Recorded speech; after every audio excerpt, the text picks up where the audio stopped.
すぐに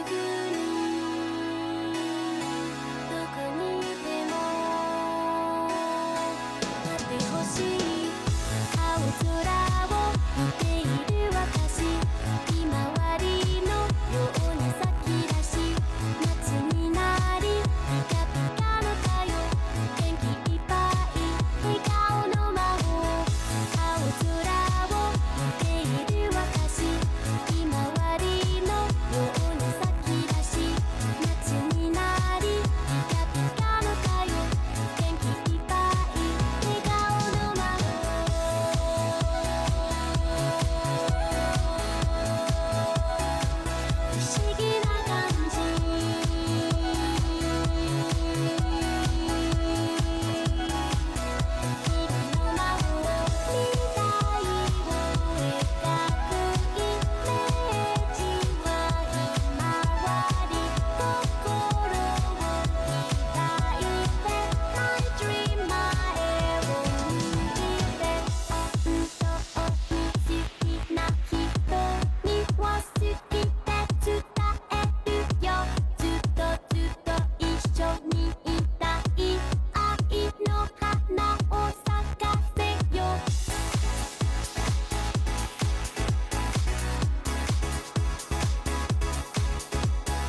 ぐに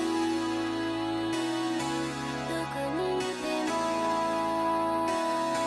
待ってほしい青空を見ている私ひまわりのように咲き出し夏になりピカピカの太陽元気いっぱい笑顔の魔法青空を見ている私ひまわりのように咲き出し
ready for some Warzone 2. I'm like the biggest Warzone player. That's my main thing. So I'm just super hyped to just hop on and see the new map. Yeah, seriously. It is going to be so exciting, obviously being able to get on the sticks, try it out, see how you feel about it. What are you expecting from this new Warzone? Because obviously, like you said, you've been grinding Warzone for a long time now.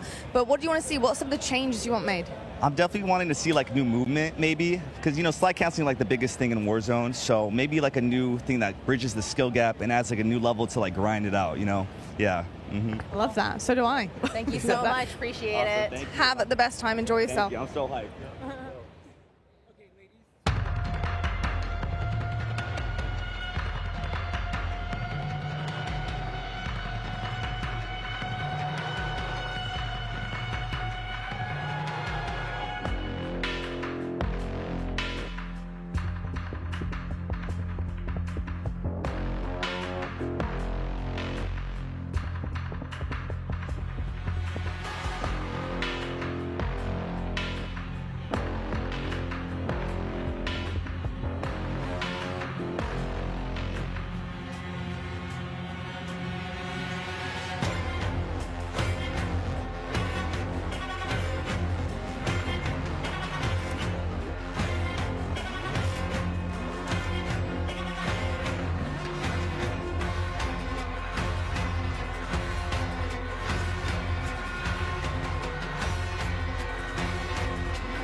What are you most looking forward to seeing here today? I am looking forward to seeing some incredible Modern Warfare 2 multiplayer gameplay. I'm looking forward to seeing something that's familiar, but new and challenging. Yeah, a little bit of throwback, right? Are you excited to kind of replay an old classic in a new iteration?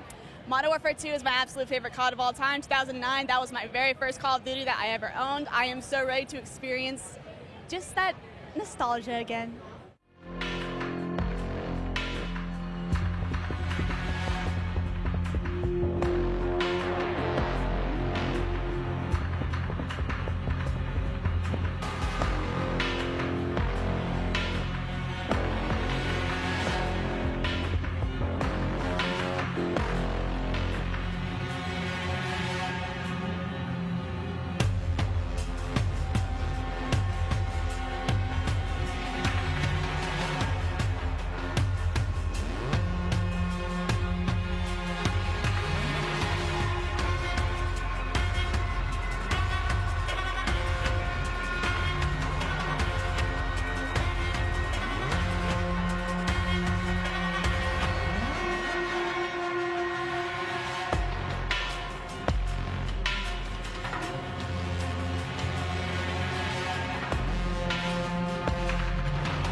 got Courage, huge creator, but we also have 3 incredible pro players, ex-pro player, but amazing creator as well coming out through here.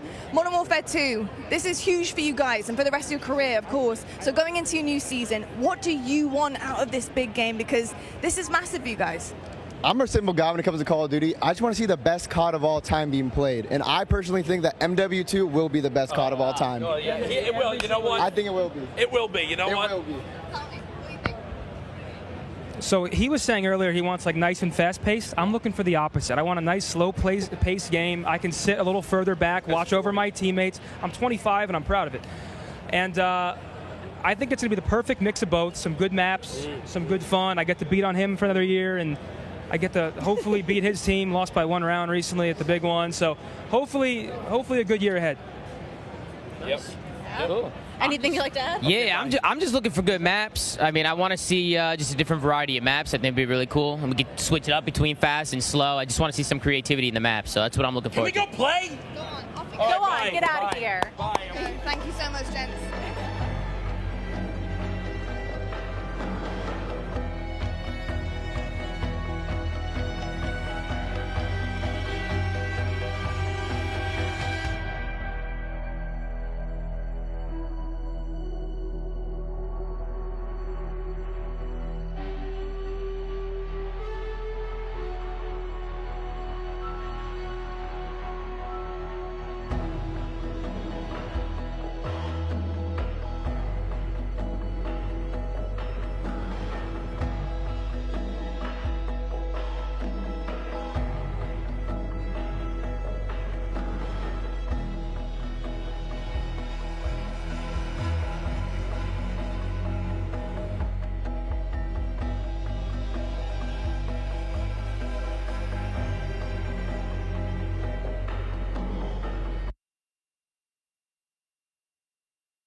What are you most excited to see here today?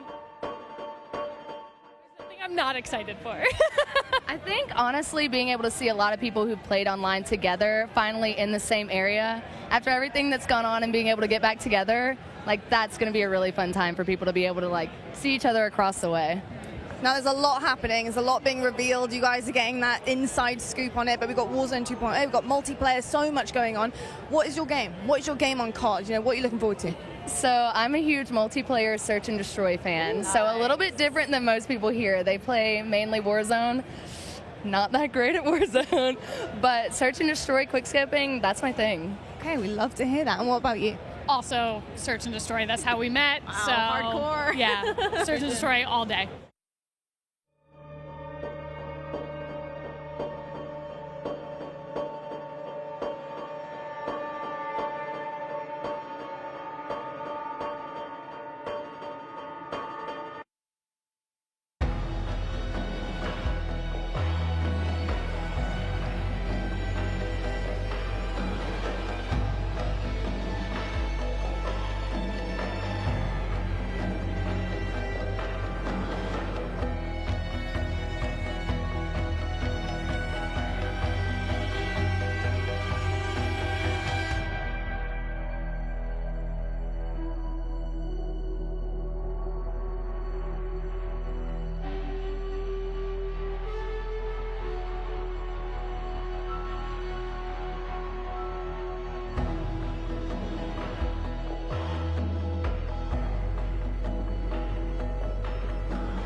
So of course here for Modern Warfare 2, so many different things that you're going to be able to test out here today. What are you looking forward to the most? I'm most looking forward to find out more information about Warzone 2 and the future of the franchise. I think that Warzone has really helped adapt to a casual audience, whereas the CDL has been growing the more competitive side of things. And I just want them to see them, you know, be able to refine it, come in with Ricochet this time, not have any of the issues we did with Verdansk, and really be able to, you know, just hit the ground running this time. As we look ahead to Warzone 2, do you have any favorite memories on Warzone? On Warzone 1, oh yeah, I have some great ones. The end of Verdansk was probably one of my favorite things. I did my first subathon. It was 7 days straight, and we covered the whole thing, from the Easter eggs and all the things that told us what was going to happen to seeing the nuke actually explode. And I don't know if anybody keeps up with Modern Warzone, but I had been saying since Verdansk came out that it was going to be blown up by a nuke. So to see it happen was just euphoric for me. Nice. Well, I can't wait to see if your predictions come true for this next game as well. Thank you so much. Thank you.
Obviously, new iteration of the game. We're expecting so many different things coming out to play here. Yeah. What do you expect out of this new game? What are you looking forward to? I'm looking forward to the Call of Duty polished feel you expect, especially from Infinity Ward. I think that was my favorite part of Modern Warfare 2019, was just how smooth everything felt. I love the field upgrades. I'm wondering if they potentially added any more. And at the end of the day, they've already teased earlier today the brand new Gunsmith 2.0. I want to see what type of crazy weapons we can come up with. I cannot wait to just lay the smackdown on all the Call of Duty League pros that are here. They're all absolute noobs. I'm looking forward to today.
All right, Swag, so good to have you guys in the building. Of course, we have Modern Warfare 2 coming up. You're going to get a chance to get on the sticks and play it. How are you feeling about this brand new title?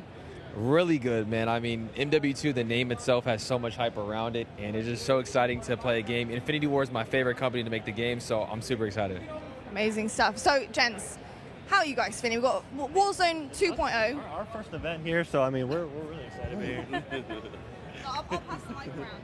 Okay. Anything you'd like to add? How are you feeling? I'm feeling good. I'm super excited. This is the first Call of Duty event. Like we said, this is our first ever event, so this is really new to us. Really exciting. I don't know what to expect, but I'm just ready to play. You know what I mean? Any favorite memories from the original Modern Warfare 2 that anyone wants to share? I remember. I remember the first nuke I ever got was on the map Estate, and I was hype. I was like 13 years old. Silence ACR going crazy. I mean, I didn't play it either. I went back and played it, but it was already too late. It can be a more recent memory. I'll tell you what, though. I was a campaign guy. All right. Campaign boy. I was campaign. I played campaign. That's what I did. Well, I do know we're going to have a kick-ass campaign coming in. So what do you expect out of a good campaign? So if you're a campaign guy, what do you look for? I don't know. I just played it. The missions were fire, so I just want fire missions again. I ain't gonna lie. Wasn't that the one we had to crawl and be secretive and stuff like that too? I always love the sniper missions where you gotta that's be what I'm saying. Like, it was really dope. I love that. Well, I'll tell you what, I'm not going to waste any more time. Go enjoy it. Get on the sticks, and we'll catch up with you later to see how you feel about it. Thanks, guys.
right, well, we get to see multiplayer and Warzone 2.0. What are you expecting? What are your big expectations from this new iteration of Warzone?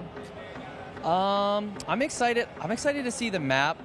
With Caldera, there was a lot of like elevation, and I liked in Verdansk how it was like a lot of buildings. So I'm hoping to see a lot of like buildings for like building fights because I'm a close range player. So that's what I'm looking forward to.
We're a team.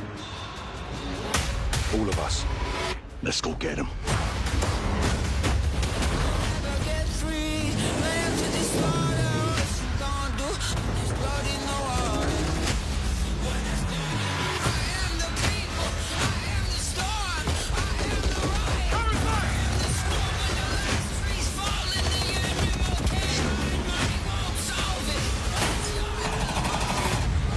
Listen up!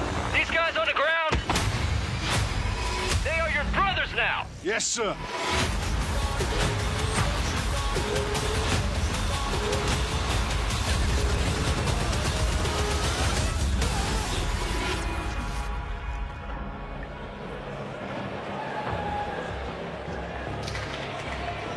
Hello, everyone, and welcome to Call of Duty Next.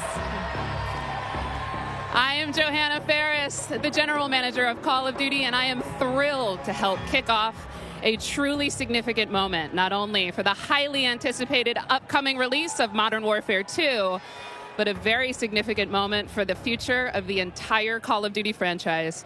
You see, over the last several years, we've experienced explosive and dynamic growth, and we've learned a ton along the way. And those learnings have fueled our ambition to deliver a wholly new, elevated player experience. One focused, of course, on delivering more fun and innovation, but also state-of-the-art tech advancements built to support a more connected Call of Duty community than ever before. So just know that what we shared today across Modern Warfare 2, our brand new Warzone 2.0 experience coming later this fall, and our designs to bring Warzone to mobile for players on the go are all certainly big news, but it's just the first chapter of a very bold, long-term vision that we carry to take Call of Duty to even higher heights in the years to come. Ultimately, though, we know that you, our players and fans around the world, will be the judge of all that, and it's why we are thrilled to be doing this on the eve of our Modern Warfare 2 beta, and to be here live in person with more than 200 of the biggest streamers and creators in all of gaming. They will finally get their hands on the true star of the show, the gameplay itself. So let's get right into it. It is my esteemed pleasure to introduce, alongside me, Patrick Kelly, co-studio head of Infinity Ward and the executive creative director of Call of Duty. Pat, welcome. Thank you, Johanna. It's so exciting to be here with all of you. It's been such a journey to get to this place. You know, on the franchise, I always get asked by people, or regularly get asked by people, what are the areas you focused on improving, or what are the areas you innovated on? We worked on improving and innovating on every area of the game. It always comes back to gameplay. Gameplay is king. But I could go on and on. Things like third person. Things like where we've innovated in the space of Battle Royale. We've got an all-new mode in DMZ that has large player counts along with massive player counts of AI. And it goes on and on and on. We've got mobile connected with progression and everything else across all of the games. And it just goes on and on. But you know what? It all comes back to one thing. It comes back to fun. Everything we do is in the service of fun. Whether you're a hardcore player or a casual player, whether you are somebody who likes to play with your friends or you like to play alone. Wherever you play it, be it on console or PC or mobile, however you play, whether you're a camper or a slayer, we've tried to think about fun for you. And hopefully today you're going to see that and play that, and fun is what you come away with. Absolutely. You know, fun is definitely what we're going to be heavily focused on. And I'm particularly excited about some of the social features that are coming as part of this launch. Things like proximity chat and new gulag twists. There's definitely going to be instances where players will interact not only with their own squads, but may even have to work together with other players in unexpected and pretty fresh ways. We've already seen some hilarious interactions, in fact, during play sessions, and I can't wait to see how these new ways to connect evolve over time. Now, Pat, what can you tell us about weapons? Oh, wow.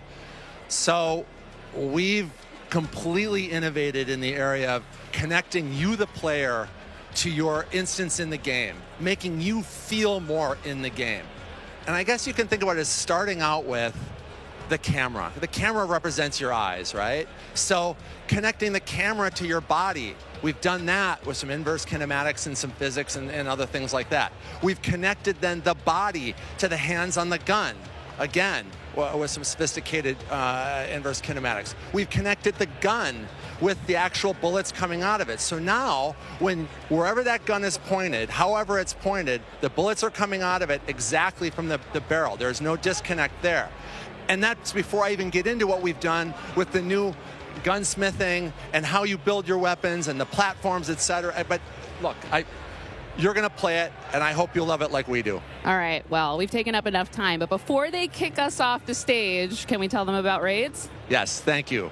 So with the beginning of Modern Warfare 2, and then shortly after that, Warzone 2.0, and then very shortly after that, for the first time ever, we're going to release a raid in Call of Duty. It's a very different kind of gameplay. It's very intense. We think it's very fun. And we're super excited about it. And by the way, there's one other thing I want to talk about for all of you hardcore players out there. I heard so many of you talk about what kinds of gameplay challenges can you give us beyond just winning, which, anyway, I won't go off on that. But we've got a whole series of quests and gameplay challenges that occur when you actually win in Warzone or you hit different milestones that you'll have an opportunity to do. And believe me when I say everyone in the match will know when you're on them and if you prevail at them. So look forward to that. Big things ahead. And now, before we kick it over to Miles and team to carry the day, we are extremely excited to give you the world premiere of the Modern Warfare 2 multiplayer trailer. Thanks again and enjoy the show.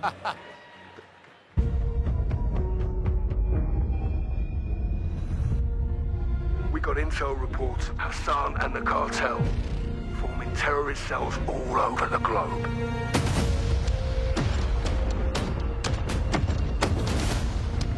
We've never seen activity on this scale before. They have an army, but we have each other. The world is a vampire.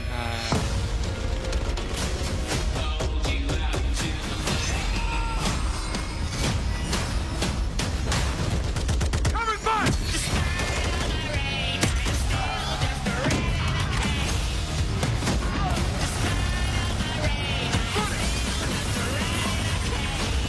Locate the prisoners and move them to extraction.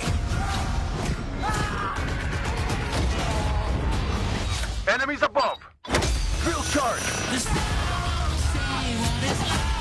Eyes on the hostage. You're gonna be okay. Hostage secure. Sniper, on cover!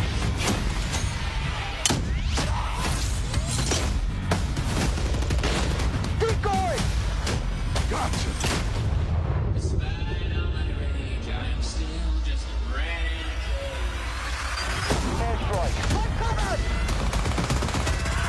Do not let them cross the border. Take him out!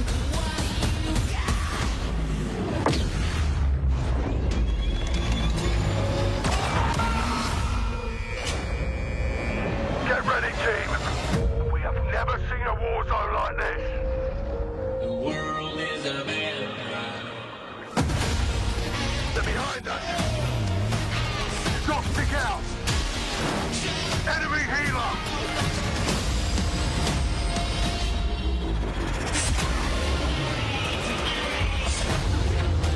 Take out that boat!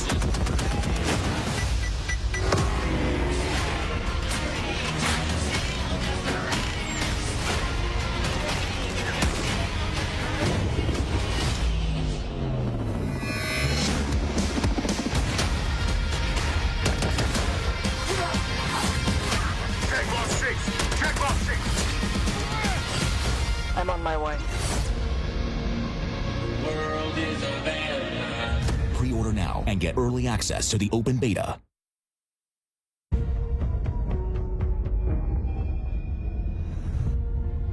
We got intel reports of Hassan and the cartel forming terrorist cells all over the globe.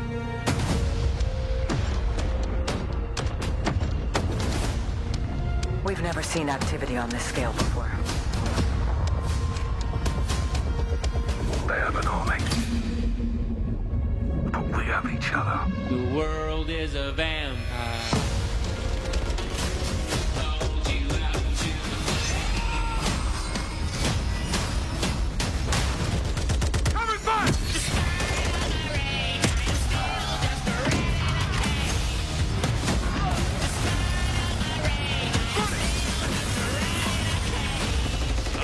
prisoners and move them to extraction. Enemies above. Drill charge. Eyes on the hostage. You're gonna be okay. Hostage secure. Sniper, find cover.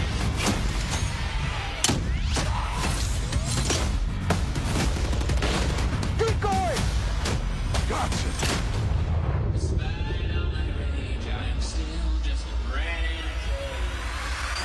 Airstrike. Find cover. Do not let them cross the border. Take him out.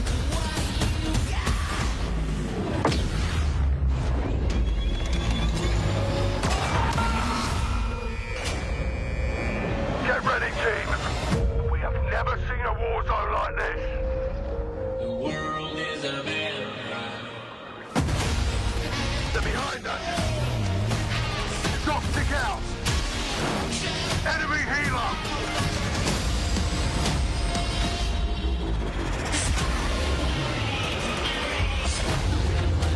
Take out that boat.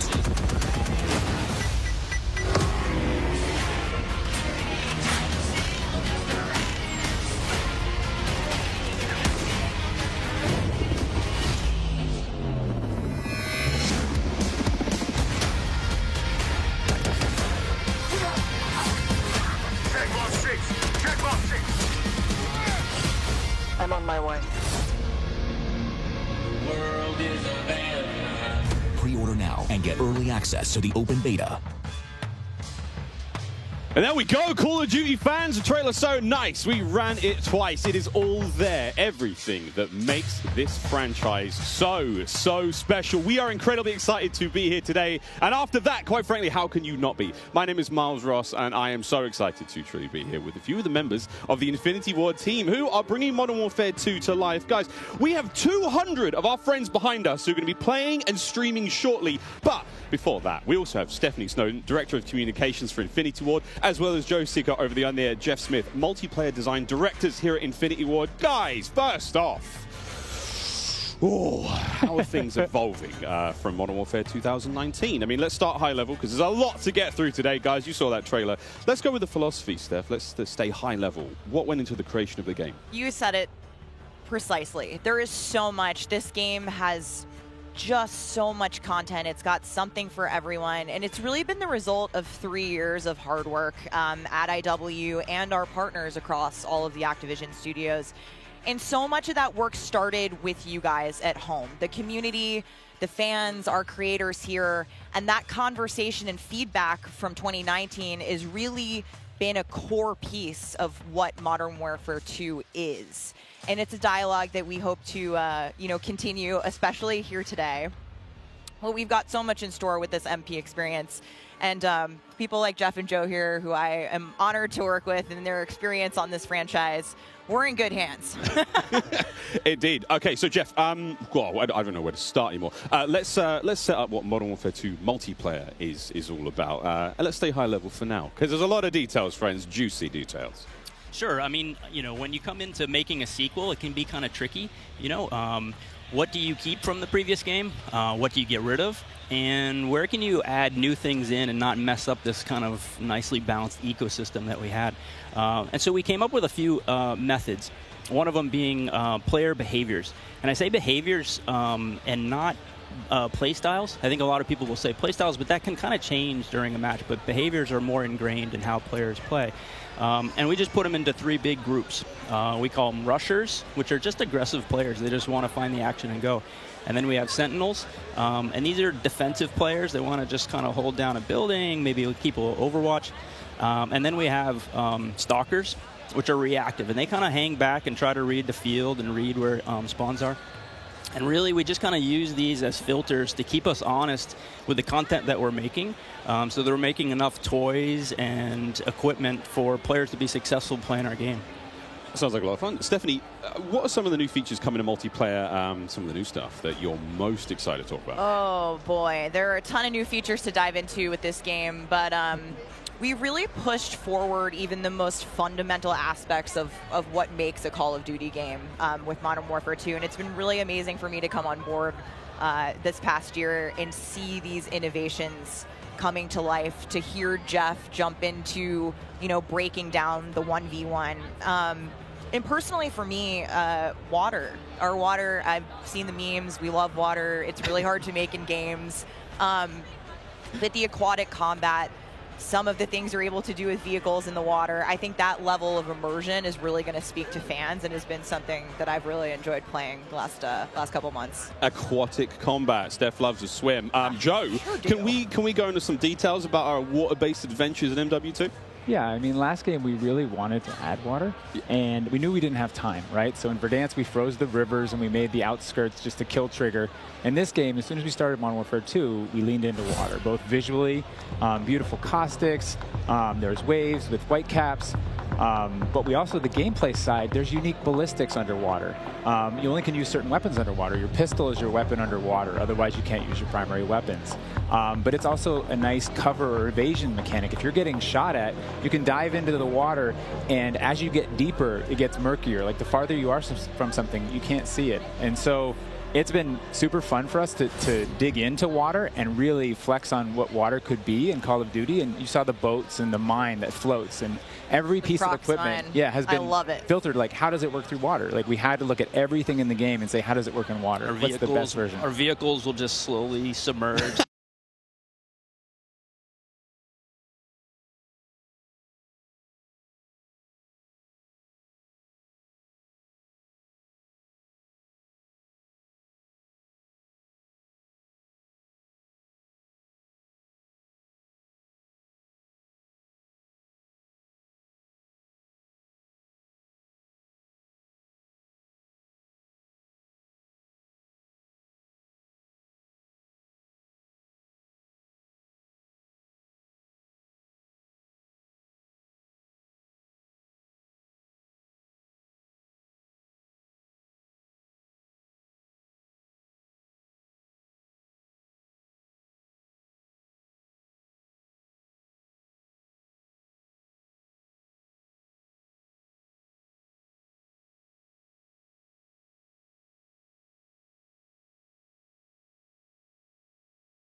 For 6v6, in comparison to the last game, they're just a little bit more straightforward, a little bit more refined, and I think fans will really enjoy how quick they play.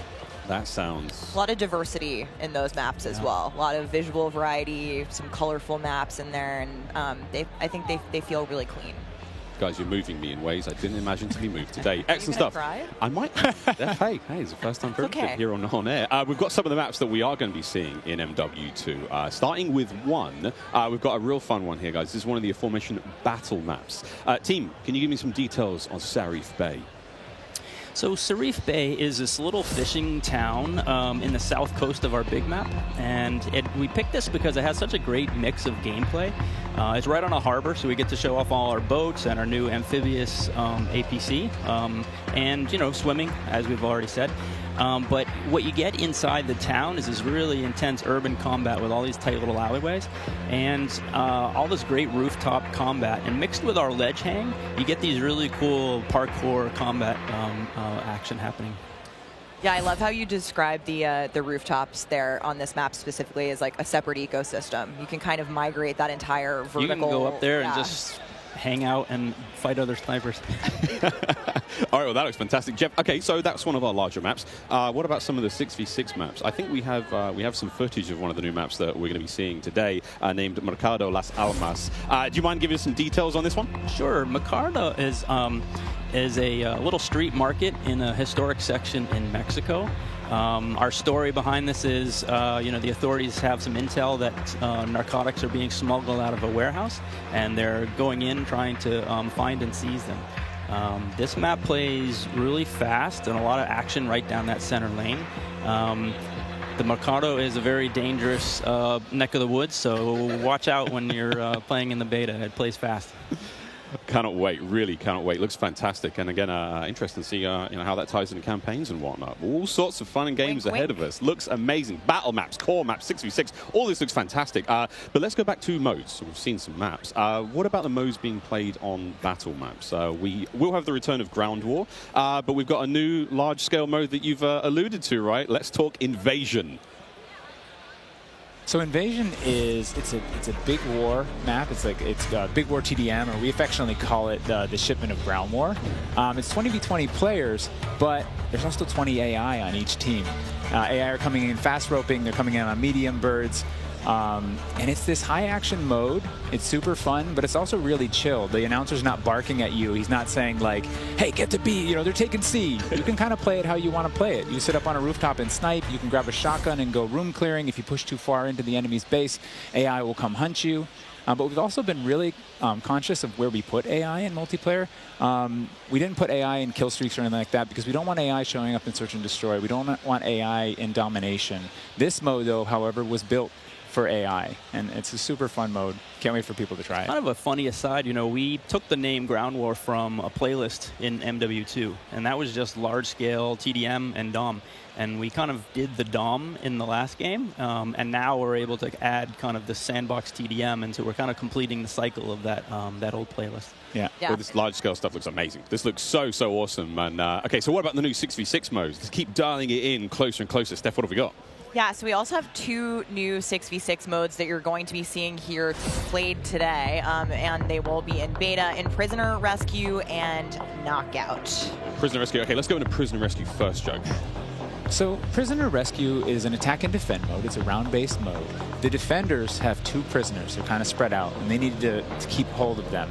The goal of the attackers is to get to those prisoners, pick them up, and carry them to exfil. When you pick them up, you enter what's called a wounded carry, where they're up on your shoulders and you can't use your primary weapons. Instead, you have to use a pistol if you brought it, or you're just stuck with fists. But the way that we give the attackers an advantage once they grab that prisoner is they get a radar sweep for their team, so they can call out where the defenders are. And the objective icon over the prisoner goes away as soon as they scoop them up. So now the defenders have to basically rotate back to the exfil and set up defensive positions. And it's this heart-pounding, adrenaline-pushing like mode once you grab that prisoner and try and get them out. Yeah, that hero run to exfil is definitely you know, big S&D energy in this mode, which resonates with me in my time in esports. So this is my personal favorite of the new ones, and also sort of the strategic revives that happen happen. There is a revive mechanic, and so you are able to pick up your teammates. And I've seen some pretty wild comebacks in our playtest so far. It was a lot of fun. We got to play a tiny bit yesterday. It was amazing. Incredibly fun, and I know the community is going to love diving into it over the next week. Okay, I can hardly believe that there's actually a lot more content to get through, but there's one more thing I have to bring up. I have the honor of officially announcing that third-person view is finally coming to Modern Warfare 2. What are the details behind this one? We got a little teaser of it on stage from Patro, but what are the details? Yeah, you saw a little hint of it in the trailer, too.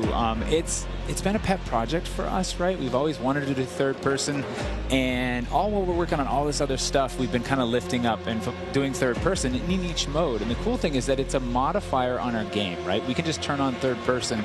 In the beta, we're playing it in Hardpoint, but we want to try it post-launch in S&D. We want to try it in VR. And we have, you know, camera work. The camera collision's been reworked. It handles tight spaces. There's a water camera. There's an interior camera. You can feel the weapon shake when you're firing with it. And it's just, we've put a lot of work into it, and we're excited for people to give it a try. Incredible. I can't wait to see what third-person COD feels like in 2022. Sexy skins and everything. This is a lot of information, Steph. Like, there's a ton here.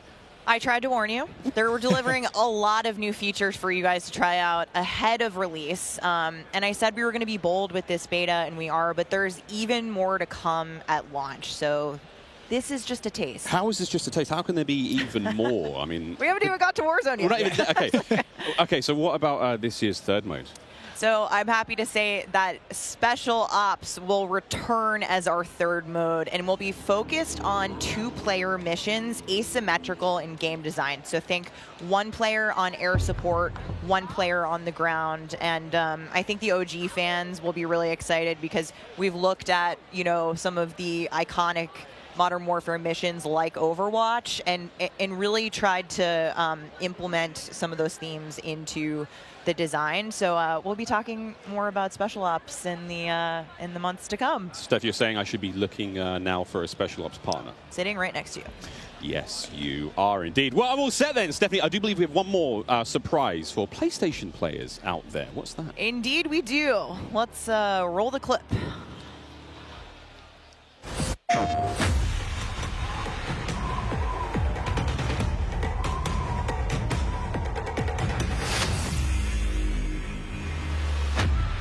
Empty-handed, I was born. Empty-handed, I will ascend.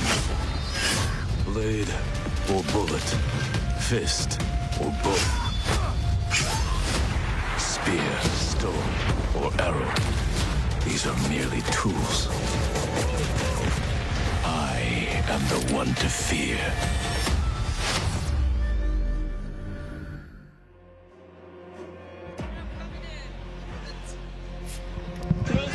Take Miles ISO. Fix your mic. PlayStation players will receive an exclusive operator, Oni. Oni is a warrior and gun for hire, descended from centuries-old samurai clan and torn between country and family, just like me.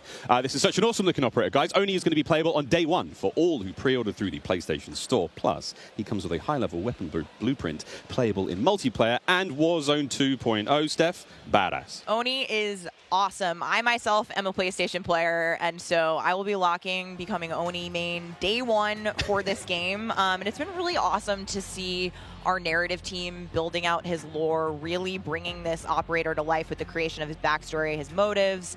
And I think the art team absolutely crushed it with this skin. He is so cool looking. All right, Stephanie, we keep talking about all the things that, you know, we have to look forward to, but we are missing quite a big one here. We're missing the start of the beta. So for anyone who wants to get an early first-hand look at Modern Warfare 2, and trust me, you definitely want to, it is immediately available around the corner. For PlayStation players who pre-order any version, early access to the open beta starts tomorrow. So make sure you are preloading right now. Now, also check out your screens, since here's exactly when you can play the beta on your platform of choice. But don't forget, friends, it's also definitely worth noting that if you pre-order the Vault edition of Modern Warfare 2, you get to use the red Team 1 441 Operator Pack and the FJX Cinder Weapon Vault in the beta, in addition to being able to earn in-game rewards for playing all sorts of cool swag. And don't forget that if you digitally pre-order Modern Warfare 2, you also get up to a week early of campaign access. So wait, campaign a week early. All right, folks. Early. I hope you enjoyed that first look at Modern Warfare 2's multiplayer. Don't forget, you're going to get to see it live and in action in a few short minutes with our crazy set of streamers here, 200 plus here, and ready to rock and roll. But first, we'll be right back to show off the world premiere of Warzone 2.0. Don't go anywhere. Call of Duty Next, brought to you by Mountain Dew, official drink of Modern Warfare 2. Little Caesars, a proud partner of Call of Duty Next and Modern Warfare 2. HyperX, official peripheral partner of Call of Duty. Play like a pro on the big screen with 144Hz VRR and AMD FreeSync, now on TCL's 6 Series TVs. Prime Gaming. Visit gaming.amazon.com today and start claiming your free content. It's about to be a classic. We have 200 creators here on site, marching down the green carpet with one mission in mind: to be the first players to play Call of Duty Modern Warfare 2. This one you're gonna have to There is so much in this game. There is almost too much. This is like one of those days where I enter and my hopes are so high. And what are you looking forward to most when it comes to Warzone 2? Prisoner rescue. I'm looking forward to using that inflatable soldier decoy to mess a lot of players. Kill streaks, I think. I'm honestly here just to learn as much as I can to prep for Old Men of Optic, because those guys are very old now. So maybe some OG maps coming back. A map that everyone can play. Honestly, give me a broken shotgun. What's your favorite game mode and Mountain Dew flavor combo? Search and destroy Code Red. Capture the flag, Code Red. If I'm going hard with the boys on a long night at S&D and I'm trying to get some nasty in-game comms, I'm drinking Baja Blast all night. Terminal or high rise? Easy terminal. Ooh, terminal. Most people have terminal nostalgia. Terminal. Terminal, 100%. I just replayed that recently and I realized that spawn trapping is horrendous. Easy. Strike. High rise. High rise. Terminal. What's your favorite flavor of Mountain Dew? I've grown up on Code Red, so it's still Code Red for me. Honestly, I like the basic one, just Mountain Dew itself. Dang, I was going to pick Code Red too. Can I get a second one? All right. Baja Blast. Starting October 17th, unlock dual double XP, COD points, and also an exclusive Mountain Dew skin in Call of Duty Modern Warfare 2 when you buy specifically marked Mountain Dew. You thinking you getting me? Is you kidding me? Ripping everything and nothing in enough to show you.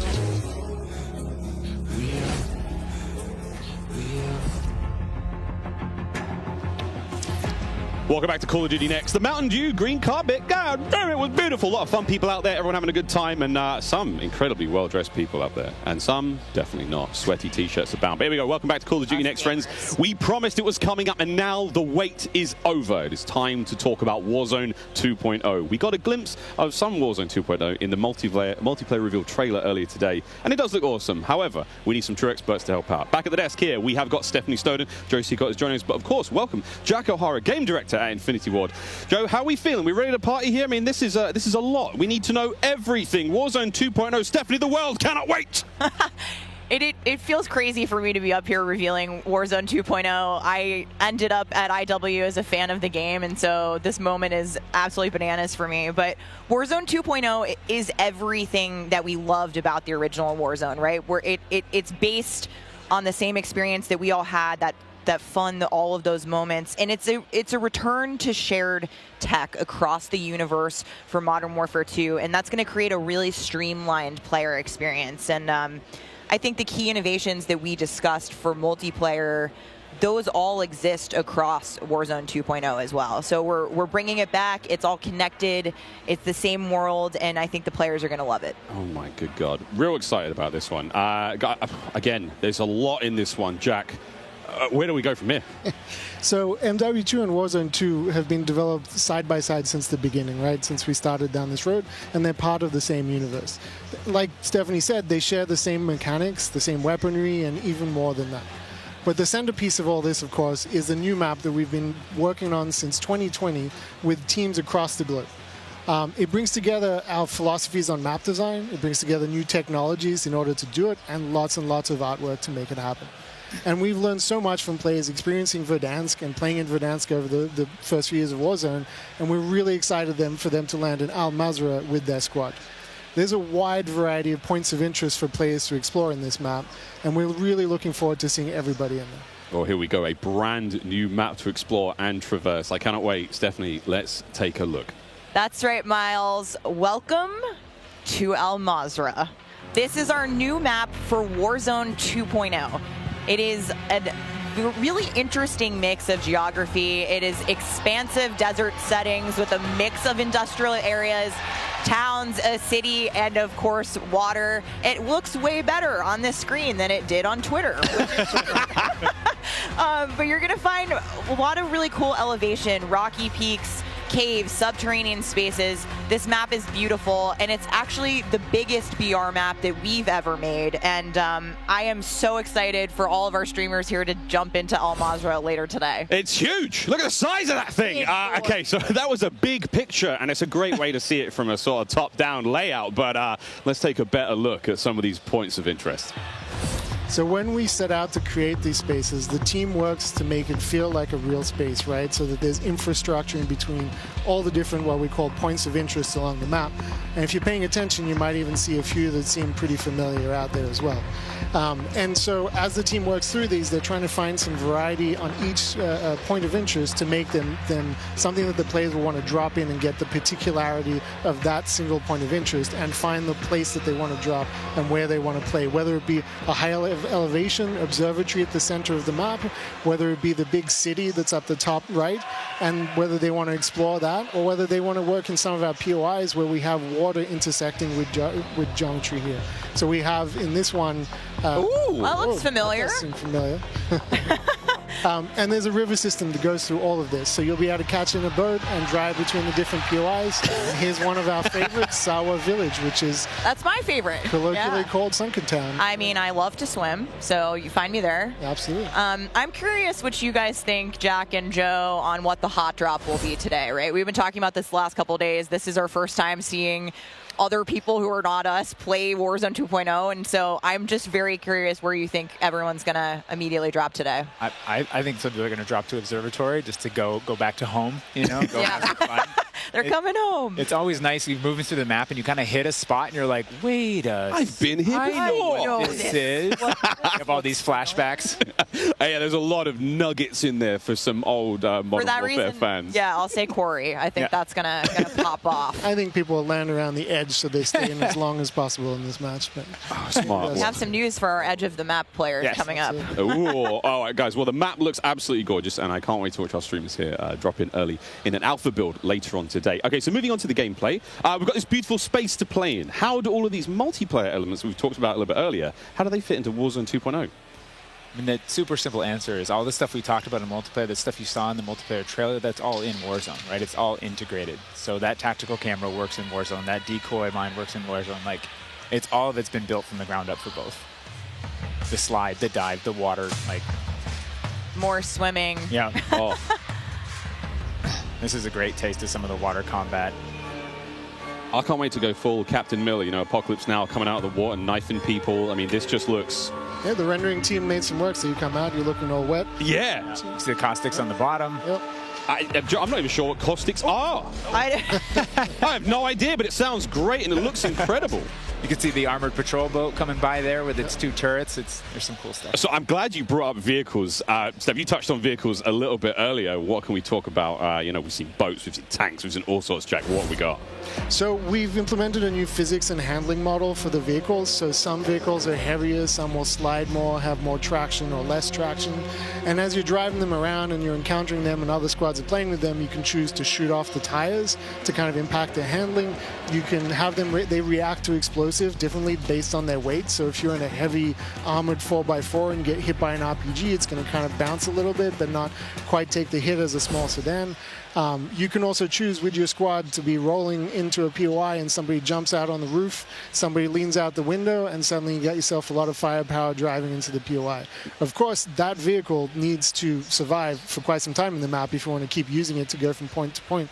And vehicles will run out of gas, or at least most of them will run out of gas, and then you can bring them to a gas station to fill them up. If your tire's been blown up, you can get out and repair it, or you can bring it to a gas station to get repaired as well. And of course, we've got water vehicles. We've got a small boat. We've got the boat that Joe mentioned with the turret at the front, turret at the back, so you can have that little moment cruising up the river with your whole squad ready to rumble. So yeah, there is so much love that's gone into these vehicles. You forgot the coolest vehicle. The coolest vehicle? The massive helicopter that you can fly around. And it's a moving platform with 3 doors, and you can move a whole squad through the map. What? Wreak havoc. It is so cool. Oh my God. I mean, the fact that you can lean out of the window, grab your teammates, pile in a vehicle, actually, engage in battle from the window, leaning out, shooting, combat. Unless somebody blew off your door. That won't. That does complicate things, doesn't it? PTSD from Joe killing me many times in our playtests. Well, I hope the gas prices in Almaz are okay. I thought there's a lot going on in Warzone 2.0, and my head is quite frankly spinning. What other massive changes have we got in store? Because it feels like there's so much that's changed. Is it still a gulag? Do we still have circles? Is it still gas? I know there are guns, but do we shoot them? What's happening? Well, what do you want to jump into first? Oh, Stephanie, go ahead. We've made some pretty sweeping changes, I think, to the high-level components of Warzone 2.0 to continue providing players with both a dynamic and rewarding VR experience. But Warzone 2.0, you're going to hear it over and over again today. It's about fun. This is about playing with your friends, having fun, friends new and old. Maybe you're making them in game. And I think one particular feature that I cannot wait to see the streamers engage with will be our prox chat. Yes! So it's coming. It will be in Warzone, and there's going to be some amazing clips. But I think Joe can tell us a little bit more about looting in Warzone 2.0. I'm listening to that. The streamers love prox chat. They're like, yes! In looting in Warzone 2.0, we still have the humming crates. You can still travel around and listen for those. We still have the loose loot on the ground, but we wanted to add a layer of learnability and logic to our looting, right? So if you're outside, if you're a little kid, you fall down, you hurt your knee, and your mom's going to go inside, go to the medicine cabinet and get you something a Band-Aid, Neosporin, whatever. So that's our looting. If you need health items, you can hit a bathroom in a building and there'll be a medicine cabinet. You can open it up. If you want to get loadout items, there are these hidden caches throughout in between the POIs that are in ground, and you can memorize where they are because they're always there. So you can kind of start to develop these paths through the map of how you loot. And there's this logic applied to looting. You can find toolboxes that'll have grenades and things in them. And you find these other crates that are kind of like, it's as if the military that occupied the space came through and dropped off military items. Those crates are always there. So you can always have this reliable layer to looting. Incredible. This sounds really exciting. We go on a road trip through Al Mazrah, quite literally, have a route we plan, hit the gas station, pick up gas snacks. up, pick up snacks, pick up ammo and all sorts. Okay, cool. So what about circle mechanics? I mean, this is obviously a huge component of BR's, Joe. Yeah, I mean, the circle's been a staple of BRs. It's been really hard to move away from it. So we kind of talked about what could we do to mix things up with the circle. So we've got this new mechanic where the circle can actually split, almost like a cell splits, into 2, 3, or even 4 circles. And then those circles kind of close down. And what it does is it segregates teams, and you have these micro battles in those circles. And at a certain point, you're like, okay, we've cleared out our circle. We think we're good. And then those circles merge. They come back together, and you have this very directed fight of, like, as the circle's moving, you're, like, gearing up in buildings. You're like, here we go. It's about to kick off. And as soon as those circles hit, you have that final fight. So it's another kind of, like, twist in the gamelay that we feel like is a cool world event that would happen. Like, oh, the circle's splitting. We need to do X. Crazy. Get in the car. We're going now. Go. All right. So apart from circle splitting, what about the gulag? Is that still around? I mean, there's so much change, man. I mean, I'm ready for it. But Joe, what do we got? The gulag, we've been experimenting with. We've tried some crazy things with the gulag. But the current version of the gulag that we have running right now, where we're excited people to play, is you're not in there alone. You actually have this temporary alliance with another opponent in the map, and you have to work together, and if you can defeat the other team, you can get out. And after that, you guys are enemies again. But for that moment, it's like, all right, we need each other. Let's do this. You use the proximity chat to talk to each other. And the other thing we've been playing around with is you may see a little bit of an AI presence in the gulag. So you have to be on your toes. Like, you're working with an enemy. There might be an AI here. You're picking up weapons. And we're excited for people to try it. And yeah, we're going to get feedback today, too. And like Joe said, we've been through some pretty wild iterations of the gulag, which I will not reveal here. But there's a lot in store. There certainly is a lot in store. Jack, I have heard of a new concept coming to Warzone 2.0 called Strongholds. That will include AI that may impact how players get their weapons, etc. Can you clue me into what that's all about and if it's even true? Absolutely. So strongholds are reinforced buildings that the AI is occupying inside Al Mazrah in BR. And the players can choose whether or not they want to engage with them and assault them to get cool rewards, including free loadout items, which is one of the new ways that we're adding for players to get their hands on their best weaponry. We've worked really hard to bringing AI at scale into Warzone 2, and you're going to encounter them in multiple modes in different ways.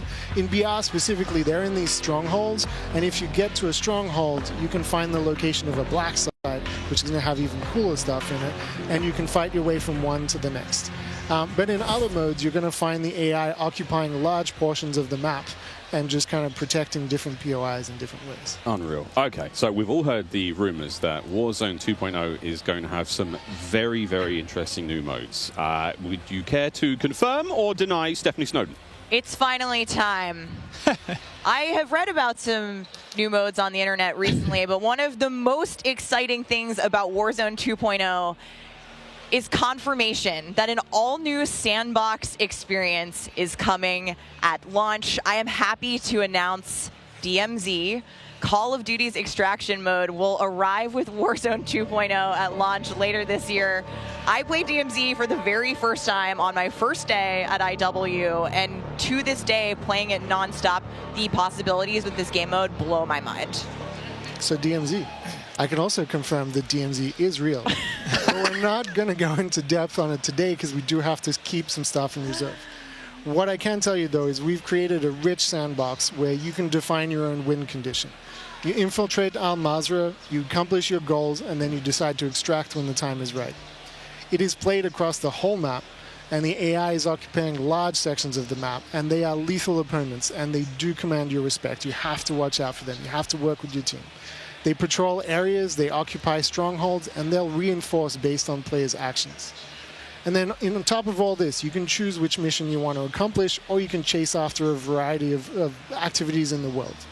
And you can play this differently depending on your playstyle. You can go loud, like I always do. You can go quiet, or you can hunt other players or avoid them entirely. Or you could just decide, hey, I'm going to explore the secrets of Al Mazrah and see what's there. Loot up, exfil. It's totally up to player choice there, and I'm really excited about the full scale of what we're delivering for this chapter. And we want players to have an amazing experience in Warzone 2.0. We've been listening to the conversations in the community, specifically around small maps, Ricochet, anti-cheat, ranked play, and beyond. And trust me, although we're touching on some of the core updates to the overall Warzone 2.0 experience today, and mostly focusing on BR, there will be more news to share over the coming months. This is only the beginning for Warzone 2.0. Okay, I need Warzone 2.0 and DMZ in my life ASAP. Stephanie, when? Warzone 2.0 will be free to play for everyone on November 16th. With the start of Season 1 across Modern Warfare 2. Mark your calendars, that's about 2 weeks after Modern Warfare 2 launches.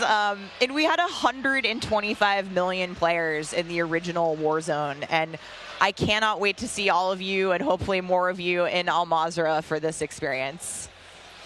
And you will have a chance to see a Warzone 2 Battle Royale Alpha playtest happening right here behind us very, very soon. Yeah, the streamers are hot to trot. They're raring to go. We will see all of you in Al Mazrah on November 16th. But don't go anywhere just yet. Stick around, because when we come back, you'll see just what Warzone looks like when it's built up from the ground for mobile. You're not going to want to miss this, I promise. Then, after that, we have live gameplay coming at us with all of our friends set up across each and every Modern Warfare 2 multiplayer. We've got Warzone 2.0, Battle Royale, we got Warzone Mobile. It's all happening here, ladies and gentlemen. Don't go too far. Call of Duty next, brought to you by the GMC Hummer EV pickup, the world's first all-electric super truck. Intel, built for the next generation of gaming. Squad up sooner with Xfinity rewards. Get early access to Modern Warfare 2's open beta. Jack Links, squad up with Sasquatch. Jack Links is good with it. Eureka Ergonomic, leading designer in gaming furniture and proud partner of Modern Warfare 2.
What a jam-packed day we've had here so far. We got Warzone 2.0 and Modern Warfare 2 already good to go. But finally, we're hitting something new here. Coming into mobile, we got Warzone Mobile 2 here for you.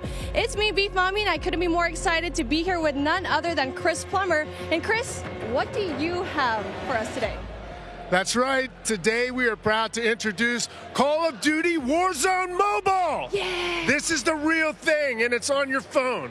For the first time ever, you can drop into Call of Duty Warzone from wherever life takes you. Let me quickly point out the gameplay you're seeing today is still alpha, so it's only going to get better. And for Warzone fans, you will recognize this drop sequence right away. I mean, honestly, it just gives me so much nostalgia. But wait a minute, Chris. Is that the legendary Verdansk? You know, this is where Warzone gameplay was born, and we're bringing the legendary Verdansk map to mobile for the very first time. From its hallmark vistas and these dense urban areas, they're just so much fun to play in. Wide open fields, ready for battle, and intimate, close quarters combat environments. There's so much variety in Verdansk. It's famous for good reason. Teaming with fan favorite locations like Boneyard and Superstore, even TV station. Well, I'm getting classic Call of Duty Warzone flashbacks here. Can you tell us more about the gameplay? Or, you know what, maybe just give me your phone real quick. Maybe I can see for myself. No? You know, the team has a passion for delivering the most authentic Call of Duty experience possible for mobile devices.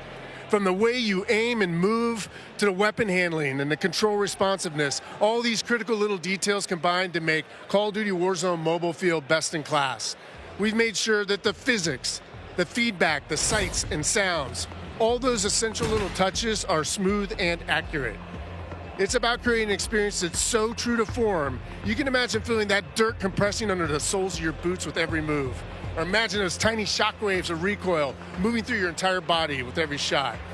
In Warzone Mobile, these are the kind of details that we care about that make the combat feel airtight and authentic. That makes me really emotional, Chris. And you know, it sounds like everyone's paying attention to detail, and it's finally paying off. Now, when I think of Call of Duty Warzone, I think about strategy. Absolutely. There's a lot more going on than pure gunplay. For example, when you're out there exploring the map and evading the gas circle collapse, you can try to sneak up on another player and pull off a finishing move. It's like ultimate bragging rights. And if you're feeling more strategic, you and your squad, they can complete contracts, use that cash at buy stations. There's a ton of variety there, including lots of different abilities like bringing back a fallen squad mate. Now, that contract economy, it adds a ton of depth and strategy through risk and reward. I really like that you brought that up, because if you're talking about risk and reward, I think about the kill streaks. I think about the gulag. Are they going to be there too? Yes. Everything you come to expect from Warzone, it's going to be there, especially kill streaks. This means you can deploy your big stick of choice like, a precision airstrike. You might be able to wipe out an entire squad with it. So not so fortunate for them, but they're not necessarily down for the count either, because we have the gulag. So here players can fight for a second chance. So when you go down, you get to fight one-on-one with another down player, and you can earn your way back into battle. This is how Warzone Mobile plays out on a truly massive scale, unlike anything we've ever played on mobile before. For this reason, we're pushing way past the envelope on high player counts to make sure each match is jam-packed with our signature style of combat. So we are supporting up to 120 live players in the single match. Wait, hold on. Did you just say 120 players? Or do you mean bots? Because it seems like in Battle Royale games on mobile, they're usually loaded up with boring bots. Well, we believe it's critically important and a lot more fun to play with real, live, human opponents. And that's our focus. So for anyone who's tired of playing with nothing but bots, we hear you. We're talking up to 120 real players ready to hunt you down with real human skill and real human emotions. That is Call of Duty Warzone Mobile. And we hear you in the crowd. Everyone's excited, and absolutely it is huge. And I don't think there's a game on mobile that can top that, in terms of real player count, of course. But how are you able to even pull that off? We can support real player counts at dramatically higher scale than we've ever seen in other Battle Royale games on mobile, because Warzone Mobile is running on advanced, unified Call of Duty technology. This is the same shared tech behind the console and PC versions of Warzone 2.0. It gives us a ton of advantages, like these incredibly high player counts, authentic Call of Duty combat and gameplay systems, and it opens the door to a much more connected experience across all platforms. So when you say more connected, does that mean that Warzone Mobile will share content and features that will be in the console and PC version of Warzone 2.0? Exactly. Delivering a deeply connected experience, it's been a strategic pillar from the beginning of development.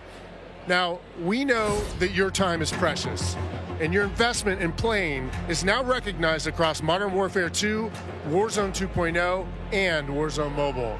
So wherever you're playing Call of Duty, it is time well spent, including on mobile.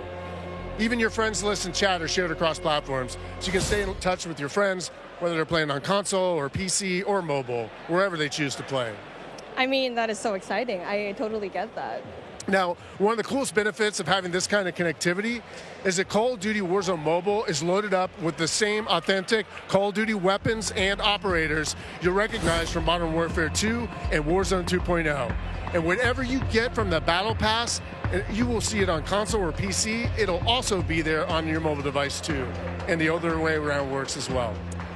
I really love to hear that. And as a matter of fact, I saw some of the same weapons and operators being shown earlier today in Call of Duty Warzone 2.0. Are you aiming to make it exactly the same on all platforms? That's a great question. So the team's incredibly excited about how deeply connected and authentic the experience is in Call of Duty Warzone Mobile.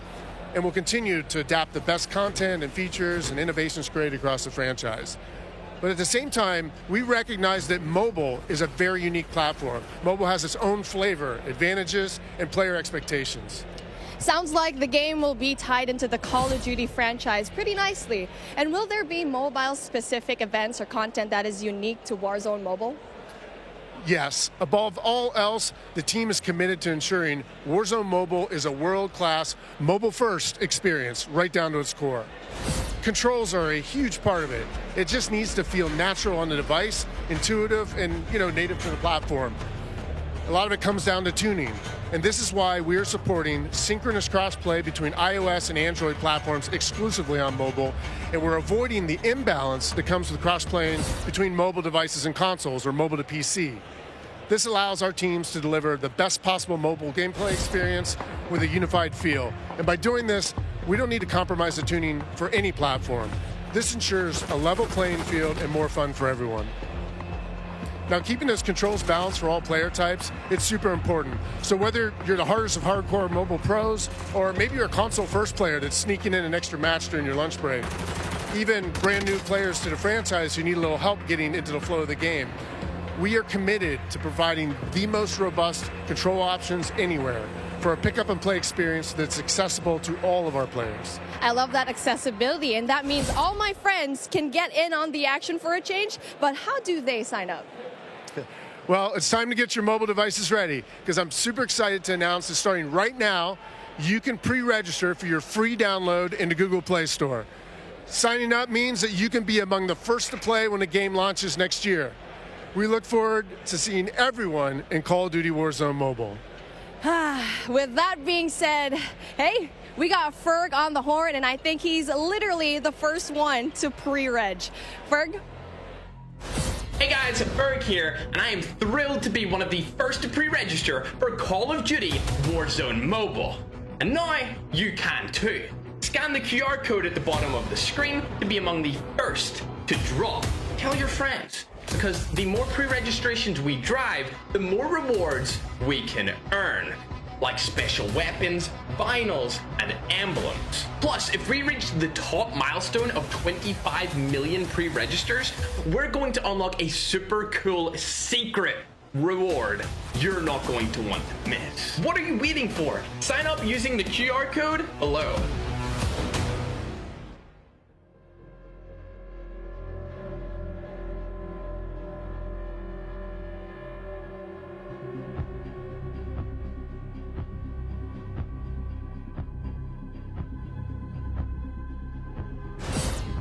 We are back. It's Miles here, joined by Maven, Alicat, and Nameless Studio. What? Oh, guys, the adults have left us alone on the desk, and now it's our time to have some fun. I don't know about you guys, but okay, it's been a pretty litty day so far. Yeah. Where do we even start? I mean, dude, mobile, bro. It's a new era of Call of Duty. Listen, Miles, I've been addicted to Call of Duty for over a decade. And you're telling me I can be in the airport playing Warzone now? Back in Verdansk? That's lit. Also, Al Mazrah looks absolutely incredible. Oh, it's insane. There's no shortage of crazy stuff coming my way. Ali, Yeah. I mean, lay it on me. Multiplayer for Warzone, for Modern Warfare 2, insane. It's incredible. We actually got to load up with some of the players yesterday in a little bit of a pre-test, and loading into Gunsmith 2.0 was actually so aesthetically pleasing, and I think everybody at home, once they also get their hands on it, they're going to love it just as much as we do here. Truly. Maven, my good friend, you've played more Warzone than most people on the Northern Hemisphere. Yeah, how you feeling? 8 hours a day for years, it feels like. It just seems fresh, man. The map, like everything about it, triple circles, the water, the boats. I mean, I was like kind of the proximity mine king for a while there, placing them under vehicles, trying to blow them up and set booby traps.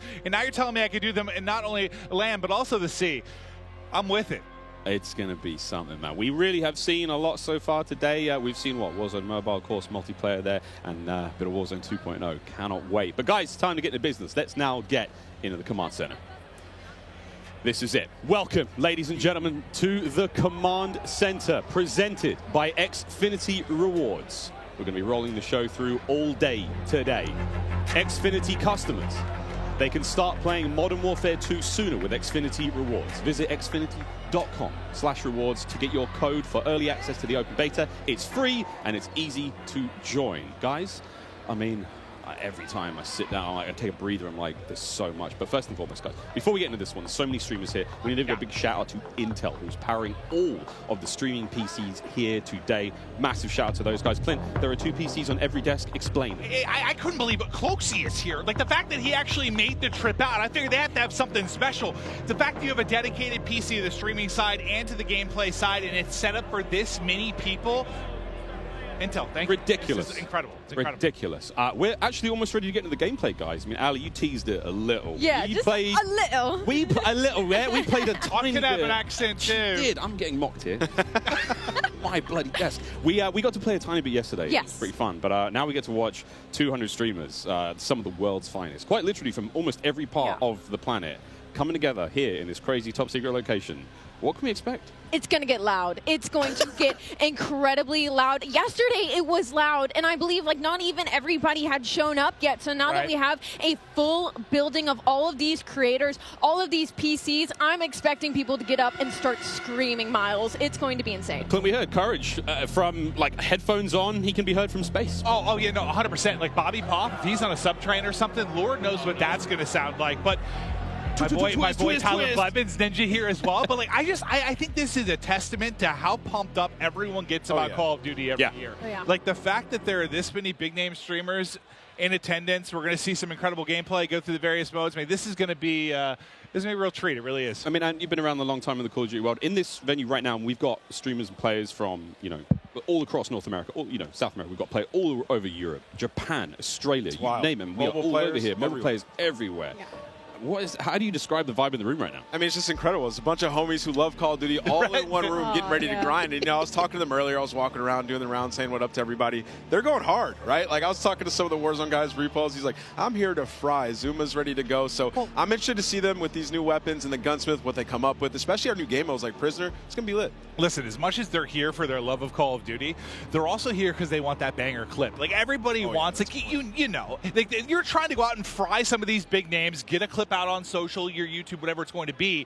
So, yeah, I'm sure people are going hard in the paint or falling to their death at their Tim. I'm sure we're going to have a couple of those. We'll go a little bit of that later on. I think we're actually ready to hop into gameplay. Dr. Lupo, one of our first here, and he's already down and out, but we are playing, I believe this is Hardpoint and Mercado, nameless. Yeah, I didn't get to play this map yesterday, but one thing I just want to point out with this game is it's a lot more vibrant than some of the MW games that we've had in the past. There's so many more colors, and that's something that I always enjoy, especially with Call of Duty, is when it's more vibrant and you can see more on the map. I think sometimes you go dev to dev, and it's like you have like your more realism, like your grays and browns. Some will have a little bit more color, but like this map in particular, the second we saw like the fly through of this, it just looks gorgeous. It really does. And not that I had any concerns about the visual side of it, because they knock it out of the park every year, but it's just aesthetically pleasing. It is.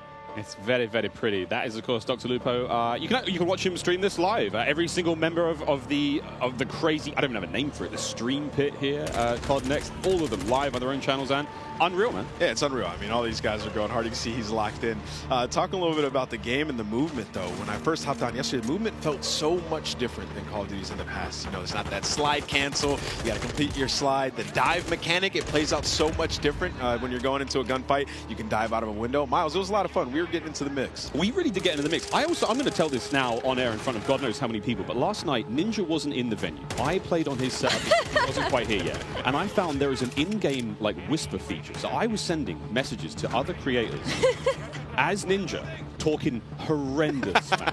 Like horrendous trash talk. All very good-natured friends of mine, but it'd be kind of weird to get that from Ninja, right? Yeah, does Ninja know you did this? He has no idea. I walk up and slap him. I walked past him today and I was like, "Good morning, dude. How you been?" He's like, "Hey, man." Not a single word, Ali. Not a word. Not a word. I actually got into a game against you specifically. I was on, I believe, Nate Shot's streaming account. I don't believe that he's here today, but I was getting disrespectful with some people on the map, and I believe that you were in my last game, and the second I killed you, you left. I remember looking at the leaderboard, and that wasn't me. That was Ninja. A quitter, Miles. That was Ninja. Over to Courage now. He's having a good time. And, we're Listen, he is, as much as he's like a fun, good-loving, like everyone takes a Jack, it's just like this great-natured guy. He is one of the most competitive human beings I've ever met. Like, he gets pissed, bro. Passion. Raging passion. And look, it's me on the right-hand side. No, it's not. It's Ninja. And I will have to say, to test to what Ant was talking about earlier, about the game mechanics, something else that I noticed that I don't feel like I felt in other Call of Duty games is how kind of realistic the movement with your gun is, if that makes sense. Like, there's obviously always going to be recoil, your attachment's always going to mess with that, but when you peek corners and stuff, the way your gun moves with you is very, very realistic, and I think that's going to be something a lot of these players are going to notice and have to get used to very quickly. And you saw a taste there of when you're spectating a player, you get that kind of over-the-shoulder, tactical camera view, and it just adds this insane level of it's realism, but it just looks so exciting to watch. And when you're enjoying maybe seeing your teammates play or whatnot, it just looks so cool. It's a nice new feature here in the game. And sorry, Clint, this is the new knockout mode. I don't think you might not know what this means. I haven't seen this one yet. I haven't played it yet. Yeah. No. I mostly, I was watching some of the guys play. I just wanted to kind of live react and enjoy it. Yeah. There's so much new stuff. I've just been looking forward to seeing what's going to be on the table. But let's see if Jack can actually step up this time. No, not going to happen. Just getting destroyed. I'm sorry. Superior positioning, Jack. You are awful. Oh, was that too hard? He's my. No, Oh, no. Yeah. He's doing the classic. He's going to his set. He's like, he's doing the classic. It was something else. It was something else. It wasn't. It wasn't. his fault. My sensitivity or something? What is it? No, Jack. Whoever he's spectating is using my favorite SMG, by the way, too. I think that's the Hurricane. The Hurricane. What do you think, by the way, just about the changes to Gunsmith and now having 5 attachments and not having, So, I saw the rumblings on Twitter and stuff like that. I think it's amazing, though. I mean, when we jumped into Modern Warfare in 2019, when they introduced the Gunsmith, it was a lot to take in. But now everybody's familiar with it, especially grinding Warzone, switching up those attachments. And it's just a better version of that. Seems like a good middle ground, It's just a better version of that, right? Like, the gun moves around with you as you're in there. You can switch out all the different attachments. And, for the class of weapon that you have, like, you can change it up. Turn an M4 into an SMG. Like, that's really cool. Oh, that was nearly a snap. That was nearly gross. One of the all-time greats in the competitive Call of Duty. One of the maybe the, if not the. I don't know why I said it that way. The all-time great. Yeah, Ross, he's the greatest. But there we go. Swag now getting involved as well. And to your point, Ali, about Gunsmith, I mean, it's at this point in time, obviously, it's quite hard to recognize, but that is a part of the M4 platform right now. That's his primary weapon. Yeah, I mean, it's awesome. Like, you can switch it up. Like, you can make it into a sniper, I think is what I heard at point as well, right? So it's going to be crazy. Even with the AK, turning 74U, just make some crazy different loadouts. Some of these guys, J-God's going to have so much fun with that. 9.5-hour-long attachment video from J-God. Oh, God. He's so excited about that. And I want to talk about the map aesthetics for a moment and, like, the layout. Is the rooftops, like the new ledge, how you can jump and then you can hang off the side of the ledge. That's a new thing that you can add into this game. You can jump from rooftop to rooftop, and like you can jump further than you think. And I found that out very quickly. Like I would get to an edge of a rooftop, and I was like, I wonder if I can make this jump. You can make the jump. You can make it across like the map if there's tall buildings. You can make it across the map without ever having to touch on the ground. And I think for snipers, that is going to be their absolute playground. Speaking of snipers, Pomage now, who's having a great time here. We've seen a lot, Clint, of the weapons so far, but surely a sniper. Well, I heard Pomage too. Like I stepped up. I think it's when he was first walking in. He was walking in Rational and some people, and he was like, "I'm going hard, bro." Oh yeah. He's like, "I'm going hard." I could just hear like the competitiveness in him. He's going hard. Right. And this knockout game is not going very well for the red team right now. Pomage's team obviously winning this one. Again, secure the grab, the money bag, hold on to that bad boy. Oh, I forgot, friends, here at COD Next, it's all going on. Mobile gaming right side of your screen. We've got all of it going on. Really, a celebration of everything that is Call of Duty, and even Courage, he may have just sworn. Do you see the gloves on the thumb? Yeah, they're professionals, true professionals. Wait, I probably need to get this. I've been playing some COD Mobile, Diablo Immortal. Like I've been grinding more mobile games. I have my iPad and I'm loving it. Do I need to get little thumb sleeves? Yeah, I think you should. Yeah. Sometimes it gets a little bit slippery. I need thumb sleeves. What are they called? I'm a thumb sleeve. You're in the right place to ask about that. Yeah. There is an army of professional... I'm looking into that. No, that's actually an issue. It's like it's a little bit slippery, you know? So they're playing some hardpoint here, and obviously us coming from the esports side of things, we love hardpoint. Miles, we were talking about this morning, when there's a hardpoint and there's some elevation above it, you can dive into it, turn around, land on your belly, and absolutely fry. So, there are some movement mechanics for you speed demons out there if you want to make some plays. Yeah, there's a lot of talks about, the way slide works now, and of course the dolphin dive is back. I don't think we're not officially calling it the dolphin dive, because Joe's calling it the dive itself. I mean, it's a really fun mechanic. It's fast, so we get to see some gameplay with it. I've actually been walking around talking to some of the CDL pros, been like, hey guys, try to stop sliding, try to dive a bit more. Come on, Butters, show us the dive. Showed us the slide, now we're looking for the dive. dive. Out the window, just dive out the window, send it. And all the windows are built to be diveable through. Like, that's the way the game is. That's what Joe was kind of saying, right? Like, they've seen it so much in playtesting, and Nate goes into a window, like, everyone sends it out. So you think like all the exciting moments you're going to have. Oh, here we go. Butters is going to be sniping there. So we have the Hurricane. She's running overkill. That's going to be one of the M4 platforms, and the snipe on the other side. He's testing the mechanic, look. There we go. Testing things out, trying to find the sneakiest, fastest way across the map. Yesterday. I couldn't. I was trying to see if I could break the slide. No slide breaking. That works out. Yeah, look at her face. Ooh. She's just like going around testing out the movement. Someone just runs right in front of her. That works out. Give me a freebie. You know what I'm noticing on this map that I actually like a lot? Not as many doors. Just running through. Not as many doors. I think in general is the overall vibe. I mean, most of the maps we've seen so far are quite small, very fast-paced. Again, Jeff talking about that, you've got a very distinct feel. It's just like the battle map is very large. Yeah. Way more intense action. Of course, there's like the invasion stuff. 6v6 is a totally different flavor. I mean, that obviously excites us more than maybe it should most. Oh, I mean, we love it, right? Like, we're here to see people go hard, try to win, be competitive, and okay. Another thing, we're seeing a lot of elevation on some of these maps too. The snipers are going to be in heaven. Yeah, I think it's max 2 stories, I believe. I could be completely wrong there, but hit it. Hit it.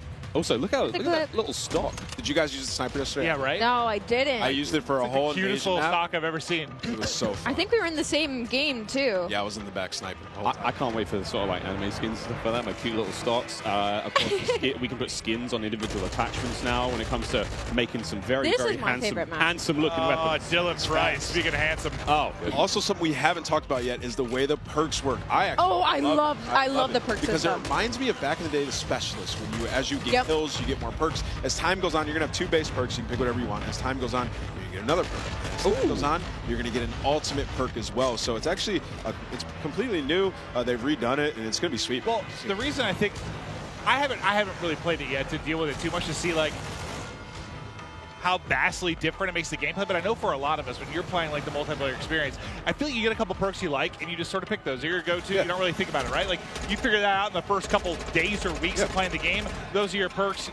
Now it's like, I feel like there's more decision-making that goes into it, which I personally think is exciting. Now, I don't know what I'm going to be running, but it does feel like they were saying, what was it, the different type of classes they were trying to put. You have your rusher, kind of your more stealth type player, your sentinel. Like they want to, even if it's not like class-based per se, like they want to kind of funnel it with that behind the perks. But I think that's pretty dope. But you can also make your own, so you can create it, pick your own 2 perks, your next one, and your ultimate, so you can figure out what you want. And it's just nice having like a rewarding game, especially when you're frying, getting that extra perk. It really does, change what you start off with a base 2. Yeah. You unlock one after a period of time. You get kills, you get points. The game progresses slowly. So no matter how you're playing, you're going to get your perks eventually. But obviously, higher scoring games, you're going to get more. And it's just really interesting again. And the perks are almost tiered. And again, Jeff and Joe will come on the desk later on and talk about this in way more detail. But the idea that, like, the first 2 perks, they're fine. They sort of help out the gameplay. That mid-tier perk is way more sort of impactful. And that final perk, like, kind of like the super perk. That's not going to turn you into Captain America, but it is going to make you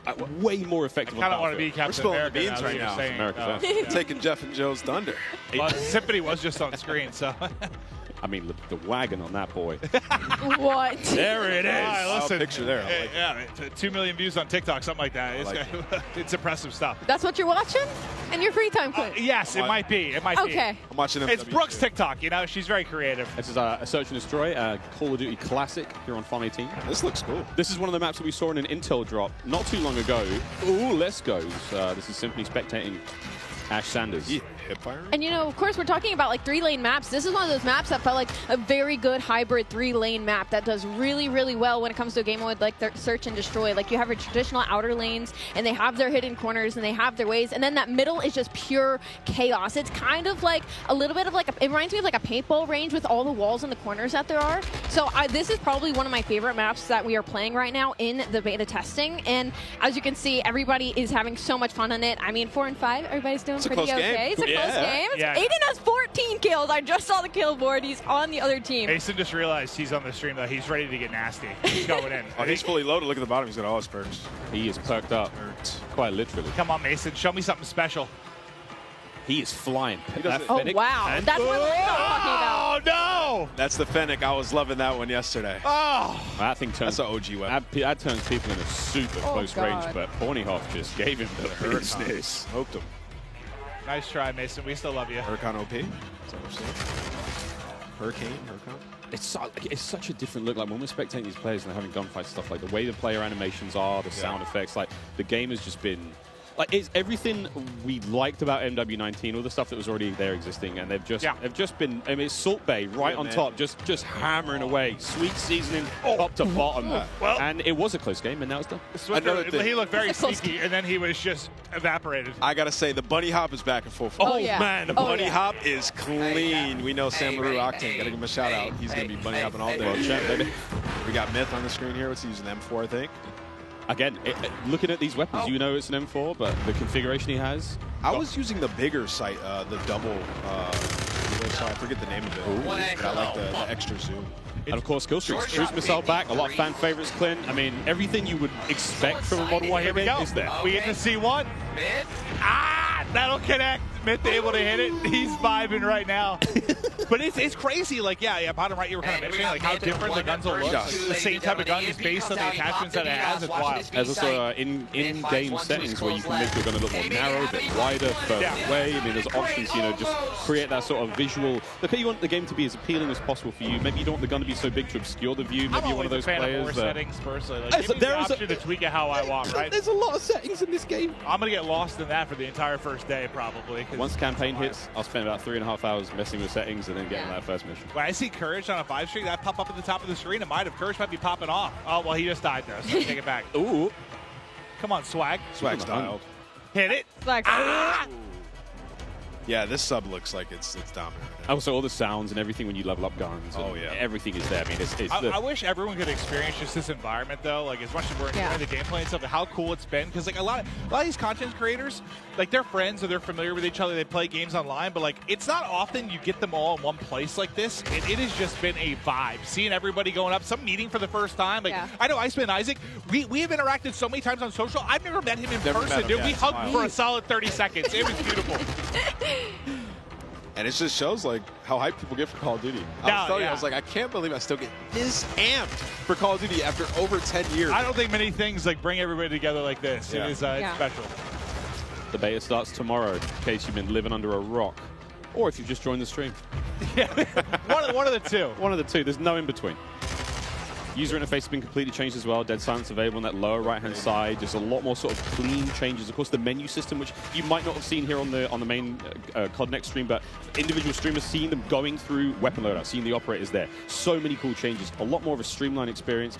It's sexy. That's not a lot of ways to describe it. I love that, especially like when you click start, you go and you look at your loadout, you switch weapons. It looks good. You can see everything. It's just right in front of your face. You know exactly what's there, digestible, and that's what you need. It's such a fast-paced game like Call of Duty. It's digestible. I also quite enjoy that like it doesn't obscure too much of the in-game screen. So if I'm hitting pause or checking stuff out, I still have some kind of like situational awareness of in-game. Yeah. And I will say in terms of balance of like ARs and SMGs, of course, this is all of our, like our first peeks into it, but they've looked pretty balanced so far. Like the SMGs have been absolutely disgusting up close, whether the AR gets first shot or not. And at long range, the SMGs haven't been ripping as well. The recoil gets insane at that sort of range. So I feel like it looks like the gun balance as well, regardless of your attachments and what configuration you end up coming with, is fairly much there. I love that because, I mean, it just feels like sometimes it turns into this one gun that can do everything. Yeah. Right? And I think everyone appreciates a little bit of variety. Like, an Well, AR that's feels like quite an AR, literally what this game is, because you could change your gun up to whatever you want, right? So well, in a way, yeah. But, like, I think, to Tally's point, like, there seems to be a little more separation between your SMGs like I haven't seen the do-it-all gun just yet. No, I mean, we saw Aiden, of course, on the Mountain Dew green carpet, like, I want a broken shotgun. And I'm sure he can make it, but broken, we'll find out what that really means. Of course, as the game like sawed off. develops. He wants a sawn off that kills people across map, that makes him move real fast. I mean, hey, who knows? Gunsmith is crazy. 2.0 even crazier. Well, I mean, we'll see if he can do it. Wild. I mean, no matter how much work has gone into this, we've got the nerds in the building, and this is where if anyone's going to test some stuff, find some weird combination that turns a shotgun into a sniper. This is the crew that's going to do it. We've only scratched the surface. Yeah. Oh yeah, we've touched it for 20 minutes. Of what people are going to do with this gun. That's just not enough, is it, Miles? Not enough. No idea what these guys are going to come up with, but it's going to be crazy. I need a good sort of 2 to 3 hours to really look at Chef Tony. Yeah, this is one of the most famous Italian men in the world. Makes some mean Stromboli. We love him. Metal boots on the building. He's got the M4. Metal boots. He's going to run this class setup from now until the next 2 years. We're talking about it can be great to mess around with guns. Oh, Chris Crowder. Listen, I'm not sure what's going on here. Chris has been growing some sort of beard that's happening for the first time that I've seen. He's usually very baby-faced. Now he's going to go for some sort of supermodel type thing, or maybe like being a rapper, singer. I'm not sure. He's a handsome He really is. He really is. A tiny little bit of a user interface there. If you hold a circle, whatever your sort of crouch button is when you're on a ladder, you can fast slide down it. So that's going to get spicy and fun. By one. Oh, he's up. He's on his feet. He's on his feet. The Gouch. Oh, man. We will be playing all day, friends, all day. You know what? The iron sights here kind of clean. Well, I think this is great, too, for a lot of, people like you saw Zenny, you saw Crowder. For those who don't know, they work on the CDL side. They're really in the midst of stuff during the season. They don't get to come to stuff like this that often and see all these content creators. I imagine they're in heaven. I've seen some of the tweets, just having a blast, meeting a lot of different people. So as far as streaks goes, we haven't seen a whole lot. Obviously, cruise missiles there, counter UAV, a classic. VTOL's going to be back. Everything. I mean, the Juggernaut is I think it's the final one, and it looks crazy. And whoever that AFK player was, get a grip. You are live at COD Next. But yeah, there's a ton of cool stuff, and I mean, we're seeing Wilson's in there as well. What I was gonna say. I love that. We're gonna have a lot of fun. Chopper Gunner's back.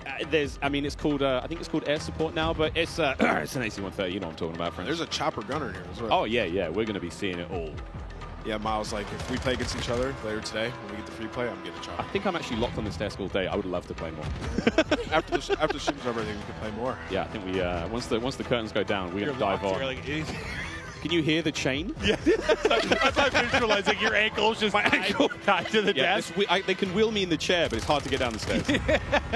Here we go, another cruise. Redman, how we doing? And what a shot. He got 2. The hat over the headset. He killed Nick Merckx. All right, we're going to see you later, Nick. So this is the air support where you're saying. Yeah, this is it's kind of like a lightning strike. Oh, yeah. Nice. What is that thing? The Fennec. Or it's a custom one. Wait a minute. Longer range, maybe? But that looks like the Fennec. Yeah, that's the Fennec Iron. That boy don't recoil. What?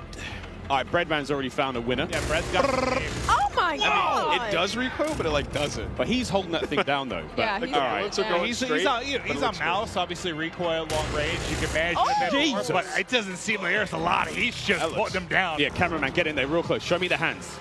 Show me the hands. Oh! Gun him. So we played this map yesterday in the 3P mode.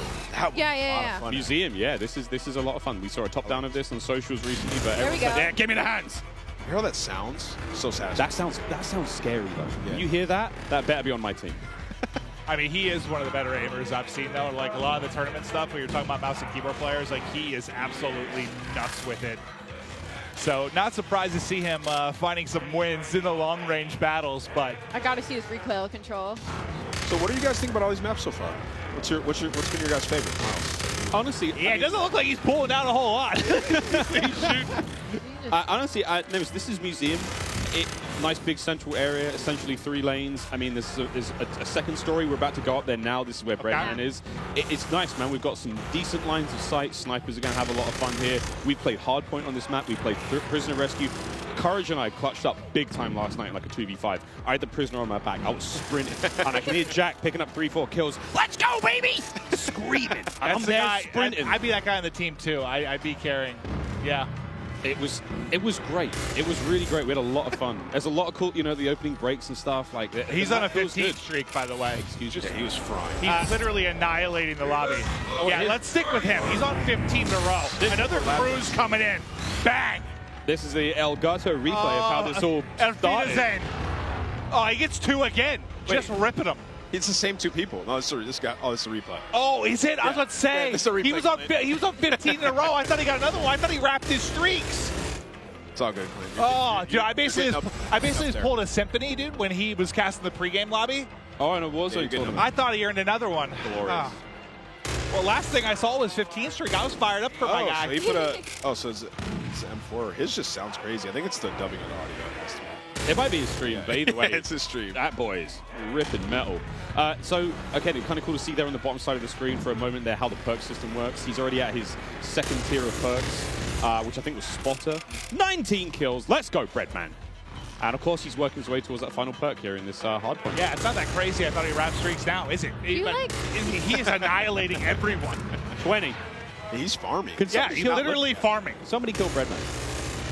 Wait, do you guys see the movement, though, that I was talking about? Like, how when you're moving, like, your whole body, like, it's different than other Call of Duty games. It's very hard to put into words, but once you get your hands on this game, like, you can tell everything moves with you. Like, usually the gun's fairly stationary, but, like, everything is moving with you at all times. And you can see it, so that's you can see for more of the hardcore players, yeah. players are going out there and they're, like, jiggle peeking, your hips and your head yeah, like, now. everything's going. So it's a little bit different. When you play the 3P mode, you can get a better understanding of, like, how that looks, and you'll see that a little bit later today. Just like the physics of the character. The physics of the character has been reimagined, so it's different. Yeah, throwing those shoulders. You got to be a little careful. I mean, everyone's like Shakira out there throwing the hips around. You got to be very. I mean, it's the animation. I've been comparing so to Shakira, yeah. I don't doubt that, but you got to look how smooth the animations can be, and it's so much fun so far. Oh, is this what it looks like to be on the other side of the Breadman? Yeah, that's what I was actually wondering. Wait. We're going to get up there and kick his ass. Oh. I think that was Breadman. That was Breadman. Yep, I believe that was Breadman. He's got 25 kills. He's got that thing locked down. Squid, get up there and get him. Just go back in there. I mean, this is going on the timeline for sure. Redman's got clips for days.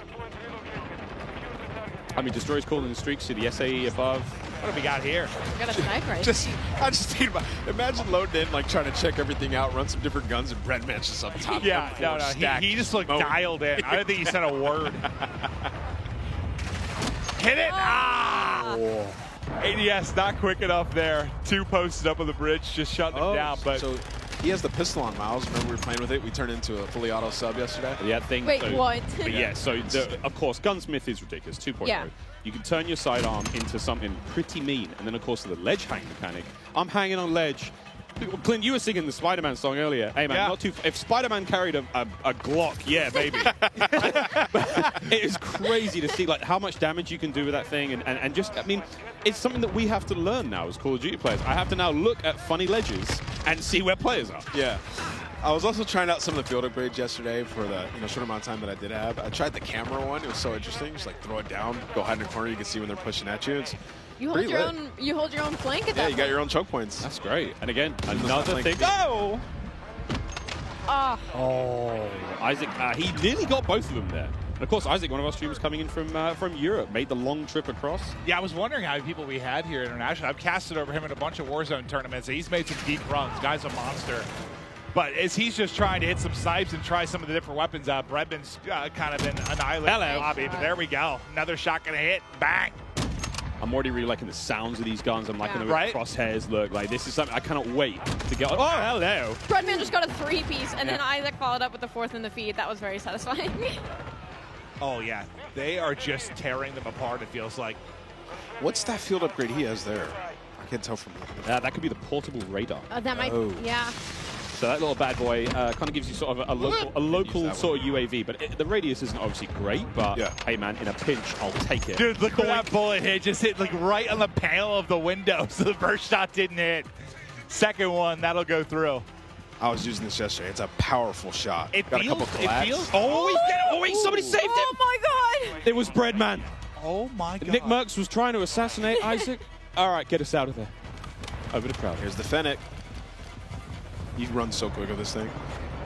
I mean, look how different this POV seems versus like the sniper POV. Yeah. Right? Like you're moving. You're going. That. Oh, wow. Doesn't matter though. Okay, Sean J.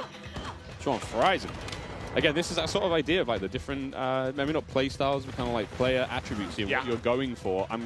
Crowder is obviously, he's way more aggressive, He might be hitting flanks soon, but the way he's kicked himself out. Whoa. He's in the mix. I think something that you could learn a lot, that all these creators are going to learn very quickly, is there a lot more paths on the map than you know about. Like, on this one specifically, behind Crowder, there's an underground passageway where one of the flags are, and, like, I didn't even know you could go down there. Like, I had to wrap the entire building before I figured out how to get underground. So there's a lot more angles and a lot more passageways than I think a lot of these creators are expecting, and that's why we're going to see possibly a lot more assassinations, possibly a lot more credit corners, and people just popping out of literally nowhere. Crowder is locked in. And that is the power of the Fennec. That player didn't stand a chance. Yeah, he's in the perfect area to use this weapon. It's like going out, getting peeks, close-range combat. It's a lot of fun to use this one, man. I was using it in the majority of the games. I mean, they're not doing a great job in-game. They've got the lead for now, but again, classic Dom. Capture the flags. UAVs and all sorts of kill streaks coming up. No one's, I don't think anyone's going too crazy with any of the kill streak choices. We did see Crim6 with a VTOL earlier. Again, classic from MW19. Yep. I wonder if we're going to see any more today. Ooh, you saw that. He I can imagine. I mean, this is the chance to test everything. Run through, try different weapons. I mean, as much as I say that, we know how a lot of these people are. They're going for crazy clips. They want to drop bombs. They want to have high kill games. So some are going to find stuff they like, little combination they feel comfortable with, and they're going to send it. But Crowder, yeah, he's in the mix right now. Movement, I mean, he seems pretty comfortable so far. Just with little hop chows. Yeah, the bunny hop. Freebies. You're just hopping around. You can even hip fire this one. He's picking up a ton of kills. He's loving this class setup. He switched it up from last time. So one of the big things, I mean, before the show started, I walked around and talked to as many of the streamers as I possibly could, and I was just like, you know, you've had a tiny bit of time with the game. How you feeling about this? And almost every single one of them said, I'm really struggling not to slide everywhere. They've been so used to doing that. Get used to it. From MW19 all the way through to Warzone when, you know, we're on Caldera. It's not the same. It's not the same. I can say that just from all the Warzone I've played, like, it's going to take, like, my hand, just the muscle memory of it. Like, I'm just so, I've been slide canceling now for years across the map. It's just going to take a little getting used to, 100%. Yeah, but I do think my hands are going to be very happy, though, I'm not having to do that constantly across the map. Yeah, if you try to slide around now, you might even be slower than just sprinting. Honestly, yeah. That's how it looks. Again, it's how you use it. It's the dive is a really great mechanic for escaping. The slide gets you into different positions, obviously. I like to leave with my head, you know, the ball head. So I think the diving thing's going to be good for me. Just like a bowling ball, you know, Miles? Just sending it through a door, sitting it through a window. Maybe diving into someone. You think I can knock somebody out that way? I wonder if there's an attachment for you. You? Yeah. like a unicorn like type bayonet power? or something. Yeah, bayonet on my head. Okay, that sounds sick, though. Honestly, hold on. If the devs are listening, let's think about that a little bit. A bayonet dive kill. Oh my God, I want that immediately. I'm thinking like, you know, I've got this idea of like, you know, Yondu from Guys. He's got a big fin on his head. Yes. But make that a blade. Absolutely. Isaac. Oh, quick swat again. That is his sidearm. That's his pistol. Again, the range on that bad boy is going to be all that crazy, but you know it's going to rip when it hits. Sniper's just so satisfying when you get the kill. The sound, how deep it is. It's amazing. It feels like there's no drag in the sniper. When you were using an ant, did you have to lead your shot at all, or was it a direct hit? It felt like an invasion, like I had to lead my shot a little bit, but that could just be because I'm rusty. Oh, that's And I was trying to shoot across the map. But you can get some feeds, man. Like I got a couple collabs with this gun. It's super powerful. Sniping is back, friends. Not to dub. Snipe's still fast and fun. Again. 64! What? We thought Bread was popping off. Destroy's up there frying. He's got double the score of everybody in the lobby. Ooh. All right. Look at this. Oh, man, through the door with the pistol. A lot of windows on that map as well. A lot of glass above those door frames. I found on, you know, keeping the teasers at it, but like opening breaks and stuff. A lot of sweet nade spots already. Yeah, I can't wait. I cannot wait. A little peek at the menu here now as well, of course, while Isaac gets ready to get into his next game. So much in Modern Warfare 2. We're almost actually ready to keep the show running. Jess, you're down there with Zuma. Tell us how Tommy's doing. Miles, that's right, I am right here with Zuma, Tommy Properato himself. So, I mean, you have now had your first taste of Modern Warfare 2 here at COD Next. What did you think? Oh, it's incredible. The game feels super smooth. The gunplay is awesome. I like the time to kill, and the maps are dope. A lot of close quarter gunfights, and, you know, I've been having a blast, man. The chat's loving it as well. They're loving it. So there's so much to talk about, you know, new modes, new maps, changes to the gunsmith, but what really stands out to you? Like, what are you excited about? I'm really excited just to get the competition going. I mean, I'm excited for the CDO, and I heard them talking about ranked play, so, you know, I'm really excited for that. And Warzone 2 looked incredible as well. I was talking to Repulse. We're going to be the Warzone duo this year, so I'll be bouncing around between the both. But I'm just excited for something new, you know, a new game. And it's been a lot of fun to play, and there's so many amazing creators here. And just thank you to everybody, and thank you to Call of Duty for the opportunity to be here. It's awesome. And then, you know, real quick, with Modern Warfare 2 on the horizon, what does the year ahead look like for you? Man, just a lot of shows, man. A lot of flanks, a lot of streams. I mean, the content's going to be pushing all year. So excited, man. Zumafi's going to take over, and we're going to have some fun, man. We're going to have some fun. All right, well, thank you so much. That is all from me for now. I believe I'm handing it off to my dear friend, Lottie. Thank you so much, Jess, and it is so good to be here. My name is Lottie. First time on the desk, first time, of course, being in this incredible arena. I have a lot of wonderful folks on this desk, but it is now time to chat about an epic giveaway from our friends at Jack Links. Each Jack Links supply drop includes a brand new copy of Modern Warfare on the platform of your choice, delicious Jack Links limited edition products, and brand new epic in-game items that I promise you'll be dying to get your hands on. So check this out on how to enter. Looking for an epic way to celebrate the launch of Modern Warfare 2? Jack Links has got you covered, giving you the chance to win the ultimate Modern Warfare 2 supply drop. Keep an eye out during the broadcast for the Jack Links Sasquatch to appear on screen. If you see it, grab your phone and scan the QR code, following the prompts to qualify for entry. Tune in to Call of Duty Next. Squad up with Sasquatch and level up for the ultimate viewing experience, courtesy of Jack Links. Terms and conditions apply. All right, folks, so keep your eyes peeled to spot the Sasquatch on the screen throughout the show. Scan that QR code and enter all your information for a chance to win. But it is my absolute honor and pleasure to be on the desk, of course, alongside Maven. But we also have Jeff and Joe on here to talk all things Modern Warfare 2. Of course, our multiplayer design directors here. And we're just going to get a bit nerdy, to be honest. You know, we're going to look at a bit of gameplay. I am so excited to talk about it. But Maven, I've got to ask you, what do you want to dive into first? We have the two guys that are going to answer a question. Well, here. first off, by the way, you guys killed it in the opening of the show. Thank you you. know, it started real smooth. I'm sure nerves were going a little bit, but it was awesome to see. But I know we're going to have gameplay that's going to be popping up. We're going to chat through stuff. But I think one thing I kind of want to chat through is just there's been a lot of significant changes. You guys are always looking to how to kind of tweak the wheel a little bit. Can we chat through kind of the perk change and where your head was at with regards to that? Because it's a big change. It's interesting. Yeah, you know, perks haven't really been touched for a long time in the series. And I guess by nature they're passive. And so most of the time we've found people just, you know, find the 3 that they like, and that's it. They kind of forget about the... I said that earlier. That's me. Yeah. Like, I find a few I like, and like that's my class. There we go. We just wanted to come up with a system that was a little bit more engaging. And so we grouped them into 3 different categories. You get 2 to start with, and then you pick a third, and then you pick a fourth, and they're rewarded as you play. You really like how they proc at the end. Yeah. I mean, an announcer comes up, tells you what perk you got, and it kind of re-engages you with what's available, right? And they're earned through time and score, so eventually you'll get them, and you're not gonna. It doesn't reset on death. It allowed us to kind of like create a couple more powerful perks and put them at the end because you're not going to have them the whole match. And there's some interesting depth there where you can say, okay, UAVs are really powerful early match. Like there's different things you can do where you're kind of like, if you're one of those players who really wants to noodle, you're like, okay, I know these aren't in play yet. Well, I guess, listen, it's very different, but I'm also a big like RPG guy, so I like the process of like unlocking things and earning things. It's just like at the core of who I am. So I dig that, just like the progression over the course of one single map. I think is very cool. Yeah, it just feels good.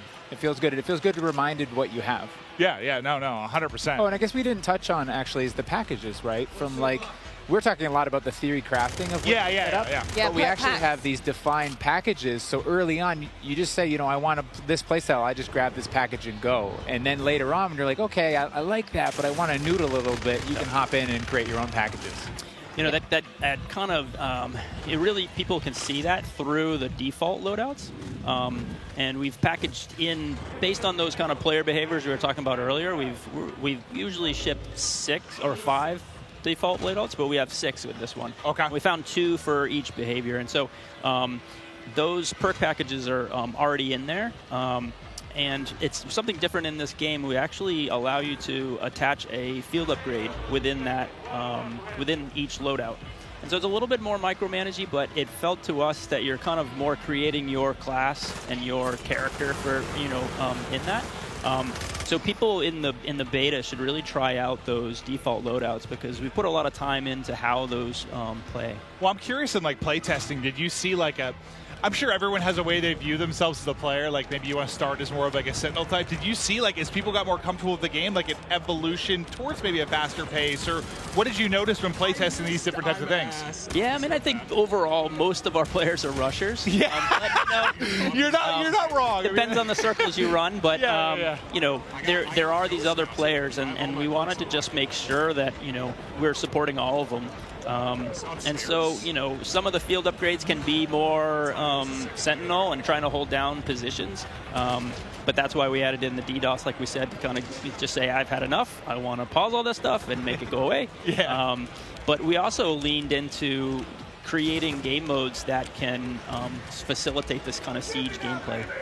Now, we talk about the rushing players, right? But we also want to talk about the pacing, the movement, you know, what it looks like, how it feels to be in-game. And when I got a chance to get on the sticks yesterday, something I noticed is it is a little bit slower paced, right? We're going to be sprinting round, not sliding round.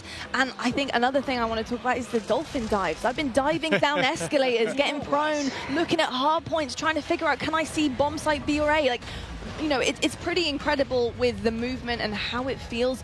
What was it like making that? What were the decisions behind that pushing forward? Because the feel of the game is huge.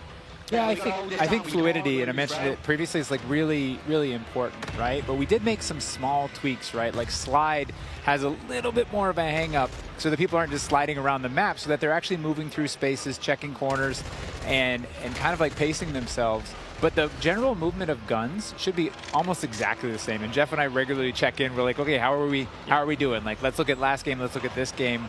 And we try and be consistent in that regard. But there have been these small tweaks, and the dive is one of those tweaks. The ledge hang is one of those tweaks.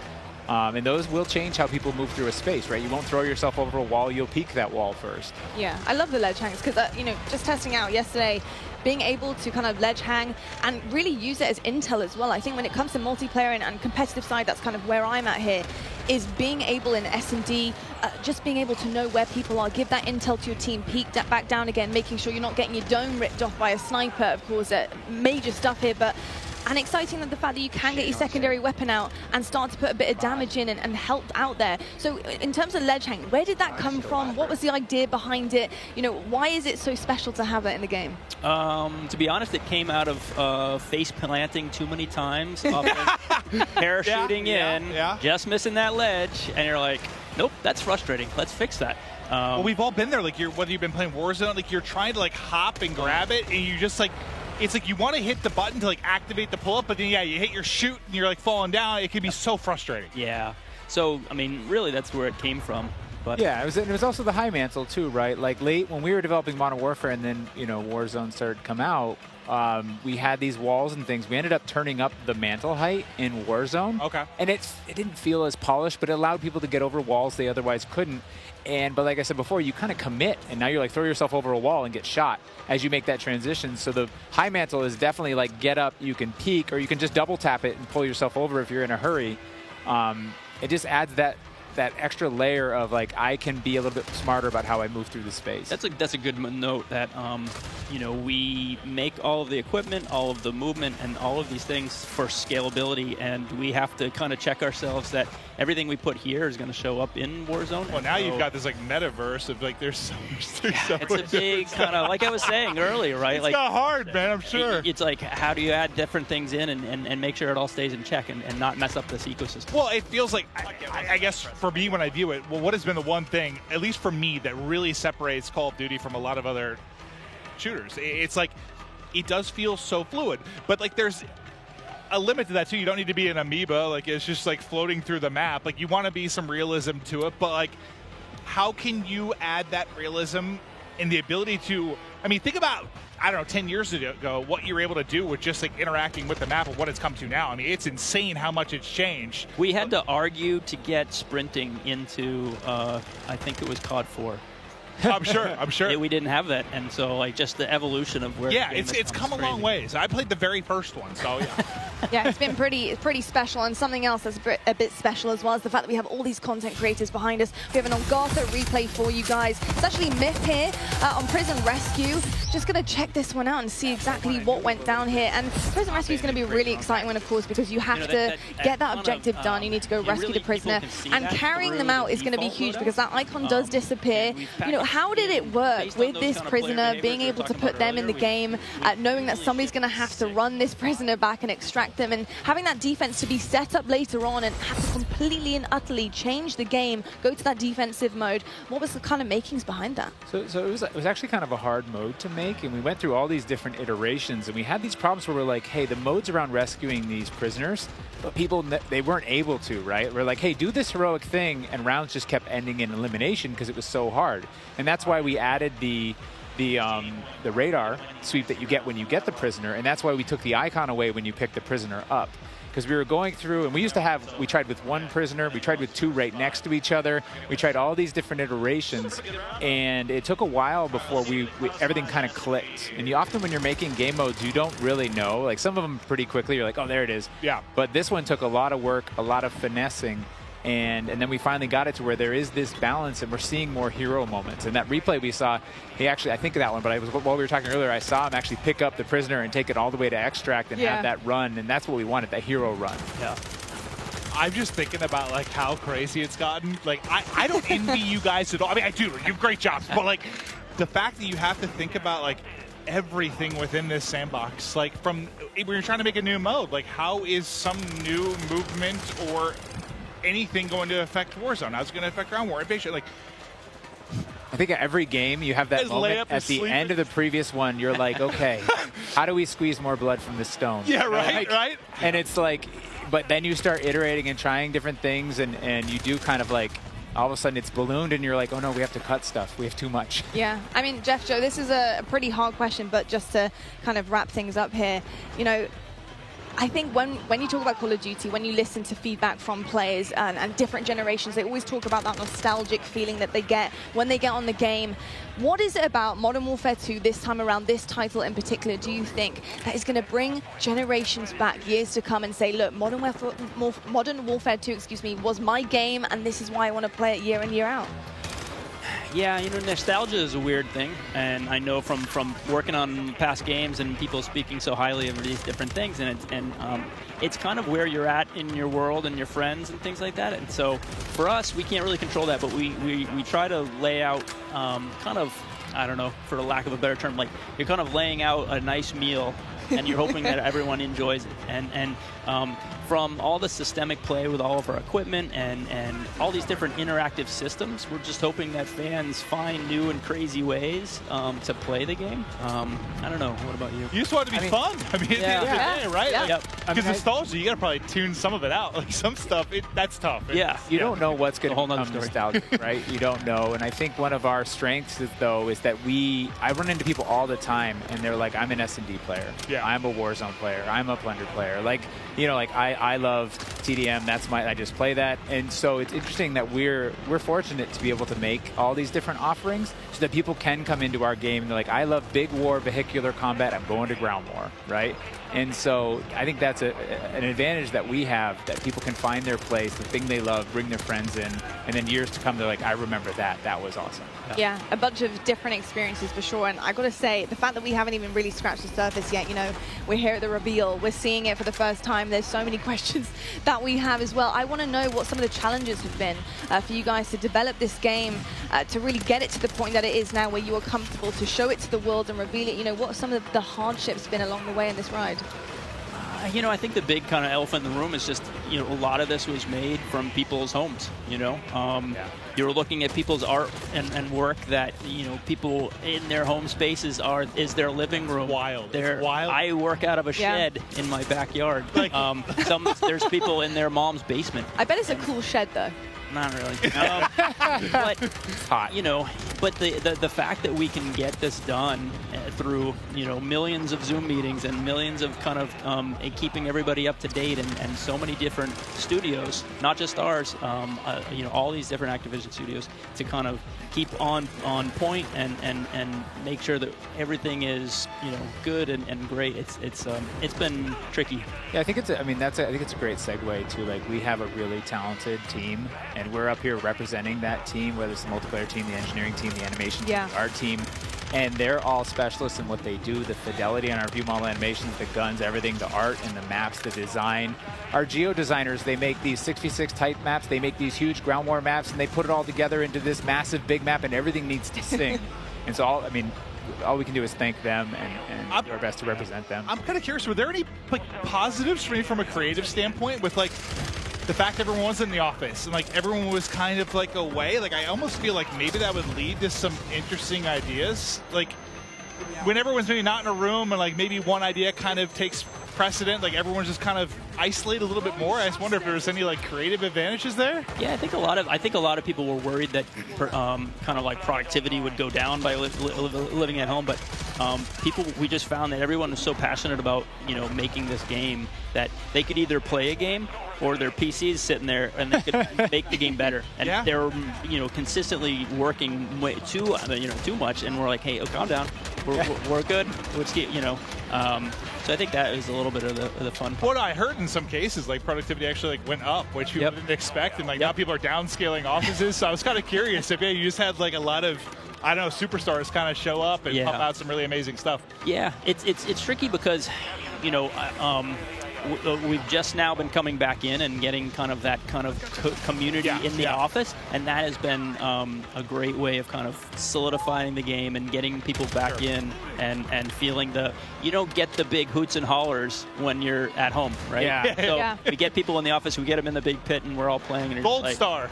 Yeah, you get that feedback loop of like, I made good stuff, and someone's happy. Yeah. Look, drawing back the curtain a little bit, because when I think of how to handle a brand new game, a brand new title, bringing all these exciting factors to it, I'm thinking of like bare bones, in your shed maybe, with a whiteboard, just writing things on, just brainstorming. What is that process like? Building the blocks, building the foundation behind this brand new game, putting those ideas down on paper. How does it work for your team?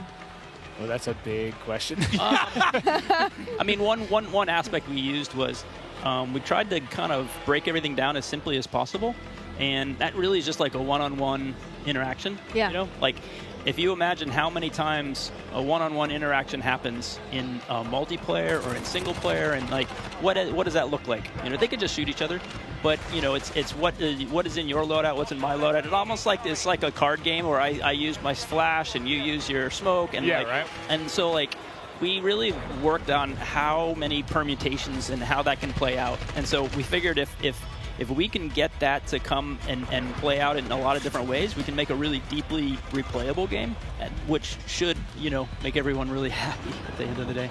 Nah, it seems like everyone's having a blast so far. I mean, this in general, it's got to be pretty special to see just this many content creators here, gassed up, enjoying the game. I mean, it's been absolutely incredible. Honestly, Jeff, Joe, thank you so much for being here, giving us all the insights, letting us nerd out a little bit, ask all the questions that we're dying to know.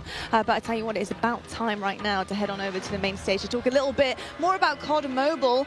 We've got Beef Mummy and Matt Lewis over there. Let's take it over to them and see what they have in store. All right. Thank you so much, Lottie, and welcome back to the Command Center presented by Xfinity Rewards. And it's time to finally drop into some epic Warzone mobile gameplay. And joining me here, none other than Matt Lewis. I've been so excited to bring you into this stage. He is the Vice President of Product Management for mobile. Thank you so much. I am super excited to be here today. We just have some awesome gameplay. We have some cool new surprises for you. So I'm just really looking forward to sharing this moment with you and with just the entire Call of Duty community. I'm so excited. I'm just ready to get into action. And obviously things are just heating up over here. And it really is impressive what you've been able to pull off here. And watching someone play, it looks great. It feels great. It's as if it's running off a console, to be honest. It's true. How did you guys make this from the ground up? Yeah, it's a great question. So one of our game pillars was what we call relentlessly Warzone. I like to think of it this way. There are a set of emotions and an overall gameplay quality, something that's felt when you play Warzone. And for us, that's something, it's a product of these proprietary combat and movement systems, the Verdansk map, tons of vehicles, and some unique Warzone mechanics, things like the gulag and in-game loadout drop. So you put all these together in a pot, mix them around, put some magic powder in there, and boom, Warzone. So games, they can try to match this recipe, and they can spend a decade, iterating and testing and trying this and that, but they're just not able to quite get there. So for us, being on the same technology, it means we don't have to tinker nearly as much. It's just an incredible advantage for us. So how was the team able to do it and just really pull off everything that you've had here so far? With tons of coffee. No wonder why we don't have any more coffee here backstage. Yeah, exactly. That's the truth. All the coffee in the world is how we were able to do it. No, one of the things that I just love about this project, it's a really great mix of talent and experience. And for us, that concoction was what allowed us to have this kind of great end product. So for us, there are 4 major studios who are working on Warzone Mobile. Activision Shanghai, Beanox, Digital Legends, and Solid State Studios. So our philosophy, it's been to mix together really amazing Call of Duty console and PC developers with some of the best mobile developers in the business. Because that's what we want, an authentic, adrenaline-pumping Warzone, but something that is ultimately in this made-for-mobile, amazing, super polished mobile experience. It's been so much fun watching all of these streamers today, and this game looks like a really great time. What is the best way for our viewers at home to guarantee they will be the first to drop in and play Call of Duty Warzone Mobile? It's a great question. It's a great question. So for us, pre-registration is going to start today. We'll have a little bit more on that later. We're super, super, super excited. And if you're on Google Play, if you log on to the Google Play Store right now, you'll be able to start to pre-register. If you're on other platforms, please keep an eye out on all the social channels. We have the social channels live now, so follow, comment, all that kind of good stuff. And we're coming soon on the Apple App Store for pre-order. We have some incredible rewards. I'm going to talk about those maybe in a few minutes, but maybe for now, kick it over, check out some gameplay. Oh yeah, I can't wait to go and pre-register for myself. I'm just so excited. But that brings an end to our coverage of Call of Duty Warzone Mobile. And honestly, it's been such an amazing, great time here. But obviously, before we do end all of these, we're going to try to see what kind of fun all these streamers are bringing it up over here, because we are taking up on the screen right now. I mean, this ends with us just trying to introduce the game, but obviously every one of us, we want to see the gameplay. We want to see everything that's happening here, and obviously I am with the best person to talk about everything that is happening here on your screen right now. Oh man. So when I'm looking at this gameplay right now, for me, one of the things I love about Warzone is that vehicle play. The vehicle play, the movement, and the combat systems all tied together. I'm a thumb player. I can't do the claw myself, so when I see other thumb players, in particular on the vehicles, it's a soft spot for me. I just feel great. Yeah, I mean, I feel like a lot of the players right now, even if you're not on mobile, you just see this map and you go back way back 2020, and you're just seeing this map Verdansk. It's just you're basically having a little bit of a throwback from when you used to play this map, and you get to play it here on mobile. And so I feel like it's just so exciting to finally see this map back into life. And really, we're just ready to play. I know, yes, we're in alpha right now, but I played the game yesterday. It feels amazing. 100%. I think you nailed it. I think the team is really, really, really happy with where we are. If we think of the development process, we typically think about 4 stages, and we're in the 2nd stage right now, where we're live to some amount of people in our alpha, and we're going to be entering a beta shortly. So for people who are interested in getting their hands on the game, the best way to do that, to pre-register now, follow all of the channels on social. There'll be some great updates there. And we just have loads of improvements, loads of surprises too. We just have some super cool stuff coming in. New features, maybe some new gameplay. Gunsmith is looking absolutely incredible. I think players who are familiar with it, they're just not going to believe what we have coming out with soon. And as you can see over here, we definitely have streamers that you're very aware of already just logging in, checking out Warzone Mobile.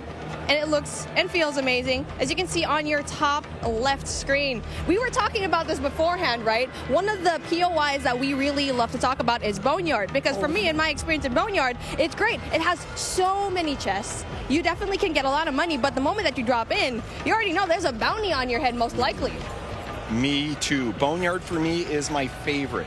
I'm a player. I like to equip 2 things. I always like 2 primaries for myself. A shotgun is a must, and I like my shotgun and my sniper. People make fun of me for it, but that's what I love. Boneyard allows me to do both those things. I tend to like to hide out myself in some of those little airplane shells, wait for unsuspecting people to come in, and, you know, sometimes I'm lucky and sometimes I'm not. But that's me, Boneyard all the way. The fun thing for me, too, we've been noticing some people, we've been noticing Bobby talk about this a little bit earlier, is, you know, being able to go back into some of those points of interest that you like, in particular ones that were former MP maps and previous Call of Duties. It's just one of the things that makes Warzone awesome. I know people were talking earlier like, oh my God, Superstore, Superstore, Superstore. Oh yeah, speaking of Superstore, I mean, I like dropping in there because I feel like I'm going on a shopping spree, grocery shopping, all the weapons that you need on the ground, they're over there. You know, but the thing is, it's in the center of everything. You're in the middle of everything. So if you want to go and just go away into safety, you're going to have such a hard time because you're worrying about people up top. Airport is right there. Boneyard is right there as well. So I feel like for me, like since we're seeing Boneyard right now, it's kind of like a safe little spot because it's right off to the side, but you still get really good loot as well. Totally. Well said. And for me, one of the things I love about Verdansk as a player is there are these mix of different ranges. You have really close quarter, inside combat, things like Superstore. You have some long distance sniper areas. Some people I know like to go on top of dam and try to pick off some enemies. And then you have things that are great for AR, you know, that mix of ranges. So it really is kind of like, you know, choose your own adventure. How do you want to have that kind of gameplay? Well, talking about the gameplay that we have right now, we definitely want to have a little bit of a look into the different streamers that we have, because obviously you can see here the duo. We got Hawks, we got Bobby Plays, and they're definitely really known in the scene, especially when it comes to mobile. And so it's really exciting to finally see these guys enjoy the game, because we've been talking about this for such a long time. And I really asked Bobby, are you going to be here in this event? I saw your invite. I wanted one as well, but obviously I sneaked into the COD Next event and was finally here, finally able to see the alpha. But hey, since we're here, taking a look at what's going to happen here on the right side of your screen. You're taking a look at the map, and it's exactly what we saw in Warzone. Totally, and it's getting to one of those end crunch periods. This is my favorite. The circle started to close, not yet final circle, but it's definitely that time. You got to be a little bit strategic and smart about your choices. There is a penalty if you get a little bit too aggressive. And now, speaking of being aggressive, it's like we were talking about it. It's really a matter of where you drop, because obviously the tier 5 loot zones, the tier 4 loot zones, you'll always have that risk, but obviously the reward is a little bit more high. I mean, especially if you're going to be dropping at the very ends of the map, at the very end sections of it, where, yes, you might not have better loot, but you might have a better time not really looking for those kills. But the best thing here is you need to find that middle ground in every BR game that you have. For here, cash is king. You need to buy out, go and find a way to buy your fallen teammates, who we've already talked about it before, or maybe even meet them in the gulag later on. I'm really hoping to see a gulag feature over here. I want to see it. Me too, and looking at the mini-map here, there were just quite a few red dots around. Something tells me we're going to see the gulag pretty soon. And now we're talking about the weapons that they have over here. Obviously, it's something that we've seen already. The Fennec, I feel like it's going to be a really good gun. And speaking of, there you go, gets one. So that's a really good start. So hard up. We can see Bobby Blaze. I mean, it's just like Bobby Plays has been such a tremendous name here in the mobile scene, and now he needs to get out, because he's going to be in big trouble, especially going out here with no cover whatsoever. Yeah, I don't know. He's living dangerously. I don't know, Bobby. I'm worried for you, man. Yeah, Bobby and Hawks, they need to find a way to, just get some cover. There you go, finds one. Gets the kill. That's going to be really good for them so far. So again, so far so good, and I'm really looking forward to kind of just talking to the guys later on after this gameplay, right? I feel like they have a lot to say. Me too. Super curious to hear. Also curious to hear how this interaction here ends. I want to go back to one thing you were saying earlier with the loadouts. One of the things for me that I just absolutely love about Warzone is being able to have this little in-game economy and the strategic choices that happen as a result. Sometimes I want to get my own loadout. Sometimes, no, I'm all about buying a new score streak, leveling up, helping my squad that way. There's a really nice element of strategic choice, and it's ones that we know players in Warzone 1.0 on console and PC, they just absolutely loved. And, in mobile, there's really nothing quite like it. So just can't wait for players to get their hands on that. Oh, most definitely, because I had my hands on it yesterday. I'm not very good at it, and that's why I'm being a shoutcaster. I'm just kidding. But really just playing the game and playing Warzone in general, it feels as if you're playing the same thing on console and PC. And so that's such a huge deal, especially since you're putting it in such a tiny device, tiny but powerful device, and to have the same thing here. Not only that, it has its unique aspects as well. I think we've already mentioned it before. Mobile, yes, even though you already have it, Warzone is here, it has its unique features. Big time. And when we started making the game, we listed out all these options. We could make something that was totally not connected. It was its own mobile experience, no connective tissue to Call of Duty console or PC. And on the other end of the spectrum, we could do an exact port, something that felt exactly the same, had same experience, same economy, same everything else. What we decided in the end was, there are different principles that we want to achieve. We want to make sure on the core game, so here, the moment-to-moment gameplay, it feels just as good as Call of Duty console, because really, for us, that's the best shooter in the world. We want to make sure that we're rendering that properly on mobile. We just think there's nothing better.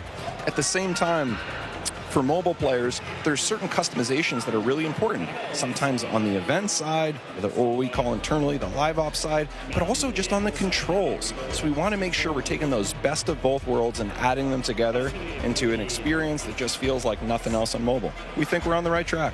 Yeah, well, speaking on the right track, Noah from YouTube getting these kills already, and it's our first time seeing him right now. So, again, where he's at, it's going to be a prime spot because it's not going to be too crowded, as you can see here, but you can also get really good loot. So that is definitely one thing that you want to have. And now for him exploiting all of these, I can see the movement is very much like Warzone. I feel like for me, that was one of the bigger questions. It's like, what's the movement going to be like? And you can see here, it's good. He's done. He's already kind of felt the game pretty right to the fact that he can get a lot of these kills. And so how was it like trying to transform into the movement coming in from Warzone, going in here to Warzone Mobile?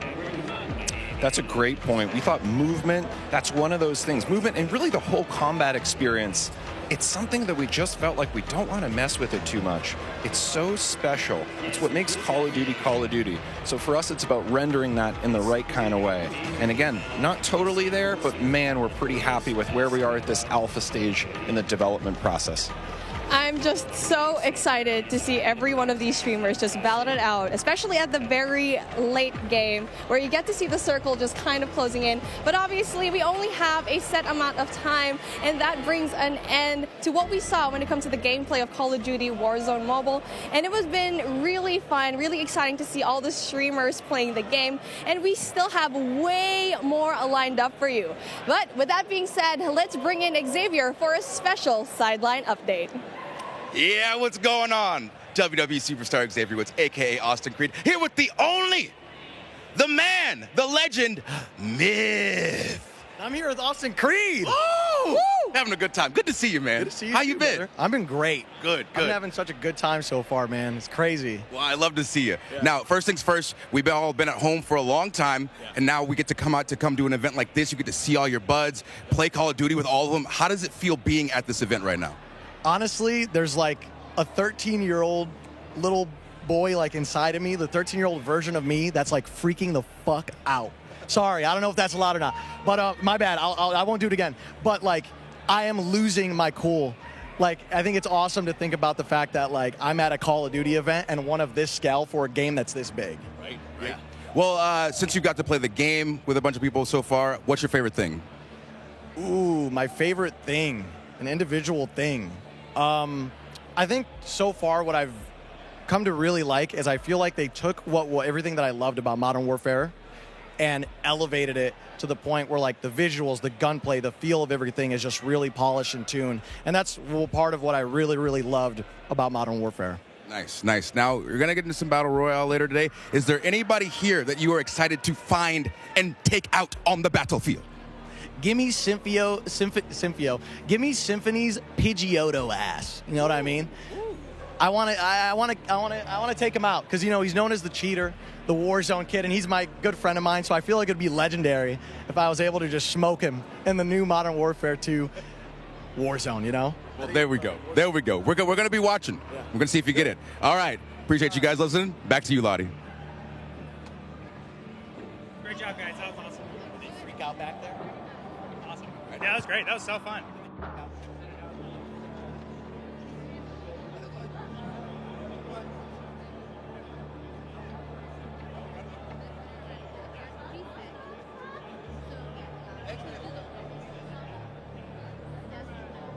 Inside, how hyped up he is, like, oh, yeah. I love it. Yeah, I mean, everybody is. I feel the exact same way. Yeah. Like, everybody's in one room here for one reason. It's to play and be excited about the new game, man. You can hear it, like the passion in here. Everybody's loving it, all the new game modes. And we got one on the screen right now. Like, we've had 3P in Call of Duty before, but not quite like this. Yeah, it's been pretty amazing. And yesterday, just being able to play, seeing your own back as well has been a while, of course. I got to say, it felt pretty damn good. And when you got used to it as well, Ali, like, yeah, start frying. And I know you fry. I was having an incredible time yesterday. I was on other streamers' setups, so I made sure to change my clan tag to CXT, so everybody knew who was absolutely world starring them on the map. But I will say, the energy in here compared to like a competitive event is just, it's intense in a totally different way. It's intense in the fact that everybody is just so excited and everybody is just having pure fun and bliss loading into a new game, figuring things out. Like, the energy is just on a different level.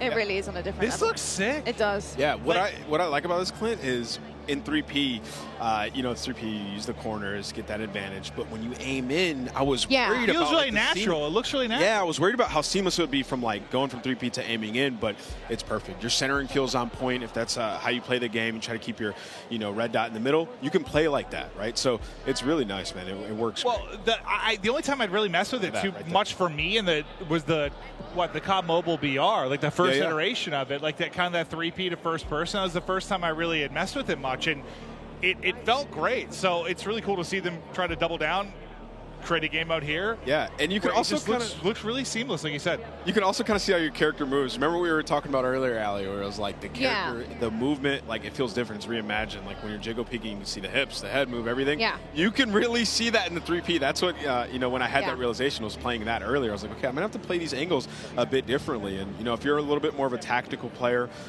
like to get that information, this is gonna be what you want to play. And I don't know if this goes for everybody, but this is the first time I played a third person like this, where you actually went into your sights still. Like, that you weren't still in third person when you went to ADS. So that was very interesting to transition for me, and I was curious at how it would work with a controller, because I use a controller personally. I feel like mouse and keyboard players are a little bit more accustomed to stuff like that. So I was wondering how that would translate, but like Ant was saying, like, it just felt natural. Like, it felt normal, and it was actually really, really fun to play, because your FOV, like, you see everything, and like you play and you peek corners like totally different than in your first person mode. Well, the one thing I really like is, like, one thing I'll struggle with sometimes, like, you get this really cool operator or something, right? Like, a battle pass comes out, like, this really dope operator, and you don't really get to see him that much, right? It's more about, like, your gun when you're in the first person. Yeah. But with this, like, if you get something dope or some of the different emotes you can do, like, your skins. You are showing off. You get to see what you look like. I think, going back to quickly your point there, Ali, about getting used to kind of the zoom in then into the ADS as well. It does take a second to get used to, for sure. How would you handle that, though? Because I think, traditional Call of Duty games, straight up first person, you can snap really quickly, right? Your ADS, you can put perks on to make sure that ADS is as fast as possible. This takes a little bit of time. So are you pre-aiming when you're going around? Like, what are you doing to try and kind of combat that? Well, I'll tell you right off the bat, when we first loaded into it yesterday and got a little bit of a taste, I thought it was a bug. Like, I thought you weren't supposed to be able to ADS. I was like, oh my gosh, no way. Like, oh, they're going to be playing tomorrow and this is going to be happening. But it was meant to happen. It was such a smooth mechanic. And talking about getting used to it, I was pre-aiming quite a bit, but as you got used to it, the hip fire on a lot of these weapons is actually incredibly accurate. So if anything, you're going to find yourself hip firing a lot more than ADSing when you're playing this game mode. Again, might leaning towards the mouse and keyboard players who are more used to not actually. I think your centering is just your centering. Your centering is incredible. Guys, I'm not gonna lie, I've played tournaments 3P on Call of Duty. Yeah. We had it back in the day. Like, I've grinded 3P Call of Duty. It's actually a lot of fun. We used to have search and destroy tournaments all the time. I think these guys are having a lot of fun with it. I mean, you can see, like, it's a completely different play style. Where did you come from? Hitch is surprised. Yeah, he's not happy with that, for sure. But it's absolutely incredible. And another thing, you get a different kind of FOV feel for the map as well. You see things in a different kind of scope and bigger picture here. I'm kind of curious to see what things look like in terms of, like, hanging from ledges from third person and how that kind of works as well. Like, they put in so much work into the game. Like, I see you. You want us to see everything. And that's kind of what 3P is for. Like, Clint, that's a really good point. Like, with your operator, like, I want to see that swag. Well, I miss, like, it was a simple thing, but back in Blackout, like, the first iteration of the VR, you had, like, these emotes that you could do, like a hula hoop or something that would go out to third person. And I kind of miss that going forward, because I like to see, if I get this really cool operator, I want to see it more. But, like, to your point, seeing the character animations and stuff, like, they just look godlike. Like, it does look so good. It looks so good. And not to mention the sneak peeks that we've got from, like, the vault and from what operators are going to be coming off of beta. Like, they look incredible. Like, they look so freaking good. So to that point, I am very, very excited to see, once the game releases, the type of operators we're going to get heading forward. I need Vacation Maven. That's what I called it. It's like a Hawaiian shirt with a bald guy with, like, a little bit of suntan lotion on his nose, and I just always called it Vacation Maven. I'm going to need that back. I'm not gonna lie, I might have to whip out my PlayStation again because that Oni skin, like you were talking about, imagine how damn fine that would look in third person. Yeah. Like insane. That skin was doing the walk and everything. Oh my god, in both hands. Like I want to reenact that live in game. It'd be absolutely incredible. I mean, this is already looking so much fun. I remember playing this yesterday. I got in a lobby with Aiden. And yeah, that was really rough. I was actually playing on Cloaksy's station, and I've definitely given him a bad name. I've got to say. You said that you thought Aiden had a personal vendetta. I did. I mean, this guy, he really doesn't like me. He really doesn't. But you know, it was so fun. He doesn't like play. Cloaksy, wasn't you? Yeah, I promise. exactly. He's probably like, who is this? It can't be Cloaksy for sure. But pretty exceptional stuff, and we can see a lot of the ADS here. And Look I'm at pushing it Tommy's forward. face right now. Like he's just got this. He had this little little smirk and smile on his face. Like you can just tell people are having fun, and that's what this is all about. It's been awesome to see. Tommy was having fun. He was sitting there capturing C, just like jumping up and down with his camera sort of angled down so you can see over the wall. Like he's like, oh yeah, he's like, I played this before. He's having fun, man. Absolutely frying. It wouldn't be a Nick Cam if his face wasn't in it. Yeah, like what I walked through all these setups. I saw the cameras were in the right spot. How is it still only half his face? Like he moved it. He had to have. That's the classic Nick Merckx. It's the forehead. It's the eyebrows and the forehead going strong always. You probably talked about this a little bit, but just while it's on the screens, I've got to say, the aesthetics of this game look so good, and in terms of third person as well, being able to see it all encapsulated, as well as your, of course, skin and your operator that you're looking at. All It's right. stunning. And so is the gameplay here from Nick Merckx. Yeah, it really is. That but was sweet. The color I'm loving, but he's got the gunning on point right now. Nick Merckx absolutely forehead cam and all, just frying. And you saw what he did there. Tearing up the lobby. He was pushing up and he was turning left, but he had his camera angled behind him. Yeah. Saw that, jumped backwards, and absolutely. That was fried him. nasty. So you know Nick. I mean, he's got a history of third person. So this. How are you guys feeling about the angles? We're seeing Nick do it a little bit here and just kind of shimmying and making sure he can see what is behind the corner. How are you feeling about that for third person? I mean, he's a cut above the rest when it comes to this. Like he's super used to it. He's won championships on 3P, so he's having a blast. I mean, he's played a lot of Call of Duty as well, so it's like the best. Dude, he is torching this lobby right he's now. bullying them. But no, I think there is definitely there's a learning curve to it if you haven't really played it. And yeah, he has a lot of experience with this type of camera, this type of gunplay, and I think you're seeing that absolutely right now. Just the movement with the crouch and the block. He's a little disappointed. I think it's a nade that takes him out, but he was tearing the lobby apart. Yeah, it makes it look way too easy, I'm not going to lie. He makes me feel like he looks a lot more natural than some of them, right? Yeah, he does. Even some of the POVs we went to, I think you could tell they've been playing a little bit, but his looks a bit different, without question. Oof. It's going to be a rough one. He's not happy. He's not happy about that. Absolutely insane stuff, though. It looks absolutely incredible as well. Yeah, he's frying. He's absolutely frying. That's your teammate. That's your teammate. That's what I always struggle with when I'm playing something for the first time. Allie, I did that yesterday. I'm I was shooting at teammates. I'm shooting at teammates, locking on teammates all the time. When it's like new maps, like new game, I don't know. I always. You guys just need to dial it in. What do you mean? Listen, especially if you're not in comms either, and like you don't know the routes on the map yet. Like you run into something, you don't see that name. There's by no the head. excuse for Allie. Clint's like. Allie, I'm pretty confident if you put the time in. Yeah, what's up? You would have had a better professional career than Ant. Like I don't even think I'd have to put the time in, honestly. Listen, bro, I can't understand. You guys. I used to always mess with Ant. I got If I time, skipped Clint. college and I was grinding, like Ant's in trouble. We're gonna take a look at a replay now. Nick was absolutely popping off in 3P. We know he's got the experience with it. Let's check out the Elgato replay. Yeah, this guy obviously has been here before, but of course on a new game here, Modern Warfare 2. Looking amazing. I'm pretty sure this part he does snap off. I thought that might have been the part where he died there. I was going to say surely not. But just really, really seamless gameplay from Nick Merckx. And it's something to expect from him for the future. The fact that he's getting it down already, brand new game, brand new maps. I mean, it's pretty clean, isn't it, Nameless? Yeah, he was frying, and he wasn't even using right-hand advantage there. Like, literally using the left side of the screen. So That's part I always struggle with is that toggle between shoulders. Like, I mean, it's very natural when you play more, but like at first, I'm not very. I just end up like looking at over one shoulder, basically. Yeah, I always look at the right side, man. It's so tough. Left side, I always get gunned. Oh my god. Oh my gosh. I'd say he got a couple hit fire bullets. Rogue. Got Almond here. Was that a shotgun that killed him? I'm not sure. Looked like a shotgun. The shotgun looked disgusting. I was watching Tim use it earlier. He was No running way y'all around like using blasting me. shotguns. That's crazy. Yeah, I probably need one, to be honest. I probably need one, for sure. What do you guys think of the perks as well? Obviously, the perk packs, we talked about that with the devs earlier on the desk, and we saw that pop up a few times now on the screen. But obviously, having to earn the perks and kind of produce the goods and secure those as you're playing is pretty cool, too. Yeah, we'll see what people play around when it comes to, the perk setups. You can create your own, but they also have different, classes. You can be a support player. Clint was mentioning it earlier. You can be a sentinel. Josie was talking about that. So there's different categories. I think most people will just create their own, run some of the historics. If we have EOD, which is back battle hardened. You can stay away from stuns, nades. And then Dead Silence is a field upgrade. I know everybody's always talking about, is Dead Silence in the game? Well, yes, it is. It's a field upgrade. So you can still have that while you pick your additional perks. And as the game goes on, you'll get more. So you're just going to feel like a super soldier. Yeah, it's interesting. It's different. We're going to see how it plays out. But it seems, I just like the concept of unlocking and earning things. I do. So. It's satisfying. You get kills, the game goes on, you get an extra perk.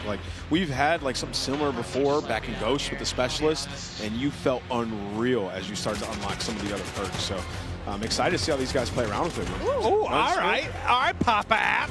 I know. Father of two. Here he comes. Dominating the lobby. I love seeing a sub in his hand. I mean, this is probably one of the better point of views we're going to get, as he is just looking to be a menace right now. Using the 74U, looks like a version of the AK. Yeah, he is. Oh, yeah. Do it to him, my Ab. goodness. Oh, my goodness. Forget as these guys grind, they're going to start unlocking more weapons. So we haven't seen this yet. We've seen Fenix, we've seen the Hurricane, the FSS Hurricane. We have not seen the 74U on the stream yet. There you kind of get to see the Dolphin dive, from the third-person POV, which I still think that's what I'm appreciating the most about this, is just seeing some of the animations from the 3P. It just, I don't know, it's a different beast. Nice to see. I just want to see somebody dolphin dive in third person down an escalator. I'm still waiting for that. I'm with that. You can turn around mid-dive. Yeah, 360. Yeah, so people are going to be getting twerked on. Just, definitely are, for sure. I mean, the 360 down an escalator is going to be pretty nasty. Yeah, Crim, App. These guys are turned. Speaking of, I want to know how you guys feel so far about competitive play. I mean, we've got some incredible pros or ex-pros on our screens as well. I mean, so far, so good. How are you feeling about the pacing? How these guys are playing great. These guys are playing great. Yeah. But I think, the main things are going into it from a competitive aspect is the maps, which the maps look pretty good. Yeah. Auto looks great. And we've only seen a it's impossible for you to say. Yeah, just kind of spend more time on the maps, see how they play out. Feels good. For me, when I sit down, Clint, the first thing that I look at is the gunplay. How does it feel? Yeah. And it felt great. The movement feels good. You got some, extra mechanics. You get good gunplay and movement. It's everything else is kind of, all right. If it's fun to play. Yeah. So I think so far, it's W.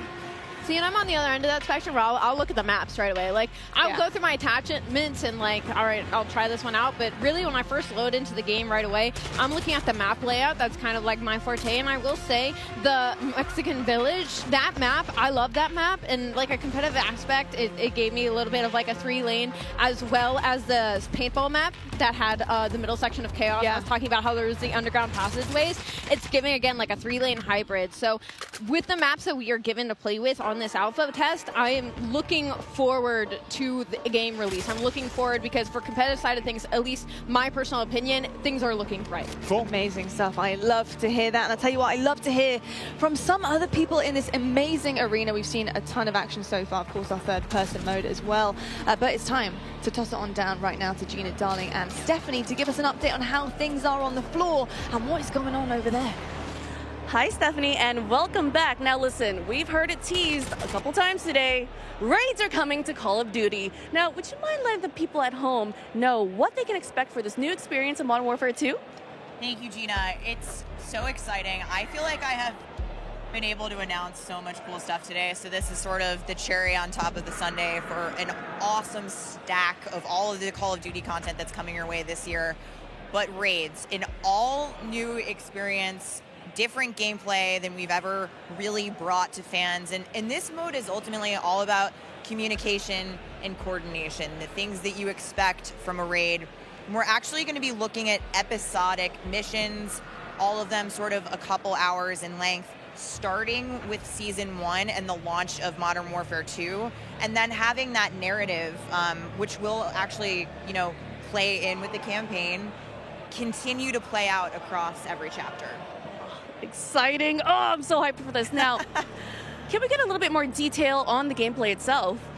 Yeah, so we're looking at 3-person teams. And like I said, this is all sort of a mix of combat, of narrative, and puzzles.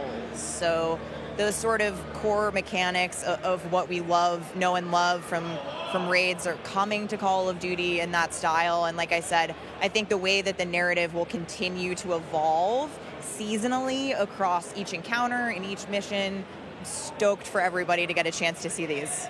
Now, listen, as a longtime Call of Duty player, lined up during midnight so many times, and the still GameStop, at the Best Buy. Shout out to the mom and pop shops too, and still streaming Call of Duty to this day. This gets me so hyped. So please let me know how and when can we dive into raids. Right, so this is going to come with the launch of Season 1. So same dates you're looking at for Warzone 2.0. This will be November 16th. Season 1 kicks off for Modern Warfare 2. And I think it's going to be somewhere in the middle of Season 1, actually. So it's going to be Awesome. You heard it, guys. Thank you so much. And let's go back to the desk. Thank you so much, Gina and Stephanie, and really excited about everything that is coming in. I just feel like the more the day goes on, the more we're getting, the more reveals are coming. I mean, there is so much to unpack here, isn't there? It's just, listen, I've been a part of a ton of these launch events or premieres, and, you know, we've shown, usually it's been like a multiplayer reveal, or maybe we'll show off like a campaign or something. Never, I don't know how to describe it other than like it feels like we're in this sort of like metaverse now. With Warzone Mobile, with Warzone 2, with multiplayer coming from Modern Warfare 2. It just feels like it's this giant sandbox of so much cool Call of Duty shit that I love it. Yeah, absolutely. I mean, you know, it really is an experience. I feel like Modern Warfare 2 is bringing absolutely everything to the table. Or, on the other side of things, there is something for everyone, right? I mean, we're getting DMZ, we've got Ground War coming on our screen in just a moment. I want to see a tank pull someone's face off. I mean, third person, the list is absolutely endless. So the fact that there's so many Call of Duty fans that love something specific about COD, they have something to sink their teeth into here, Ali. And it's just it's incredible. He is a good-looking man. It's like an amusement park. No, you're good. I need you to let you shoot your shot. I got distracted by Cloaksy. I'm so sorry. Continue your point. I hope he sees it later. I'm so sorry, Cloaksy. I am so sorry for yesterday painting your name. And I was just saying, it's like an amusement park of Call of Duty, right? There's just so much going on, and like we haven't even scratched the surface of it. Like there's still so much to be played. We're heading into Ground War. We're gonna see tanks. We're gonna see the vehicles. Like so much. Oh, the water! This the is water. what This is what I've been waiting for. This is what I've been wanting to see is the boats. Wow. So they're going out. They're going fishing. They're going out. They got the full squad in there. Look, like I would not want to run into these guys. We played some Invasion. Oh, it's Stone Mountain. I'm not surprised. I'm not shocked to see that dude. He's ready to get tactical with the ships. Yeah. These guys got I was gonna say he's running around with a pistol. Got the M4 in hand. Zuma here, so you know he's twisted. Yeah. Nah, he's having a blast. It's been amazing to see Tommy Zuma's success in recent months, but yeah, he's got the gun. He's still. It's cool to see him out here competing, playing, having some fun. But this is like what kind of like a middle ground between like your Warzone and your multiplayer experience. For those of you that haven't like messed around with Ground War, it's just giant sandbox. You're gonna see it all. Very, very different from your 6v6 type maps, that's for sure. Yeah, still with a little bit of an objective in this one, different than Invasion. That's a bathroom. Whatever. And everyone's in here just trying to, like, you just come in here, you pull out a sniper, you pull out an AR, SMG, drive all the vehicles, like, full experience of Call of Duty can be had here at Ground War. Yeah, that is very, very true, actually. It really does kind of remind me of Warzone. I don't know whether that's just because Aiden's on my screen or whether it's just because, obviously, this is a massive map, but it really is almost like a little bit of a warm-up and a little taster into what Warzone is, and it's cool the fact that you can get that in Modern Warfare 2. You can kind of come out of multiplayer, chuck on Ground War, and just get straight into things here as well, which, oh, God, go on. That would have been so sick. We want to see a sniper shot right from the top there. Well, I was kind of curious if he was trying ditch shots at that range. Let's see a swim. Let's see some swimming. I mean, it's not even a sniper, is it? This is the breaststroke. It wasn't even a sniper. It was just a scope. Oh, yeah, no, yeah. Wow. He is swimming fast. I've been compared to Michael Phelps due to my long arms and very athletic legs. Is he getting damaged? Yeah, he is. pretty sure he's either, I wasn't sure if he was drowning or getting beamed. Ooh. Maybe a little bit of both.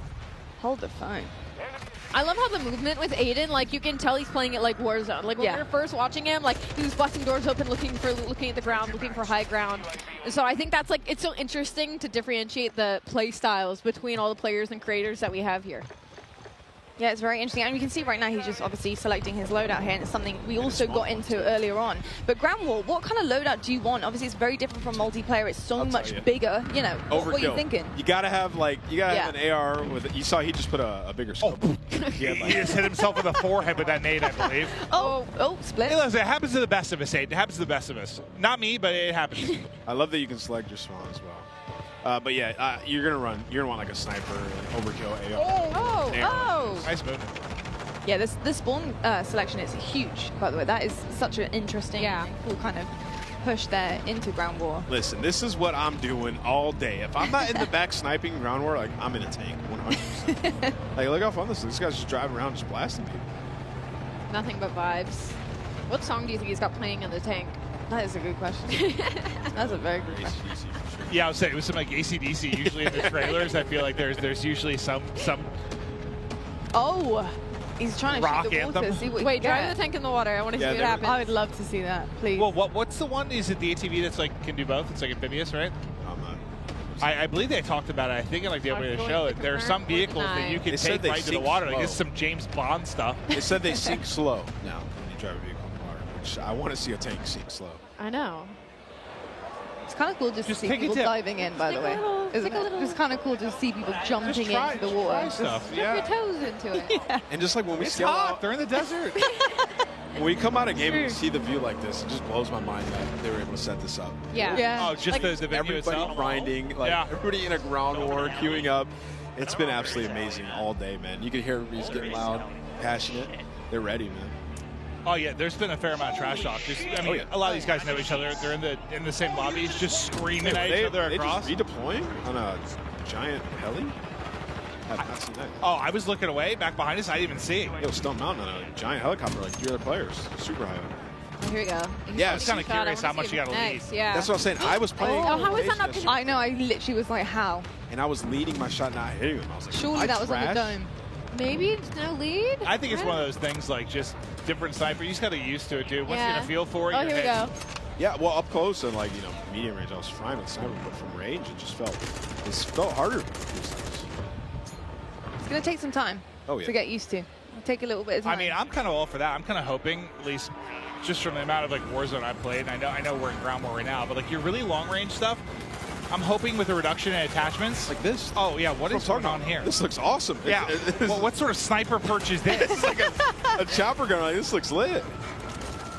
And you can, you can really walk around? Jeez. That's so cool. That's actually really cool. I wonder if the back is open. I need you to hit it. Oh, God, out of the combat area. Get out.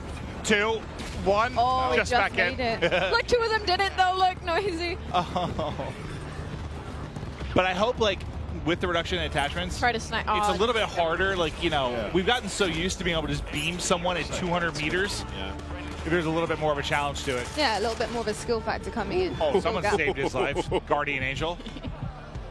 I really do feel like the way that this game plays so far, the pacing, everything about it, honestly, the skill gap I feel like is there. I feel like we're going to see that a lot. Well, that guy's thigh is no longer there. That's true. A lot of Very just true. ripped off of the 50 cal. Very true. He was just moving with the sniper in his hand, by the way. Like, really quick. Speed demon. Yeah, he changed the attachments there for sure. Ooh. Hey, Cluck. What's up, buddy? I'm your #1 fan. I ordered your merch, and I wear your shirt every other day. Big That's fan. some pizzas in the background. That's So a they big hand delivering pizzas to the Oh, are setups. they? Okay, because I'm looking forward to that. Wow. I'm thinking a hand-delivered pizza? I'm thinking that's a little I don't know hand-delivered when Little Caesars going around right now. Whatever my next break is, I'm throwing back an entire I hope they're getting napkins. Yeah, I'm not going to lie. Having pizza, watching some Very gameplay on this greasy. desk right now is a vibe. Yeah, I mean, what I see right now is I see Call of Duty, I see a bunch of streamers, I see Mountain Dew, I see pizzas. I mean, This is literally opening night. This brings me back to being 18, right? I know. Just the best. Remember waiting in line for the game, go home, like I'm taking school off tomorrow. Like, sorry, I can't go, Grandma. I'm sick. Yeah. Got to put that temperature thermometer on the radiator. Make sure that's the highest it can be. Oh, there it is! my God, Of come course on. it's Pammy! Who better to watch for the sniper? Of course. Yo. Hit it! Hit marker. Wow. Oh, he is just flying Oh, his that. wow. He said, I'm getting this one. It is Pam. What a moment. Hamashi bombed. Oh. Oh, he's getting ripped in there. He's been doing this for a while. Oh, no. He got one, though, from the Look challenge. at the smile. was You can see him. gross, too. He's so happy. Oh, I can see it now, Clint. All the 360 snipes off of that chopper. Oh, yeah. In the montages, like it's gonna. It's like what you know those moves they do off of like the diving board, like at the Olympics, right? Yeah. It's gonna be like triple cow sal 720 backflip into a snipe. Yep. Okay. Look, the devs said that they wanted fun, and that sounds pretty damn fun to me. I'm kind of with that, yeah. Oh my God! What just happened there? Sniped out of the sky. Adios. Farewell. Was that bread? I don't know. I think it was bread. I don't know. I might need a replay. Oh, we got a demon lobby. I saw Biffle in here. Jack's getting popped. I saw Miles actually getting pretty diffy in a lobby against Biffle. Okay. He was top of the leaderboard. That's who we needed, a 1v1 Biffle from Tweet. I actually think it's a Miles. Oh, there's the Biffle. pizza. Yeah. That looks glorious. Of course, Jack takes full parade. Oh, my mouth is literally watering just thinking about pizza. Go ask Jack for some. I could eat it every meal, I'll be honest with you. I really could. Oh, is he bringing? He's bringing the sniper out. Yeah, he switched to his. He was like, you know what? Let's do it. If you can't beat him, join him. I want to know who's winning right now. Unfortunately, like I think it's Cam. Oh, they are winning there. I can see just the top, the 45, 49 winning. There we go. I need a loser's point of view now to see the score. I have not used this gun yet. This looks like a sniper. Oh, I'm confused. Is somebody actually driving that? I thought it was like I thought it was a spawn chopper. I don't know, but Courage was trying to find out. How we doing, sir? Looking very dapper. This is cool. Selecting spawns is just sick. I'm not going to get used to that. I just like the, you know, in older games, you know, you pick your spawn and you sort of appear there, but now like the, whatever you call it, like the thing. The animation, what do you call it? Like, no, how it like takes you. It takes like flies. It's like the zoom in, isn't it? There's a word for it there that I'm not finding, but like the zoom into like your spawn. It. Transition. There we go. That's probably what I was looking for. Okay. But I like that a lot. Thank you, Lottie, for saving my brain. It was struggling because it needs pizza. Mine struggles on the reg. Yeah. So don't worry. I think it is really, really cool to see that. And I think it just suits ground war, honestly. It really does suit ground war. And I think in terms of the objective work, you have a huge map here and you have to cover so many different areas. So the fact that you can choose your spawn spot is pretty sick. I love it. I think Myth hybrided his pistol to like an SMG. Whenever he switches to that, look at it, because that looks the auto, right? Insane to me. There's an auto version of that pistol, and he has it on, but he has like a stock on. Nice. He's got it pretty loaded up. It's the attachments. You can really make it your own. Yeah. You can make an AR into an SMG. I mean, we've been saying it. You do a lot with this pistol into an SMG. Maybe that same SMG pistol into an AR. Who knows? So I've just looked at the kill feed, and Symphony is on the other team. So perfect. That's exactly what I need. I needed to snipe him. That'll bring me a whole lot of happiness. Oh, that's a tank. That was Optic Blake getting plucked. I want to see that drill charge being thrown on the ground and a tank running over it. We saw it in the trailer. But I need the one like through the roof? No, like there's one you put on the ground. Well, yeah, you can do it through the wall as well. I think it'll just. I really want to see the okay. Oh, he's popping off now. Floating nade. I want to see so bad. The floating mine. Wow, there's a lot of red arrows over there. Yeah. Wow. Oh. That looks so beautiful. Has the whole map on it. Yeah. Like, in color as well. It looks great. Cruise missile out. He's calling everything in. Doesn't see anyone. Oh, there we go. I think they're inside. Unfortunately, not able to hit it, but fact is, Myth taking over the lobby. Snipe looking hot. I mean, we've seen everything so far in this. We've seen vehicle combat, aerial, some crazy gunfights in buildings. Cloak was just chilling inside of a tower. So everybody, your specific taste of Call of Duty you can find in Ground War. Yeah, it's a little bit of everything. Just fun. It's just fun. You can look a lot of the settings right now, you know, because it's never their fault. It's a settings problem. So I think we're on the hunt for what's wrong right now. I love going through this. It's just my favorite thing in the world. Just making sure everything's exactly how I need it to And you never thought it could be your thumbs? No, no. I just really like tinkering with it. Oh, yeah. But do I blame it when I have failures? Yes, I do, Lottie. Oh, yeah. Yes, I do. No, it's I think rarely we all my do. fault, Lottie. We all do, to be honest. I understand that. Got a lot of red up there right now. Wait, so you can spawn in a vehicle. You see that? That's dope. Yeah, it says full, so I guess he's waiting for somebody to deboard. That's sweet. What? I did not notice that. Right, somebody get knocked out of it. I wonder if you can spawn in a chopper, in a helicopter. Must be able. I believe we're going to be tossing to the floor soon. I'll tell you, I'm going to see if in the 3 minutes I'm off camera, if I can eat an entire pizza. I'm going to try to. I would like to know if you You can. bring me some? Yeah, I'm going to try and find it. That's my We'd goal. like a follow-up on that for sure. This is Booyah here. These guys are all grinding. We're going to get to see some Warzone later today. It's going to be epic. It is going to be absolutely incredible. Well, I'll tell you what, folks, we're just about done here with watching this Ground War gameplay. We're going to toss it on down to the main stage to find out who Jess has got and who she's going to be talking to. Jess, over to you. Thank you so much, Lottie. Yeah, I'm actually here with one of my favorite streamers, Swish'em. How are you enjoying yourself here at COD Next? I mean, you're here among 200 of your fellow streamers playing what I can only imagine is your favorite game. How does that feel?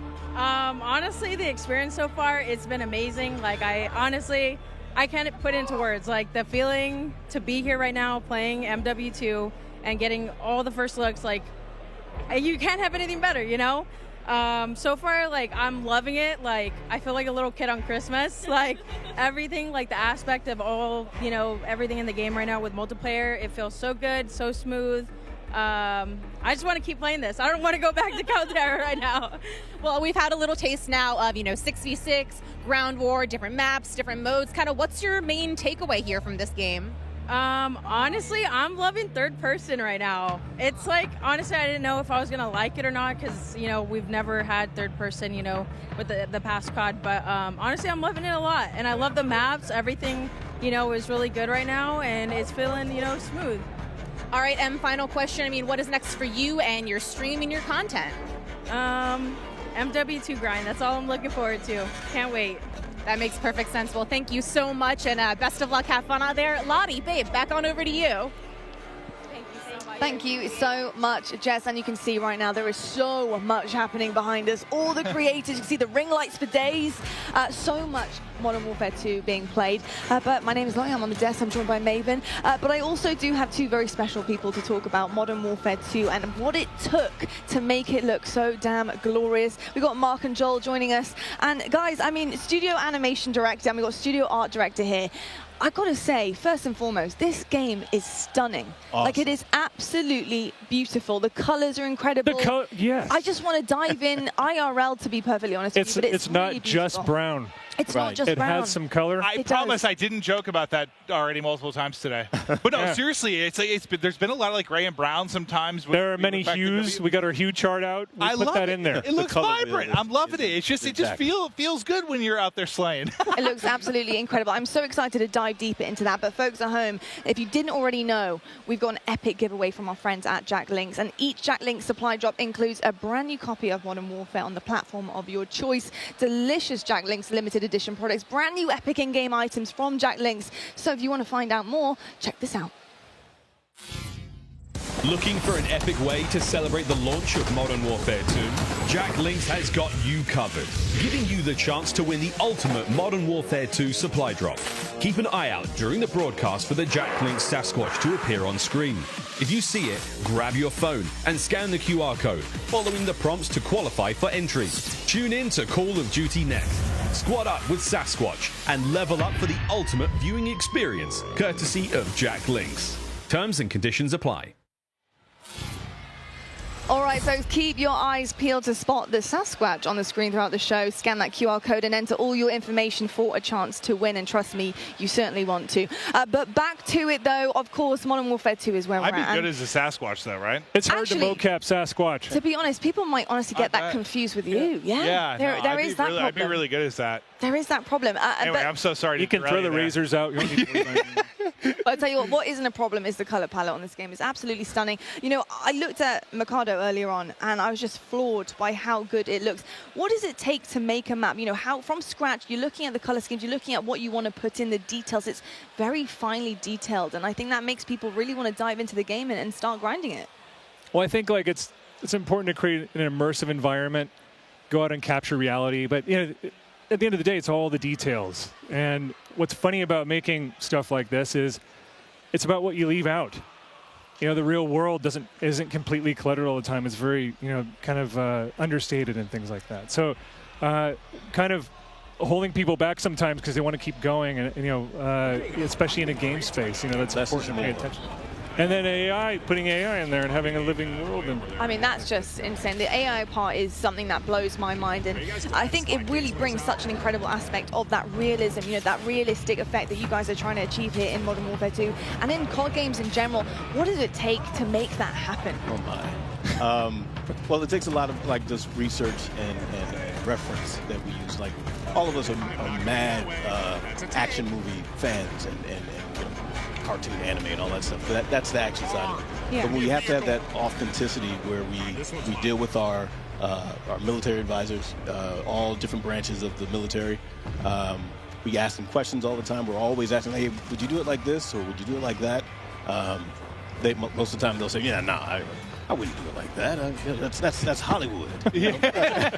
but they know that it's an entertainment product, so they definitely are in it to win it. Always giving us the advice that we need, plus the extra pointers and here and there. Then we bring them into the mocap stage. Yeah. Get them suited up. A lot of them never been in anything like that. They're in spandex. With the dots and stuff. Big tough guys. So, but once they get going, I mean, it's amazing when you see a lot of the movements that they do. They're like, wow, man, that's going to look good in the game. Yeah. So yeah, it's just a lot of like effort and magic that goes into it. Mark and I go back on this all the time. It's what you're looking for also in the performance is the human mistakes. Yeah. Mm-hmm. When people get scared, when AI gets scared, how do they react? When a soldier, sometimes all these consultants do things perfectly. Right.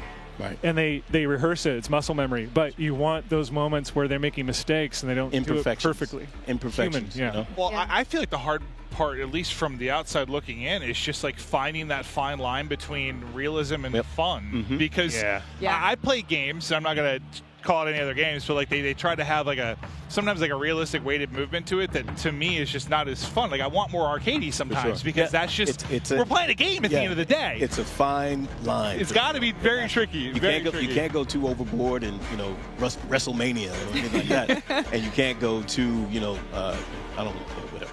It's contrast. We see that. I mean, with the Oni skin we saw earlier, the way that the guy was walking the operator, we having that fun, that exciting That's aspect. you? Was that you? That was me in the suit. No. Was it really? No way. Yeah. Oh, dude, that looks dope. Oh my! Well, I'm a big fan. he First did that. off, Awesome. big fan of Awesome. the Oni. That was awesome.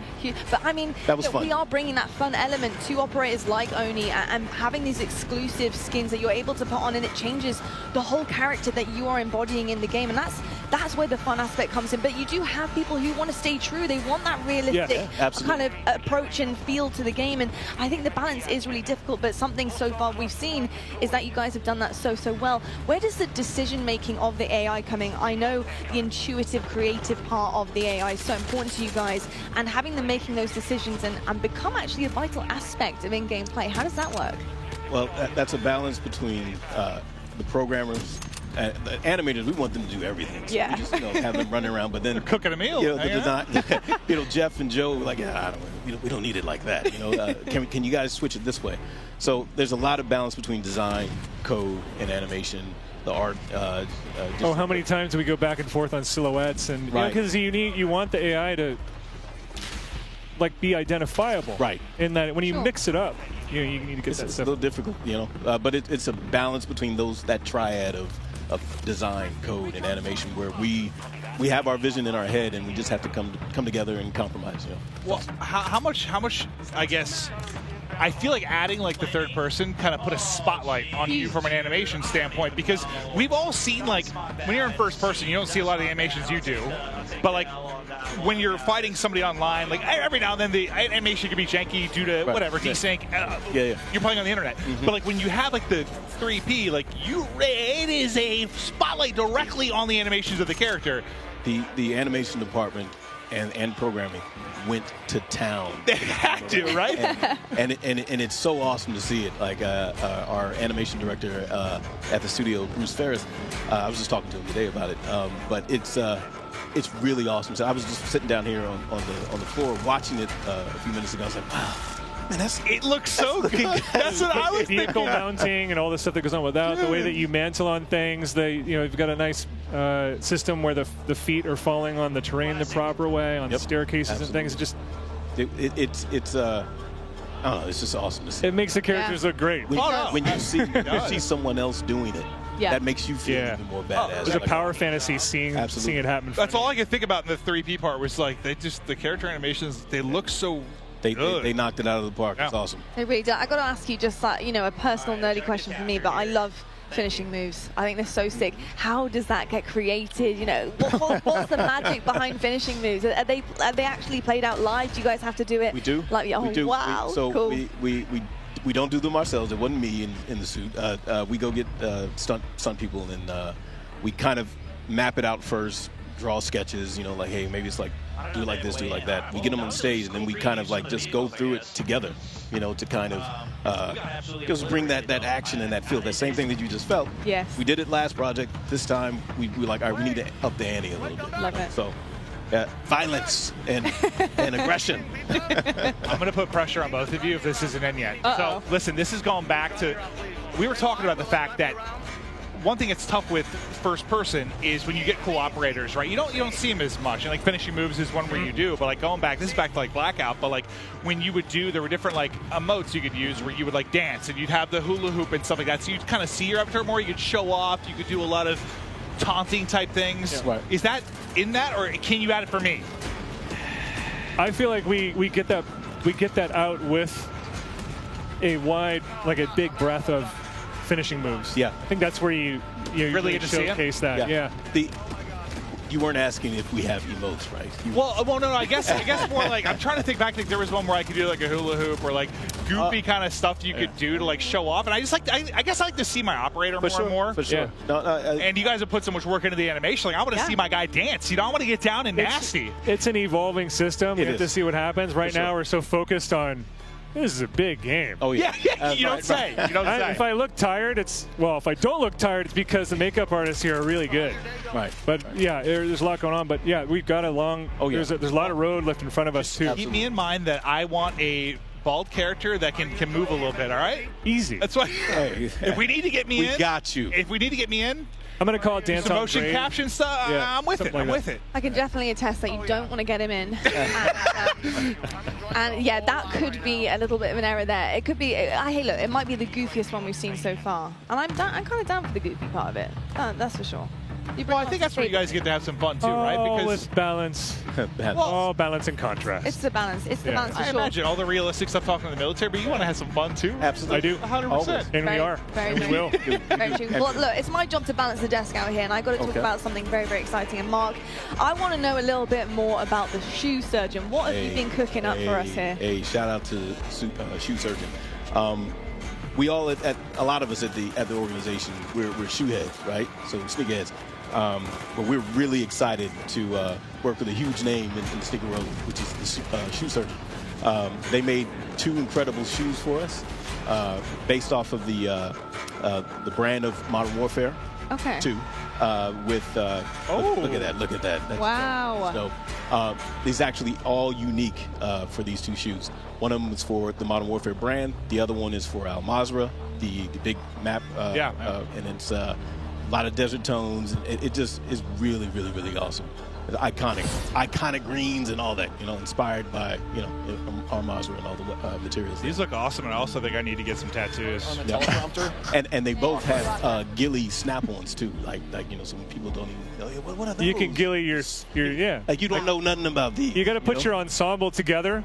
Right. I like that. When you go out on the town, put your ghillie suit together, clip them on there, and you're set to go. I love it. But if you want to be one of the 6 lucky people to win a pair, maybe 5, because I might get one. You need to follow Call of Duty. Okay.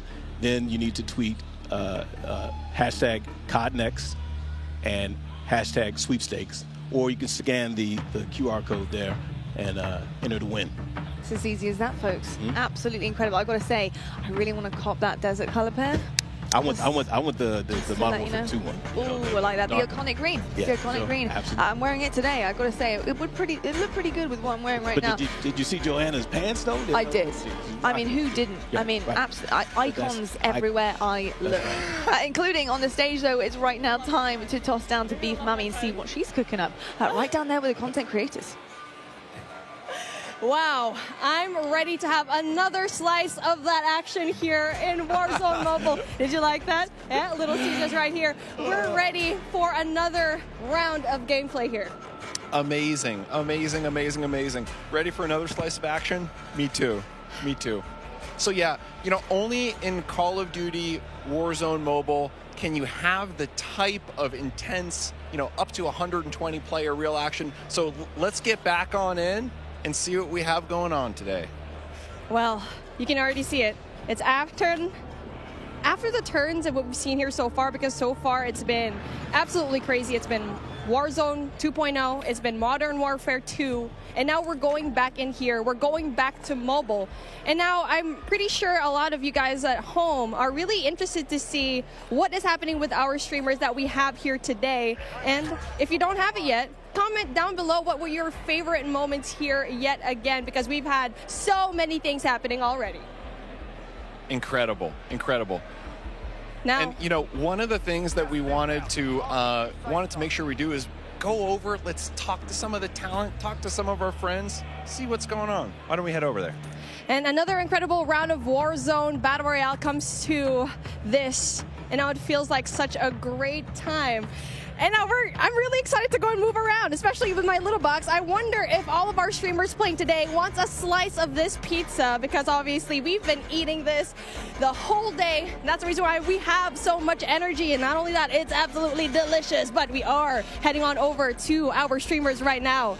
I think we're going to take a look at Hawk's Nest and Bobby Plays. We're taking a look at what they're doing right now, and it looks like here in the action.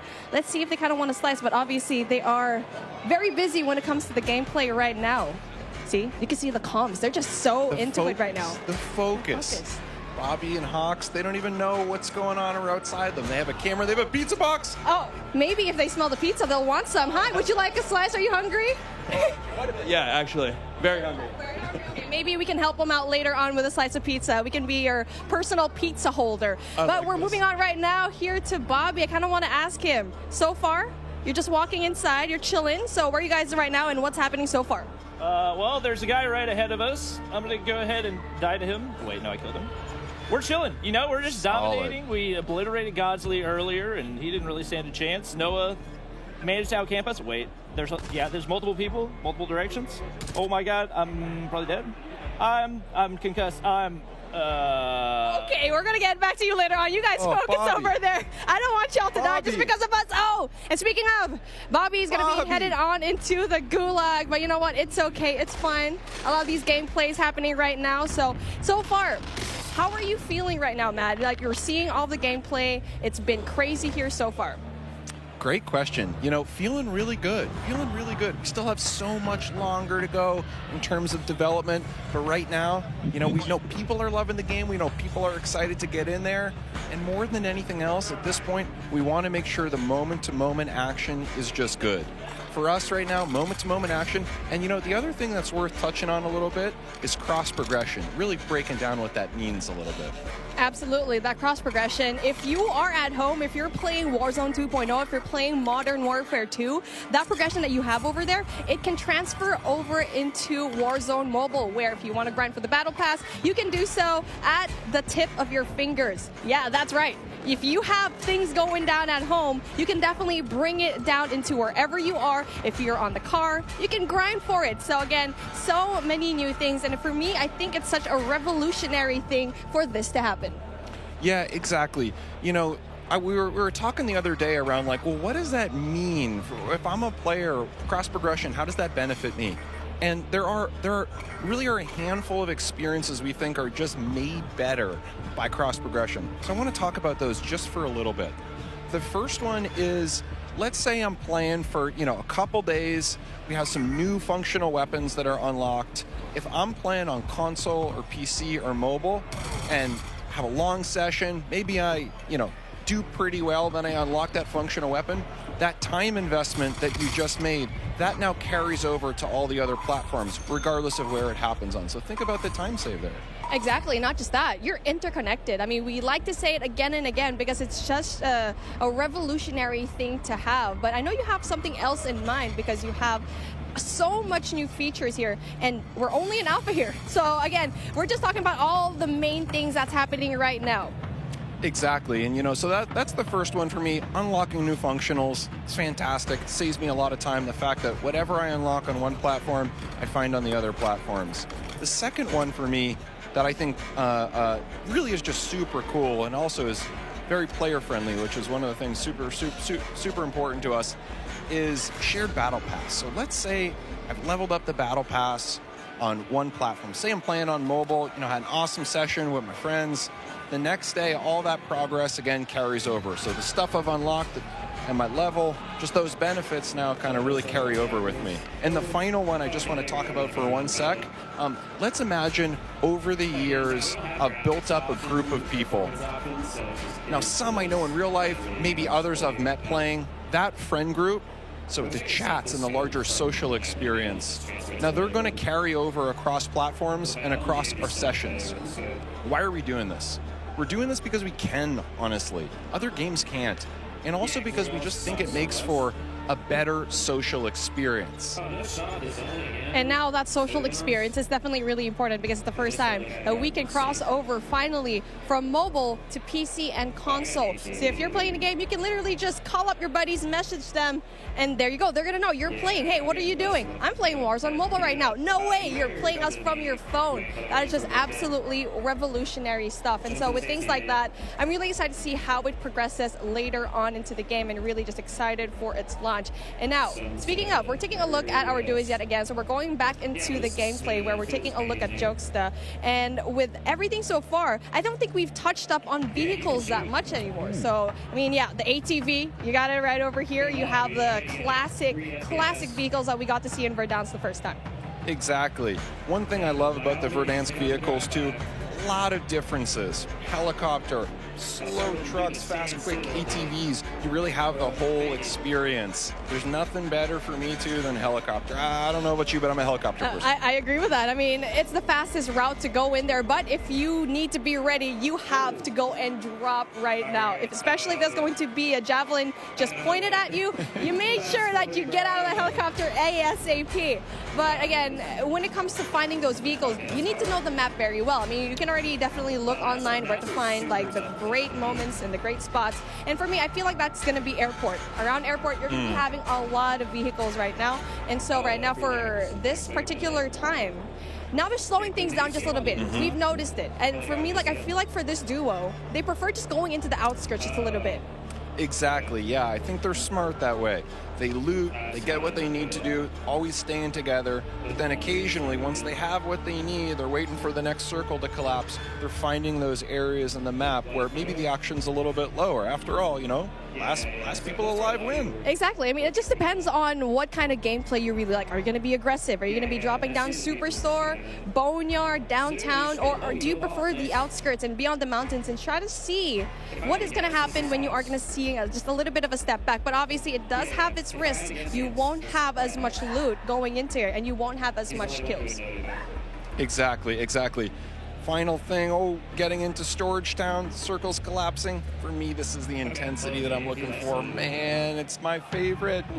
Same. I mean, it's really just a strategy that you can play for me. I'm the type of player that goes outside of the circle, going into the smoke, going into the outside of the zone, and try to have like a better angle there, because once the circle's zoning in, you don't know that anyone's going to stay out there. People are just going to assume everyone's inside the zone, right? Exactly, 100%. Those are the real savvy players. That gas mask, slow lagger behind. Yeah. I die to them all the time. I mean, prior to this event, I was looking at the top 200 Warzone clips of all time, and I just saw one. I hope it gets to see it here in Warzone Mobile, where you get to see so many more highlights from outside of the zone, repositioning themselves, especially at the outside of the zone. But hey, take a look at that. Speaking of another highlight, we get to see it. Noah from YouTube tries to go in there, getting all those kills. Really just breaks the armor, but doesn't really quite get the kill just yet, but then obviously has the advantage of the scope. Not only that, high ground as well. So I feel like we haven't talked about the high ground so much here because it's just so important to have that kind of height. Exactly. The way we think about it internally is, how do we find the right mix of gameplay experiences? So you need that close quarter combat, you need long range for sure, but the way you combine those two with verticality in certain dense areas, that is special. And I think for Verdansk, especially the area we have, the area we're in right now on the outskirts of Storage Town, it has that in spades. And now with that in mind, I feel like you have all that verticality. What part of the map do you think is best when it comes to having that height advantage? It's a great question. So for me, it's actually the area we're in right now. I love the intersection or the kind of borderlands between Storage Town and Boneyard. I think it has the best of all the environments. So for me, when I'm playing, start in Boneyard, head up to Storage Town, and if I'm lucky and the circle abides, stand in this area. And, you know, I'm just so proud to say that starting today, as we've said before, you can pre-register for free on the Google Play Store. And for players on iOS, just stay tuned. We have incredible rewards coming up. And of course, we'll be able to pre-order on Apple App Store as well. Well, plus we have a ton of amazing rewards that we are unlocking at different pre-reg and pre-order goals, including a special operator skin for those who sign up. And now with that being said, I want the folks at the desk to see what they think of the new things today. Thank you so much, Beef Bummy. What a day it has been. We're almost, are we nearly done? Not even going to try to guess that one. Now, though, it's time to take a look at some of our best plays so far. Brought to you by HyperX, because that's right, guys. We've been playing COD all day, and there's only one Tommy Truant. It's a 1, it's a 2. And could it be any more? I'm on the desk here with Lottie, Alicat, and Nameless. And, brother, we've seen it all, man. Today it's been nuts. It's been nuts, man. We've seen, you know, the core MP gameplay. We saw Ground War. Now we're seeing some of our best plays from our biggest streamers. We've seen Aiden, Tommy, Krim now. Aiden in the 3P mode, just running around hipfire and just frying people. It's been a hell of a day, Miles. We just watched Crimothy 6 pick up 2. That was pretty sweet. Aiden again enjoying the hipfire. Look at this. It's almost a different game. Like, yeah. This is definitely MW2, but I mean, Lottie, this is something totally different. Yeah, it really is something completely different. And I think, you know, you heard the cheers earlier on when Warzone was kind of put on the screens. We saw the trailer, we saw the action unfolding as well. But I've got to say, just seeing some of our favorite creators being in game currently, trying everything out, testing it. I mean, it's just absolutely insane. So yeah, I've been loving everything so far. I mean, what's not to love? Pomage in a chopper with a sniper trying to get everyone in the streets. I mean, what's not to love, Ali? I'm literally right there with you. There's like no better point of view at a better time that we could have gone to than Pomage with a sniper in his hand and a chopper. And I would have to say that the hip fire in this game, this is a sneak peek, like, right? This is just our first look into the alpha of what Modern Warfare 2 is going to be, what Warzone 2.0 is going to be. I've seen more hip fire today than I think I've seen in the past like 3 years of Call of Duty multiplayer. Like, so I'm really excited to see how that plays moving forward and how it plays in competitive. Because, you know, I can't ever just stop thinking about competitive Call of Duty. Oh, you're doing your job, you're kicking ass as well. So, okay, well, we're almost ready to rock and roll. We've got Genie and Xavier now down on the ground soon. But this is Modern Warfare back in a glorious way. Crazy to see everything going down so far. It's just been amazing. And starting, gameplay that we got to see here today. Starting tomorrow, over the next week, you're telling me that we're able to play all of this in the beta as well. So that's 2 weeks of gameplay. We're all going to be able to get our hands on across all the various platforms. Cannot wait to see how that goes. We're going to take a quick break in between the gameplay now, take a little bit of a pause. We're going to be setting up for, drum roll please, Warzone 2.0. That's right, the debut of Warzone 2.0. Gameplay is right around the corner. Stay tuned. But for now, we're going to toss it over to Gina and Xavier down on the floor. Ladies and gentlemen, Austin Creed, Gina Darling here. Now, we got streamers who've been playing Call of Duty all morning. We got computers running. We got production people running around like crazy. It's time for lunch, and it's coming in. Oh, shit, this is so good. You gotta get a slice of this, man. You're just going to eat during the... Yeah, why not? It's here. Like, I got all these for myself. Did you get any? Half of this is mine. No, it's not. No. Wait, listen. We got some pizza. We got some Mountain Dew. Shout out and thank you to... listen. I love pepperoni. Okay. Shout out to Mountain Dew and Little Caesars. We love you. Now, we're going to take all this pizza, eat it ourselves, Mountain Dew, drink it ourselves. You guys listen to some words from our friends at Call of Duty Endowment. Okay. Bye. Well, I'm going to take this. It's all ours in here. I'm going to grab this one. You don't need to carry more. I need more. Xavier. Come on. Xavier.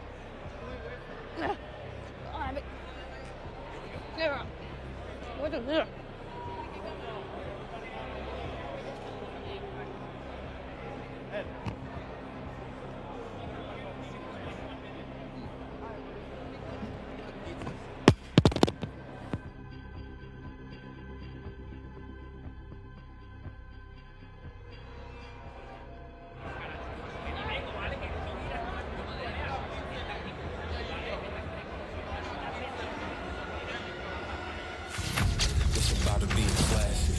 have 200 creators here on site, marching down the green carpet with one mission in mind, to be the first players to play Call of Duty Modern Warfare 2. This one you're gonna have to cut. There is so much in this game. There is almost too much. This is like one of those days where I enter and my hopes are so high. And what are you looking forward to most when it comes to Warzone 2? Prisoner rescue. I'm looking forward to using that inflatable soldier decoy to mess a lot of players. Kill streaks, I think. I'm honestly here just to learn as much as I can to prep for Old Men of Optic, because those guys are very old now. So maybe some OG maps coming back. A map that everyone can play. Honestly, give me a broken shotgun. What's your favorite game mode and Mountain Dew flavor combo? Search and destroy Code Red. Capture the flag, Code Red. If I'm going hard with the boys on a long night at S&D and I'm trying to get some nasty in-game comms, I'm drinking Baja Blast all night. Terminal or high rise? Easy terminal. Ooh, terminal. Most people have terminal nostalgia. Terminal. Terminal, 100%. I just replayed that recently and I realized that spawn trapping is horrendous. Easy. Strike. High rise. High rise. Terminal. What's your favorite flavor of Mountain Dew? I've grown up on Code Red, so it's still Code Red for me. Honestly, I like the basic one, just Mountain Dew itself. Dang, I was going to pick Code Red too. Can I get a second one? All right. Baja Blast. Starting October 17th, unlock dual double XP, COD points, and also an exclusive Mountain Dew skin in Call of Duty Modern Warfare 2 when you buy specifically marked Mountain Dew. You thinking you getting me? Is you kidding me? Ripping everything and nothing enough to show you.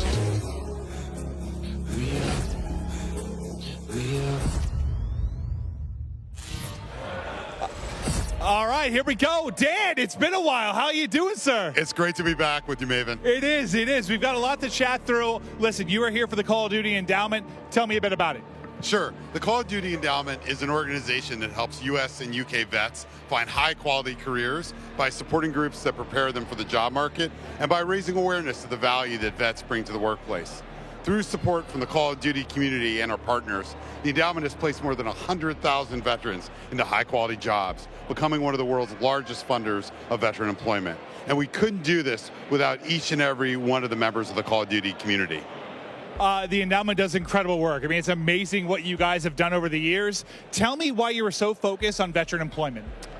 Yeah, so at the endowment, we believe that quality employment provides the greatest benefit for the largest number of veterans. If a vet finds a high-quality job upon re-entry into civilian life, any other challenges become much more manageable. A good job means a roof, food, healthcare access, social interaction, and probably most importantly, purpose. Last year, the endowment placed more veterans into jobs than any previous year, and we are excited to continue our mission to place the next 100,000 veterans. It is truly terrific. I thank you for all that you do for veterans. I know you have an exciting announcement. Tell us more about that. Yeah, absolutely. The Call of Duty Endowment Bowl, or Code Bowl, returns on December 16th. Hell yes. I've had a blast with these. And now, as some of you may remember, the U.S. Space Force shocked everyone and took home the last Code Bowl trophy. We're thrilled to be bringing the event back and can't wait to see who'll take home this year's title. Also, we're grateful that USAA's support is helping make Code Bowl 3 possible. USAA has been serving the military community for 100 years. Personally, I've been a proud member of USAA for 32 years, since I was a young Navy officer, and I'm thrilled to have their support for Code Bowl 3. Yeah, this is incredible. I've been a part of these. They're an absolute blast, and what an awesome trophy it is. Can't wait to see who wins Code Bowl 3 presented by USAA. Here's a sneak peek of what's to come. The Call of Duty Endowment Bowl, presented by USAA, is back on December 16, 2022. Watch as U.S. and U.K. military esports teams compete to be the Code Bowl 2022 champion, featuring some of your favorite Call of Duty creators and Call of Duty new players. Super proud of the boys. We're here to represent. This year, the Call of Duty Endowment reached an amazing milestone of placing 100,000 veterans back into high-quality jobs after their service. To celebrate this incredible achievement, the Code Bowl will be bigger and better than ever. Get ready for thrilling Call of Duty competitive play alongside some of the top names in the scene. Be sure to follow Call of Duty Endowment on Instagram and Facebook, and Code for Vets on Twitter for more Code Bowl announcements. And tell us which team you are rooting for. Get ready for Call of Duty Endowment, Code Bowl 2022, presented by USAA. We're back again. Hi. We are so excited to have gotten the opportunity to work with such a huge name in the sneaker world. Woo! Working with Shoe Surgeon. Yeah, we got 2 shoes to show you today. We got the Neoprene Brute. Neoprene Brute. You're just so excited. Boot. There we go. So excited. Neoprene boot. In the iconic Call of Duty green. And also we have sneakers inspired by Al Mazrah. We have parachute material here, parachute silks, and in desert tones. And both shoes come with ghillie clip-ons. As you can see here, you can take it off because, you know, tactical reasons. Yes, exactly. And you could possibly win these. You could be one of the 6, well, maybe 5 or 4 depending on if we get a pair, to win these. But all you have to do is go and follow at Call of Duty on Twitter, and you got to tweet hashtag COD next and hashtag sweepstakes, or go ahead and scan the QR code below, and you could possibly win these. Good luck. You know you want them. Get a good look. Can we get traveling light? I have to. I'm carrying your weight. Better bring your A game today. That's the only game I got. Try and keep up. Hey. What do you think's in it? No idea, but it's mine. Line starts behind us. Guess you're behind me. Again. Vámonos!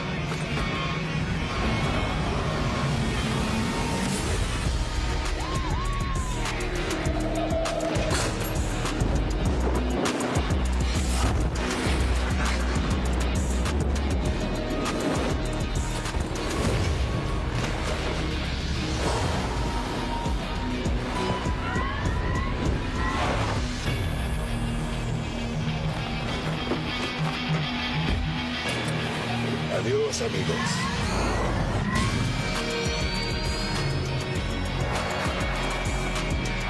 You see any more of those? GMC Hummer EV, reporting for Call of Duty. Well, Call of Duty fans, hopefully that got you fired up, because it's a pretty cool announcement we have here. We are excited to officially announce the all-new GMC Hummer EV pickup will be a drivable vehicle in Warzone 2.0. That's right, boys and girls. This is awesome, the first of its kind integration for the franchise, bringing one of the baddest cars on the planet to COD. Right. Let's just get to the facts, all right? The Hummer EV is the first and only fully electric vehicle in Call of Duty Warzone 2.0. And it doesn't stop there. There are some amazing features to the vehicle in-game too, such as rapid acceleration and a unique sound seating and for the whole squad, off-road capability, and not to mention the vehicle's badass look. So when Warzone 2.0 launches this fall, players should be on the lookout for the Hummer EV in Al Mazrah. And actually, the Hummer EV will make an appearance in MW2's campaign before its debut in Call of Duty Warzone 2.0 on November 16th this year. Clint, a new vehicle for Warzone. Our whole squad's going to be in there. We're going to be road tripping around Al Mazrah. I am pumped, man. And as we gear up for Warzone 2.0 gameplay and more Warzone mobile gameplay, we want to emphasize for all the viewers out there again, all that Modern Warfare 2 multiplayer gameplay you just saw, well, you're going to get to play that in the Modern Warfare 2 beta. That starts tomorrow for PlayStation players who have pre-ordered, then goes open for PlayStation players on Sunday through Monday. And don't worry, Xbox and PC players out there, the beta will start for you next week with an early access period starting next Thursday, and with the beta going live for all players next Saturday. The beta is going to contain a ton of content, in-game rewards for playing, and oh, by the way, if you have pre-ordered the Vault Edition of Modern Warfare 2, you get to use the Red Team 141 operators and the FJX Cinder Weapon Vault in the beta. There's no excuse to not take part in this. But to make it super easy for you guys, scan the QR code below. Oh, and by the way, if we haven't even mentioned, by pre-ordering any edition of the Modern Warfare 2, you get to play the campaign up to a week early. This has never been done before in Call of Duty. Think about it. Getting to give campaign your full attention before diving in on day one into multiplayer. This is awesome. You know what? I mean, that's not all. That really isn't. You've all been seeing a ton of great action on the groundbreaking Warzone mobile. But just to remind everyone out there, again, that you can pre-register for your free download of Call of Duty Warzone mobile now on the Google Play Store. Just in case you needed a reminder, don't forget, get your phones ready. I know you're going to be playing the game on your phone, but check this out. Hey guys, guys, Berg here, and I am thrilled to be one of the first to pre-register for Call of Duty Warzone Mobile. And now, you can too. Scan the QR code at the bottom of the screen to be among the first to drop.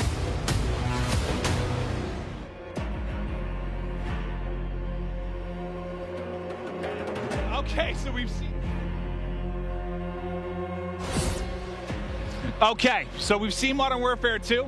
We've seen Warzone on mobile. Now it's time for Warzone 2.0. November 16th is the date it's going to be available across the world. But today, we all get to see it in action for the first time. This is a huge moment, and we can't wait to see everyone behind us diving in. With that, no need to delay any longer. Let's get it going. I cannot believe, I mean, I just looked around and everyone's sort of, there's like 200 people. I've been waiting for this. I play so much. I'm pumped. Oh my God. Sorry, before we get into it, I want to give a shout out once again to Intel, who is powering all the streaming PCs here today. All of them outstanding. Cannot wait to see how that one goes. Again, Clint, 2 PCs on every table, one of them exclusively for streaming. Listen, I stream on 2 PCs. Whenever I travel, I just pray that I'm going to have something that somewhat mimics what I have at home. The fact that they have this here, it is one of the coolest things I've ever seen. The support is unreal. This event is effing dope. I'm pumped up. Effing dope, namely? Listen, this is incredible. Like what Clint said, like having a PC specifically for gaming, because you don't want to take anything away from Modern Warfare 2, and to have one to stream as well. You can see it here. Like, this is a gamer's paradise. Like, coming out to play the game early and also being able to create content and not have anything taken away from your graphics is absolutely phenomenal. Shout out to Intel and shout out to everybody that put this together, because I've never been a part of anything this special like this. Yeah, and as we do the flyover, do you see the size of that thing? It's on the top right of our streamers' desks. Like, it's not taking up a lot of space either. So the fact that it has that much power to be able to run a stream as well, run this many streams, it's incredible. I need to get something like that for my giant PC, honestly. Well, guys, you know they say size isn't everything. Now, though, it's time for the TCL Power Hour.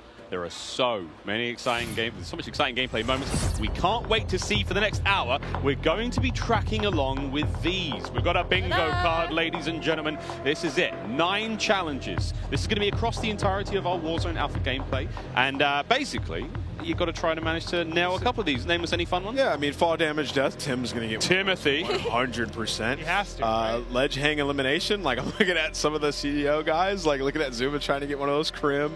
It'll be interesting to see this bingo card. Who can complete it? Alec, vehicle elimination. We've got so many vehicles now to play with. I'm so excited. Like, one of my first introductions into Warzone was with, you know, the Berthas, was with all the vehicle kills. So now with also that hover being in, how dope some of that action's going to be. So tell us what you at home are most excited to see. Tweet at TCL_USA and let us know what you think. Don't forget to include hashtag CODNext and hashtag TCLXCOD sweepstakes during the next hour, and you'll be entered for a chance to win a TCL TV. I actually think we almost all have one of those, and they're amazing. I got one of those. I got one too. A couple years ago, I've been using it ever since. That thing's elite, so make sure you answer. Oh, make sure you do enter indeed. Well, Glenn, this is it. We've waited. The world has waited. Warzone 2.0. I'm one of the greatest Warzone players on the planet, and I'm excited to see some gameplay. Listen. No, I'm not at all, but We have made it there. This is the power hour. This is when the stream goes off the rails and some craziness happens. We're gonna have some fun. We've been so excited to see this, guys. We haven't seen too much of the Warzone 2 yet. We've seen the map, so I can't wait to see how it plays out. I'm getting my monitor ready so I can enjoy every single second of this one, as you should be as well. We saw Diaz Biffle there getting settings right, everyone getting that very first drop. And I mean that, the very first ever drop that most people outside of Infinity Ward would have ever seen. The world will see for the first time. Well, boy, am I excited. You could cut glass with these bad boys. We've prove it. No, we've talked a lot about some of the features that we're going to see in this. You know, we chatted through with the devs about different thoughts behind stuff. Like, I'm curious to see. They were talking about loot. Like, you know, if you're looking for a bandage, you're going to be looking in a bathroom. If you're looking for ammo, it might be in like a gun cabinet or on top of a desk. Like, there are some things that sound great, but I need to see them. I'm really pumped to see how it's going to play. Yeah, triple circles, like a Hydra. I don't know what's going on. We'll see. I mean, Ali, like, this is the change. A tremendous change for Warzone. And honestly, it gets me so excited. I'm not, you know, a typical player that loads into Warzone nearly as much as Maven does, but I love to watch it. So now they're moving into Warzone 2.0. Not only, you know, it's a new map, it also has sections that are very nostalgic that make me, as a normal multiplayer player, want to hop in. And then the new vehicles and the new circle mechanics, like, all of this is so exciting, and it's so exciting as a new player to Warzone to hop in. Here's the countdown. In we go to Al Mazrah for the very first time here in Modern Warfare 2. The streamers here at COD Next are getting lit.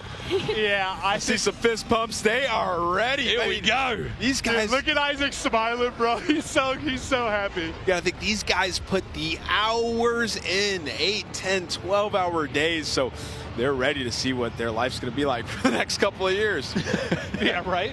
And again, this is the largest Battle Royale map that anyone in the Call of Duty world has built. This bad boy is absolutely huge. Al Mazrah's got it all going. And here we go, Clint. The first drops. Where are we dropping, people? No, like I kind of want to drop near one of like the central hotspots, like surrounded by water. It looks like I'm in like Venice or something, or I'd like a boat. Yeah, I want a boat. I want Yeah. a boat and floating proximity mines, and I want to kill someone with that. I think the thing about Joe, he could have a little team called Boats and Joes. That's good. I stole that from Stephanie Snowden, communications director at Infinity World. Thank you, Stephanie. Clint is foaming at the mouth right now. Can't wait to hop into I just realized I have my face in the monitor. Those at home can't see, but Mr. Evans is very excited. Here we go. The first boots have touched ground, and let's find out what exactly. Again, everything's changed. Loot has changed. All new. I mean, we saw earlier, I was like loadout or high loot spots. It's going to have AI around it that you have to kill. Dude, I thought maybe fall damage there. That was going to be the first. I think he did. No, he did. Definitely did. So there's still loot crates. Looks a little bit different in the UI when you open it up. Okay. Oh, you can pick what you want? Okay. We're all learning here, by the way, friends. It doesn't just pop out when you open it. Like it's a list, and you just pick it. Yes, I kind of like that, because one of my complaints lately has been like the sheer amount of like clutter that'll be on the floor. It sometimes have like gotten me killed. Yeah. Because there's so much loot on the ground. There's like somebody laying in there. It disrupts like my visual line of sight. I mean, whoa, that's a first aid kit on the wall. Okay, you just grabbed a self-revive. Now that toilet was lit, by the way. That was 2 stims and a self-revive. Wow, first one we see. That was fantastic. What a bounty that was. Again, so we are still playing at home for those who the TCL Power Hour. Does this? Oh, my hello. God! You can use the elevator. That's Where are we dope. going? What floor are we headed to? Do we have elevator music? Oh. Wait. Did Jorge decide the elevator? No way! Please keep your arms, legs, and heads inside the elevator at all times.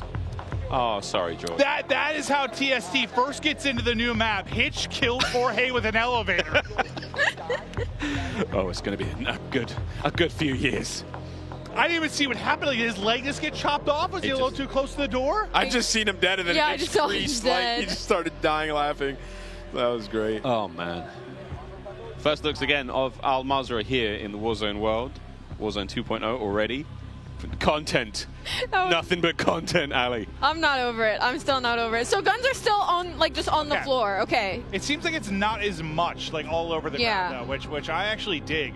I guess I'm just curious to see how much loot there actually is, because obviously you need enough to loot everybody up in the game. I'm also interested to see what happens when we kill a player. You know, we see their belongings will hit the ground. I feel like that still has to be a thing. I just wonder if there's like a item sorting thing to it. Maybe. If it's all over the ground. I don't know. Yeah, really interested to see how that one goes down. Again, already liking the the quality of life, the user interface changes there, the way plates are laid out, everything is a real item that sort of sits in the world. That's dope. Cha-ching! Just cashed out. Just literally robbed the register. I love that. Everything has meaning here. You can find it in the spots where you'd expect to, which is really cool. I like these changes. You know, it's just like reimagining what Warzone already is, making it better. Yeah, I think it's one of those things that, like, it'll probably seem a little bit slow right now with like players doing it for the first time. Oh. Yeah, Ripped and dropped. Iceman Isaac hitting his shots. I want to see somebody maybe try some of the objectives that are there on the map. Like the stronghold. I want to see that because I know they mentioned AI earlier around the strongholds, and there's going to be like high loot spots there. So interested to see what you can grab. I thought that was proximity chat for a second. The down guy was screaming at him. Help me! Yeah. That will be a thing though eventually. I mean, that's the ledge hop. There's a ladder right there. Oh, nearly. Isaac, smooth moves, a little bit of parkour. Into the gulag, first time. Here we go. This it's is 2v2. Wait, and it's not with the random person. Wait, so Mingod the ground? Mingod has apathy. There's weapons on the floor. Loot up, get into the fight. Here we go. How big is this map? Sir. No, so there's also AIs in here too. Oh my distraction AI. What? That's not a real person. That's a distraction. Whoa. It doesn't make him any less dangerous. Apathy. Help him. Help your teammate, who's not really a teammate. So not only do you have a teammate now, there's distraction AI bots, and you have to pick up loot off the ground. This is wild. This is way dude, different. you could see like question marks on his face. That's the first time you've been in there. Sorry. Yeah. So it's 2 versus 2. You can have a random enemy team as a teammate. Yes. Then plus I didn't realize there were AI. Yeah, I didn't realize that either. Spicy. It didn't look like you could kill the AI either. Like as many shots as he put into it, it just kept pushing at him. You got to earn your way back for a second life. You got to fight your way back in this one. Here's the first look at the heartbeat sensor with the battery life. So this is something we've been talking about for so long. Players who, say rely on the heartbeat sensor a little bit too much. That battery life, oh, she's dipping. Okay, I was actually very anti heartbeat in Verdansk. I was. It was like an unlimited UAV to me. What do we call it? The baby monitor. Yeah, the baby monitor. But now with the battery life, that's interesting. Stacked. And we saw the buy station for a moment there, but didn't get too many looks on it. We'll get a look at that later on. But now, first look in the vehicle, we have a fuel gauge. Again, this is a big deal in the game. Your vehicles will run out of fuel. You have to visit a gas station. Wow. Check out the prices, of course, before you go in there. You've got cash to be spending. I actually don't know if you actually have to buy it. And also, if you're running that GMC Hummer EV, I mean, it's a recharge station, surely. Gas prices like mimic real world prices. There's a surge this summer, unfortunately. Just can't fuel up. Yeah, the vehicle meta kind of dies for a week or two. Everyone's on foot. It's just so expensive right now. That would surely be something. But yeah, I mean, I feel like that's kind of the big takeaway so far. I don't even want to say, yeah, I guess you could say a realism thing to a degree, but just more logical, I guess, is almost the thing I would say. Like, it's more logical loot. There's money in a register. Yeah, exactly. I mean, if I open the register and there's like a shotgun in there, I'd be surprised. surprised. Oh, howdy. Adios. And this looks like it could be a stronghold. So was that an AI? That was an AI Yes, combatant. it looked like it might be, but I don't see it on the map. Which is, okay. Yeah, yes, we do. We see it on the right side. Buy station over there being marked as well. Also to note, the backpack down on the D-pad there on Pamage's screen. See what that looks like if he presses it. Pamage, let's go, bro. We've got a lot of people to infotain right now. Yeah, it's true. We haven't really seen what that looks like. Here's Tim. Maybe he might have already fallen to his death once or twice. Not entirely sure, but Tim and Ninja. Look at this dynamic duo. Wow, what a duo. What is this? Tim's just excited, happy to be here. It's like a looting system, bro. You got to pick stuff up. I love how he's explaining That's a good assessment. You got to pick stuff up. Tim's like, okay, you can't just put the food in your mouth, you have to chew it. Yeah. To chew it before you swallow it. Like, yeah, man, you got to pick it up, brother. He cannot get through this window. Ooh. Is that a bot? He shredded that guy. That was the AK-74U. First time I've really seen that played with today. Tommy Cloakzy and Swag. What a fun team that is. They have activated something on the top side of the screen. I've got no idea what this is. Jack, Jeff, Joe, if you're here, we need you. We are excited, but we are ignorant. Yeah, this is one of the new objectives. And I just saw your text about assisting you with your situation. I was also mid-segment. Just FYI, I wasn't ignoring you. I just saw that. Thank you. I just looked at my phone for 1 second and needed help with travel. That's my guy right there. Yeah. Just look it out. Just let you know I was thinking about you, buddy. Looking out. We have actually got assistance here. We might be able to get some IW folks up here to give us a little helping hand with what looked like it could have been in a contract, but I am completely making that up. No. I mean, it must have been some sort of objective. Like Miles, you are a cerebral genius. Yeah, I'm just really like mastermind. The circles, how they play out. Very, very smart. The skull's up to here. Aiden on the right-hand side of the screen having a good time, just, running around, flowing. Actually, he might be in the lobby. He's pretty chatting it up. He's pretty dead. Yeah, I think right now, I mean, you're just seeing everyone kind of learn and explore and just... There we go. Gas circle splitting soon. Okay. Look at that icon. This will be new. So is this going to be a 2 split? You're trying to jump the fence, but just go around. The end is literally right there. Just please. Wait, why can't he jump? Yeah, I don't know why you can't jump it, but like just go around. I feel like he should be able to mantle that, and maybe that'll be something. Maybe test from the side, trying to mantle it. Booyah doesn't. Well, gotta hit those shots. Booyah doesn't have the hops or the shots, apparently. Got the bushes. Nice new bushes. A little bit of bush action. Miles, this is where you spend. Yeah, dude, you see me dive into the bushes. As soon as the trouble hits, the Australian outback. Oh, but then I'll pounce. Dude, Clint, these are deep bushes. I'm gonna lose. I'm gonna get absolutely torched from one of these. You know, I'm looking at this and I'm just thinking Molotov. Dude. Do you think the fire spreads? We'd have to ask about that. Do you think the fire spreads? We go back to Molotov. That'd be a lot of fun. That would be At awesome. that point, you gotta have like destructible environments. You're like shooting a building and it's falling apart. So what are we thinking of the map right now? It looks some pretty cool points of interest. Like it looks clean. I mean, it looks great. I just kind of want to wander. I mean, I feel like a lot of them are in the mode I would be if I was playing. What? Oh, it's a bot. Yeah, so there's quite a bit of bots. Like whenever That just you like find a protect building with some loot, yeah. That's a lot different. Like Yeah. Well, I think the main thing is just the audio, maybe from the act of like killing one. Like you're going to loot, it might alert somebody that you're there that wouldn't have otherwise noticed. Oh yeah, Gulag coming up. This full squad's not down. We have 47 minutes, give or take, remaining here on the TCL Power Hour. Don't forget, we've got a lot to get through. And that bingo card, don't forget you can get involved as well. And we have to catch it on the main stream. Wait, he got paired with Krim. No way. Method's got paired with Krim. No way. And they're going up against Ocean Ops and Almonds. So, I mean, if they're picking Warzone players, I'm picking them. Guns up. Here we go. What a duo. Zuma's up top watching them. Rock's still being thrown. Oh. A fave in the Gulag. That's Right Zuma in the throwing face. rocks at him. Picked up the shotty. There's one. Oh, they got smoked! Good. They're not making the case for the pro players, all right? Oh, CDL got to represent. Just Oh got god. Wait, here we now go. we have to watch Zuma. Oh, hello. Oh, the chopper looks clean, brother. Okay, so this is Joe brought this one up because like, one of my favorite vehicles is this like big badass chopper. The whole squad Look at that. can get in there. You're gonna be able to load up flares. You got countermeasures to deal with any kind of anti-air. Yeah. Oh lordy! There we go. That's our first 3-circle split. We're also seeing here. So this is gonna get dicey very quickly. That looks like downtown. Oh yeah, that battery life is gonna go soon. Is it? Do you think like every time it pings, that's like a percentage of the battery life? It could be. That would be a lot though. That'd be you'd get 100 pings off. Well, I'll of tell it. you right now. That's a full game. When people use the heartbeat sensor, they're spamming it. Yeah. Oh, See ya. Well, let's see what happens again. I wonder if you can go to a gas station, find batteries maybe, or if you just have to put that thing down. Maybe just sort of steps gets it going, or maybe the sun recharges it. We'll find out. Go to Hydro Dam. Hydro Dam. Suddenly got a socket and a USB-C. Yeah, the UI of the loot and all your stuff in there looks super clean. So that looks like the backpack as well. So again, a different sort of inventory system than we're used to. That's the backpack. That's cool. So you can pick up a different. Yeah. So you can hold on to a ton of stuff. does it affect your movement speed? It's like. Ali, I don't know, mate. You're learning as much as I am. Yeah, that's fair. That's fair. Where's Joe? I'm just asking out loud at this point, hoping that the gods of Warzone will give us the answer. Riles is the all-knowing. I think I'm trying. I'm doing my best. There's a 72.8% reduction in movement speed, unfortunately. Ali, what kind of ammunition type is it? I don't know. I'm joking. I've got no idea. I've got no Incendiary idea. bullets are .722s. What's the average weight? I don't know. I think us included, everybody here, everybody in game. Oh! This is first looks. We're just trying to see what the hell is going to play out Oh, this here. is a team wipe.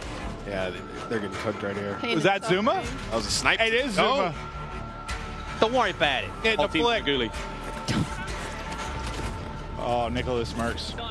He's in a battle right now. They're in a tough spot. Smixy's down.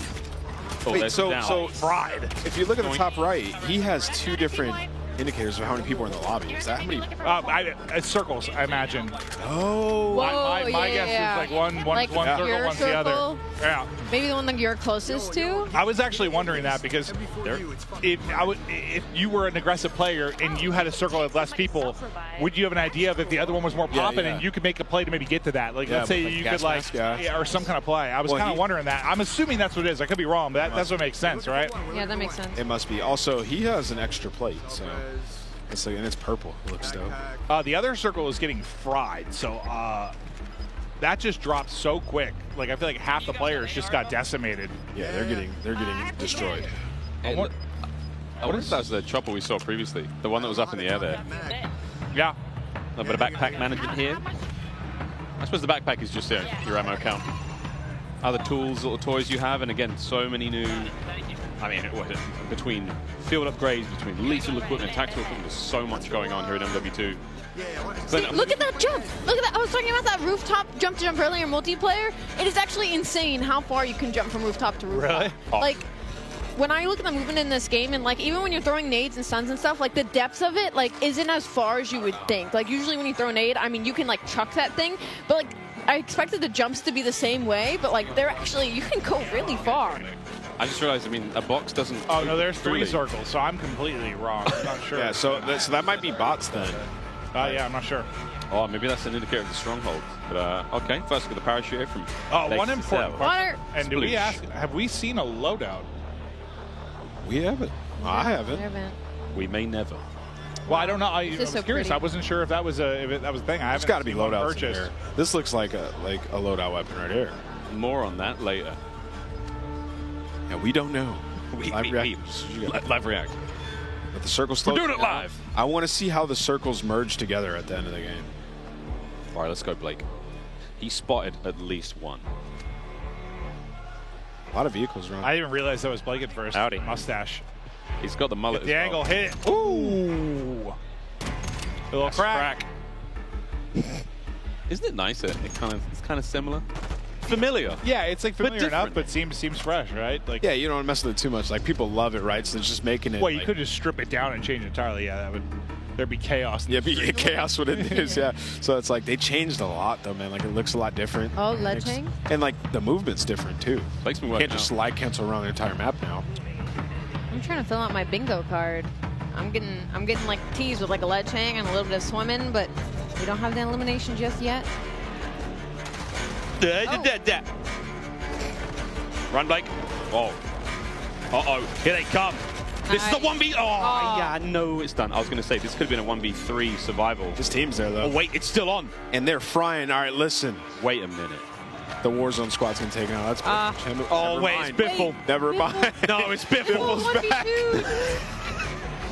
Here he goes. He self-res and just popped up. Yep. Oh, he's smiling. I wondered what happened there. The self gets off. He makes the play. He's got a streak. Okay. Look how much cash he has. Okay, so it is still on the ground. This reminds me a little bit more. It looks like stuff's divvied up. This is a little bit more like a combination of Warzone and Blackout in the sense of like Warzone, you know, it had all the loot in the ground. Blackout, you'd have like a backpack and you'd open that and seal the stuff.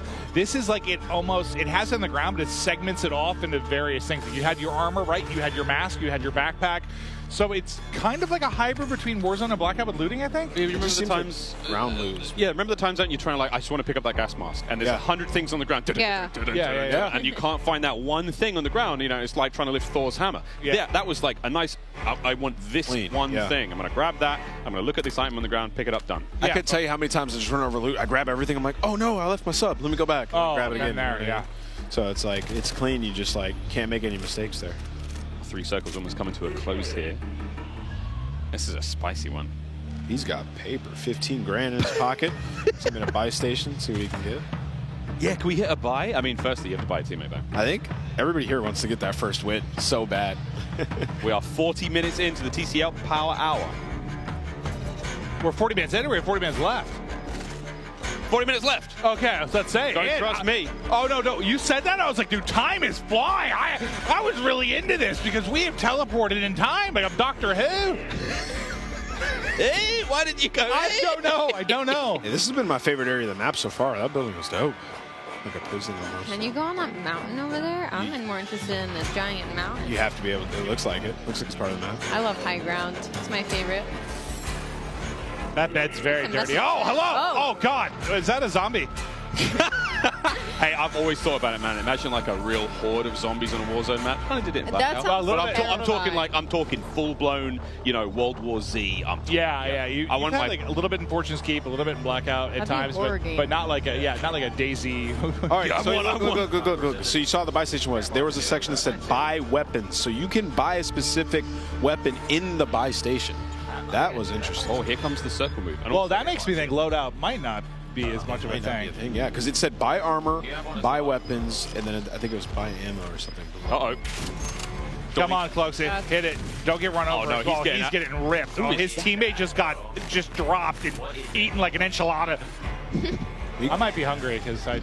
Oh, precision airstrike. Keep pops it out. You just had a slice of Little I'd one. Pizza. I need more Little Caesars though. I need like 2 whole pepperoni pizzas within my mouth. This is the best LAN party I've ever been to. There is pizza everywhere. Oh, it was Isaac and Krill. Yeah, I mean, we told chat, like, this is off the rails now. Oh, wow. He got hyper beamed with the vinegar range there. Listen, guys, my AR is fucking trash, but my... Whoa! Nick. Nicholas. Is it the aim or the AR? No, I'm kidding, Nick. It's definitely the AR. You're the best. Don't hurt me. Hurt him. Dude, this is Cloaksy Swag versus Biffle and Champion. This is actually a lick. Racked. Like, wow, these are... Wait for it. Key? Jail key drop. Wait. Cover the key and escape. Get the key. Get the kill. Here. Oh, he sent it, and Swag just shot him in the forehead. Now down to a 1 versus 1. Is the key? Wait, 25 seconds. So I guess that's kind of like how in normal Gulag you'd get to that flag or whatever when you went to like OT. Maybe the key's kind of like there it is. Freedom. Oh, did he just dip? He dipped. Curious. There was a door at the back. He cracked the key. Just walked out. He did. Awesome. I'm not sure. That was great. He picked up a key and just ran for it. I'm out of here. Okay, so that's actually pretty cool. I would lose full though. Nah, yeah. If somebody did that to me, I'd be so mad. Dude, imagine that, like, you just lose. 2v1. You're like, where is he? He's got the key. It's another cool little area of the map. Again, it's a big old map. Yeah, it is. Al Mazrah. Bring comfortable shoes. Word to the shoe set. Well, there's a lot of vehicles on the map. I've been seeing them on the mini map. I just haven't seen many people hop in them. Oh, we saw SEAL Team Crimsix. Yeah, we saw that. Pull up and absolutely destroy. But I want to see the big Bertha, see what it looks like. Well, there's different kinds of vehicles. So there's like little sedans, family wagons, whatnot. You know, they're all going to have different properties, which is really fun to think of. If you have like a military class vehicle, get in the hatchback, Jack. I feel like there's somebody close. You can see like buy weapons and you can upgrade your weapons. So I'm really. Oh, the clutch up. He gets Boppo his teammates back. Yeah, I'm intrigued to see how that works though. It's like, what do you like? Buy a weapon with some of your attachments, then upgrade it to the attachments that you have, or is it attachments that the game sets for you? So we'll see. Oh, so many questions. Yeah, I have so many. I'm seeing a lot of highways as well. This is a lot of fun. We're going to see, I think there's a little bit more of a lean towards vehicular combat, which I'm very, very excited about, given the fact that like there's 19 ways to battle each other in cars now. Well, the one thing I'm kind of digging, like, yeah, there's going to be some new versions of combat, but like at least what we're seeing so far, it doesn't look like you have, and that might be the loadout change too, but I think just with 5 attachments, like you can't beam someone with an AR 400 meters.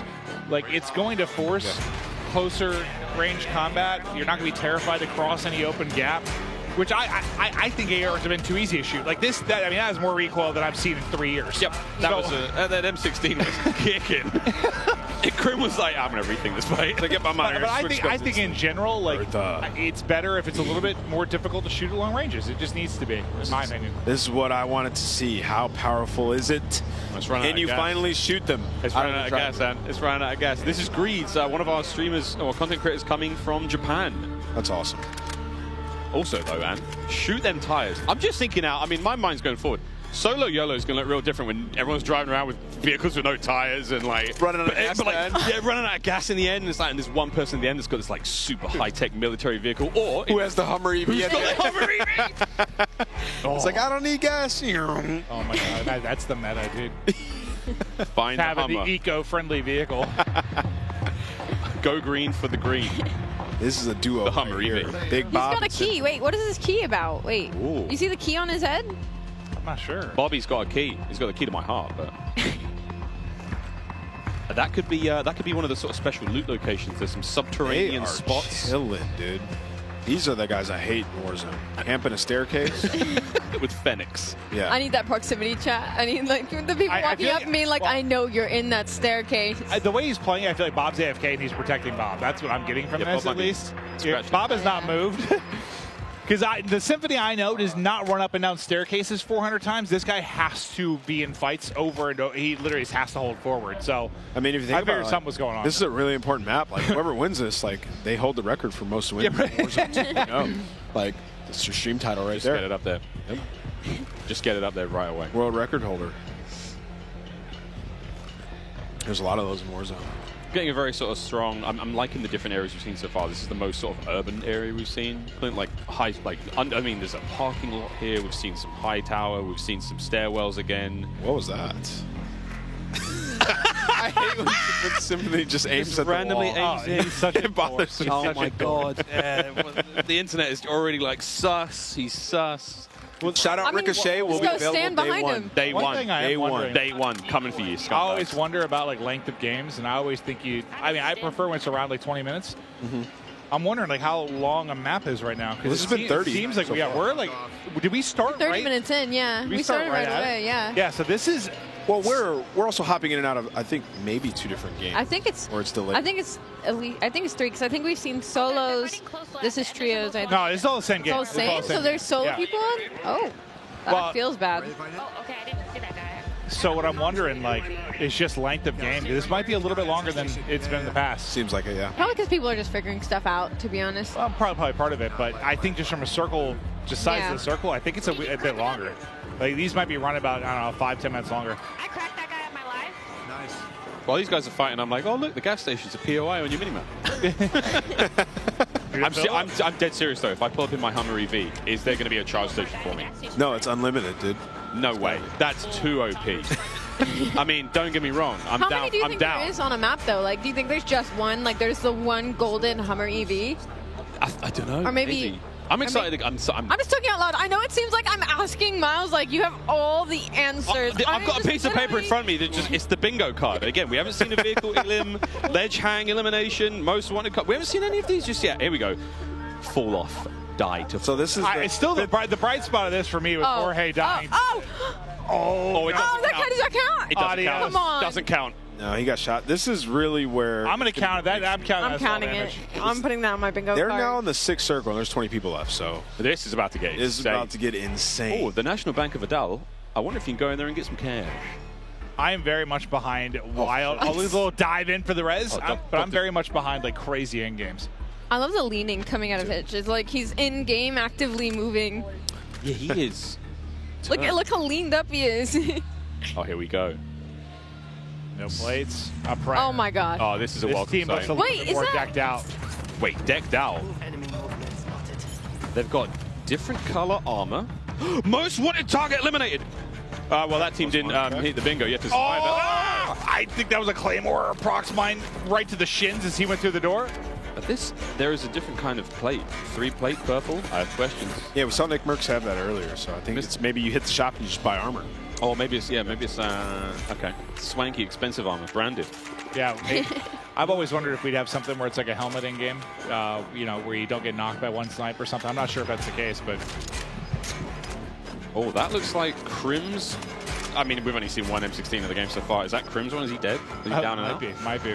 Observatory ahead of us, one of the higher points of the map as we've seen so far. So this is, I mean, look at Al Mazra. She's gorgeous. See you, Jack. Oh, Jack is dead. Absolutely. Oh, that's Jorge.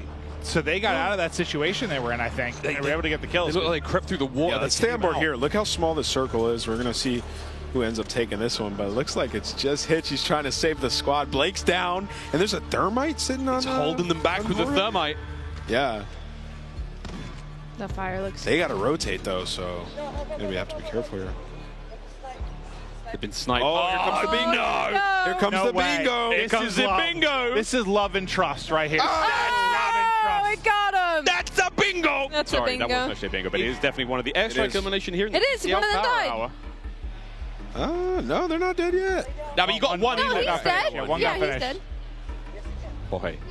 I mean, we're looking at no plates, nothing here. Like, this is going to be tough. They're going to have to leave this rooftop as well because the gas is going to push them. They need to just get a kill. Lads. Blake is down and now.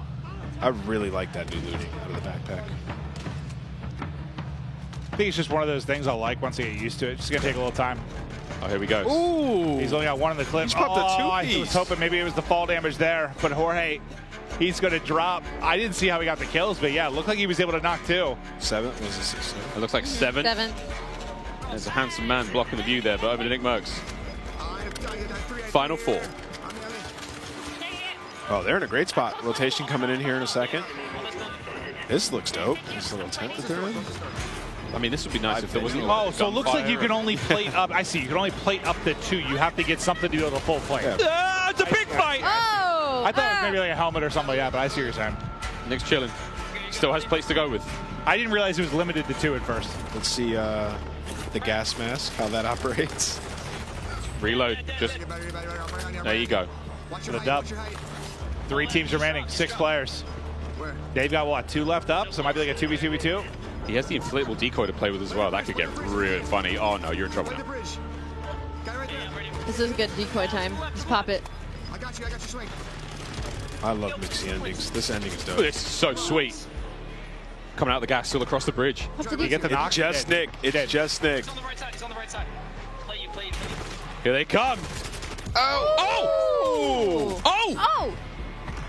So 1v1. 1v2? 1v2, right? 1v2. Oh, no, he's the res. You're right. It's 1 player up because his teammate's still up. 1v1. Where are they? There they are! Oh, that head's not going to be fun. Get this! Let's go, Nick with the W. Ah, Nicholas Merckx. And a 3-piece to close it out, too. Wait, was that a 1v3? It was? It was. That was a bingo. Bingo! Oh, there it is, the first time. Nick Merckx, your first ever Warzone 2.0 winner. Oh my God. Get in the chopper. Get in. Oh my God. All right, it was lit. We're in for a good few years. That was lit. I really enjoyed it. I think the map was really cool. Played a little bit slower, but I think it's just people figuring it out. And then towards the end, Yeah, I wasn't even sure. Was that like a 2v3v1 or a 2v2v2? I'm not even sure. It was a 1v3 survival. Bingo, baby. So who was the solo on that? I was trying to like figure out the situation at the end. Like Nick was just popping off. He's just frying. Yeah, 100%. A little too tense to see what was going on there, but I mean, hey, that was fun. Well, here we go. 1v3, check. We saw airstrike eliminations as well, I believe on that little rooftop. I don't think we got bingo though. We didn't get, but we got that at the very least.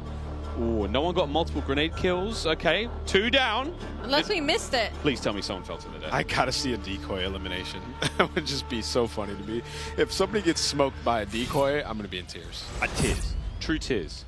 GG's once again. Congrats, Nick Merckx, the first ever Warzone 2.0 winner. World record holder. World record holder. Yeah, no, unbelievable. Of course it's Nick now. Dude, when we were watching him earlier, like in the 3P game mode, he was looking disgusting. Like he looked like the best player we watched in the 3P. He has a lot of experience there. Now, just hop right into Warzone, making plays. Guys. I'd love to see it. Guys, we've seen Warzone 2.0. Initial impressions? I mean, again, like there's no one here from IW. We're just fans. Yeah, no, I'm having a blast. It's just, to me, it seems right now like a bit slower pace, but I can't tell if that's a circle thing or people learning and kind of exploring the map. I imagine it's a little bit both. Like it's new. Yeah. It's going to play a little bit slower at first, but it's neat. Yeah, I think my favorite thing about it right now is like the way the looting is, where the loot is at. Like it's on tables, it's in cabinets, the backpack down. Like there's less stuff obscuring your view. Like you pick up your loot, you keep it going, you're looking for the enemies, right? It feels nice, it feels smooth. The AI part of it, I don't know that I would get yet. In the sense of like you like go into like loot a place, there'd be like one AI, and I don't know. It's like do you get extra points from that? Do you get extra money from that? They drop stuff. I can think about like it's people are going to hear that. Obviously, it's not as quiet as looting, but that was the one thing I want to understand more of what's going on there. Yeah. It takes things to come. Ali, any sort of takeaways from you? First game of Warzone 2.0. I'm excited to load in. Like I said, I don't really play Warzone that often, but this new 2.0 Warzone, I'm very, very excited to load in when it drops. Well, now we get a quick look at that first win. We're going to see the POV of Nick Merckx once again as he goes up in that 1v3 situation. Thanks to the guys at El Gato. Here we go. Where's the W button on that big bad boy? Bang! This was the final play on that bridge, Clinton. So he killed 2 people. Yeah. So it was 1v3. To the right. Good teammate call out. Good comms. Let's go! Dude, he is just... I was worried, like, if Storm wasn't as close to him as it was, like, he was going to get on that heady and just smoke him, but he was so weak, he got, like, 1 bullet and just fried him. And then I think the guy he chowed, like, laying down the bridge, he, like, got all headshots. He smoked him, too. Yeah, I thought he was going to lose that. All right, the more eagle-eyed of you will see that Jess Brohard is now ready to rock and roll right in the middle of the stage here at COD Next. Jess, take it away. Miles, that's right. I am ready to rock and roll here with P90 Princess, the Princess of Al Mazrah. I mean, what are your first impressions of Warzone 2.0? So far, I'm really liking it. I used to play PUBG, so this is really exciting because it does have that tactical feel to it. But what I'm most excited that I've discovered is the vehicle enhancements. You can get on the roof. You can jump out at any moment. You can switch your seats, which is exciting. That kind of has the vehicle, tactical play style that you can throw in there with every match and kind of mix things up a little bit. So I'm really excited about that. And everything feels pretty good. It's very new, so it's going to take some time getting used to, but so far so good. I'm having a lot of fun. And what do you think about those circle reworks? The circles are interesting. You got to pick the right circle, you're not sure. I don't know, I'm going to have to try it out. I haven't made it to the circle zone yet, so. Well, then finally, we're here at COD Next among 200 of your fellow content creators. What has been the highlight of this event for you so far? Honestly, the highlights being able to sit next to Huskers, my partner, and play games, and we have a lot of fun. But I did just kill him in the brand new Gulag for the very first time, so that was really rewarding and really exciting. But it's been a lot of fun seeing everybody and, just seeing all the gamers out and about again after everything we've been through, so it's nice. That's awesome to get to share this with your IRL duo, but for now, that is enough from me as well as P90 Princess. Back on over. Thank you very much, Jess. Well, we're back at the desk. Jack O'Hara joining us once again. Hey, mate, we could have done with you a minute ago. We saw a lot of things. We had so many cool questions. Stuff. Yeah. Very, very fun, though. Super excited to see more of that later on. But first, if you are just joining us, Jack Links have an incredible giveaway. Here are all the details. Each Jack Links supply drop includes a brand new copy of Modern Warfare on the platform of your choice. Delicious Jack Links limited edition products, epic in-game items, and check this out on how to enter. Looking for an epic way to celebrate the launch of Modern Warfare 2? Jack Links has got you covered, giving you the chance to win the ultimate Modern Warfare 2 supply drop. Keep an eye out during the broadcast for the Jack Links Sasquatch to appear on screen. If you see it, grab your phone and scan the QR code, following the prompts to qualify for entry. Tune in to Call of Duty next. Squad up with Sasquatch and level up for the ultimate viewing experience, courtesy of Jack Links. Terms and conditions apply. All right, folks, there you go. Keep your eyes peeled and spot the Sasquatch on the screen throughout the show. No, I'm not the Sasquatch. I know what you're saying right now, chat. Scan the QR code and enter all your information for a chance. Absolutely. Win. What are you talking about, Maven? You've been doing that quite a lot today. Yeah, I don't know. These accents come out of me. But all right, I do have some questions. Okay. First, the one thing I was really curious about, like at the top right with the player number, there was like 2 different columns. What were the different player numbers? So that one is explaining to you the different numbers of people that are in each circle. Okay, so that's what my first guess was. Okay. Yeah. And the old information of like who's alive, how many squads, etc. So the top bar I think was like your normal numbers, and then the next one, I play a lot of Warzone, so I'm going to get a little bit nerdy. I just have questions.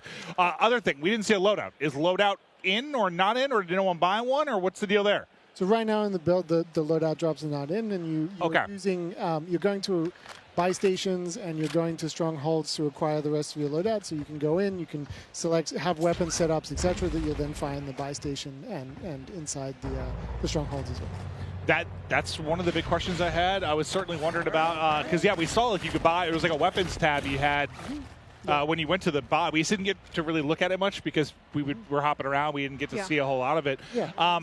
What with the AI that were in different buildings, like when people were going to loot something, there'd be a random AI in there. Well, I guess I want to know, what is the impact on game? Because obviously, if you have to fight that, someone might hear the shots, right? You're not like looting silently, but what is the impact on the game within that, like, I guess, system? So we have obviously the AI that's concentrated around the strongholds, etc., and then we do have some smattering of AIs to the buildings that are there as an extra target that you can kill. You can get their weapon, you can get some ammo, etc. The little extra loot. Yeah, and then they can also serve as a warning that there is another player there. So right now we're experimenting with having them in various different play spaces and seeing where they're the most effective and the most entertaining, basically. Jack, as far as armor plates go, like a little UI thing here, there's a full-plated character has a purple-colored armor plates versus the blue ones. What's going on there? So there's 2 sides of armor plate carriers, essentially. So you're picking up the 3-plate carrier, and that means you can go to 3 plates, essentially. Okay, that's a lot of fun. Okay, all right. Now, I also noticed that within the backpack, we saw Nick Merckx carrying C4 while also having, a frag grenade and a smoke grenade. So if I've got a backpack, is that a separate pickup on the ground as well, or is that something that your character comes equipped with because they're already a badass? So what you have is you have the strip at the bottom, which is your loadout, and then your backpack, you have a starting backpack that is a certain size, and then in that you can put extra items and you can hold duplicates of things that you want to keep. That's a lot of fun, yeah, because we saw him run a C4, and at one point he was like, I don't feel like C4 right now. This is very useful. He's able to swap that out in real time, and excellent. Oh, my God. So I know in a lot of ways, Blackout was the first iteration of this, and you have Warzone come out, which improved on a ton of things from a quality of life standpoint, but it feels like there's, like, at least from a looting standpoint, some similarities there, because you used to have, like, the backpack where you could carry multiple items. Yeah. Then we shifted, like, everything on the ground. This seems to be, like, a middle ground to kind of meet both qualities of life, which I would find pretty dope. Yeah, we want to let players to be able to accumulate kind of the arsenal that they're going to carry through the match with them, and kind of be able to equip some items, some that in other game modes might be persistent, etc., that they might want to keep inside their backpack and then carry out of the match with them, etc. So is the backpack that you start with, that's your backpack for the whole game, or is there an opportunity to ever expand your backpack? And if you can, does that affect the movement speed on the character if you pick up? That's a very realistic question. You're right. I'm sorry. I can't carry many things on a day-to-day basis, Miles. You should see me try to bring my groceries into my apartment building. It takes a very, very long time. So I was just wondering if that was one of the realistic things that was implemented. Fair. So there are different sized backpacks, but they do not affect your movement. Okay, don't affect movement speed. That's the question I had. Oh, also, in the Gulag, it seemed like there was an AI that had popped up at one of the points that we were watching.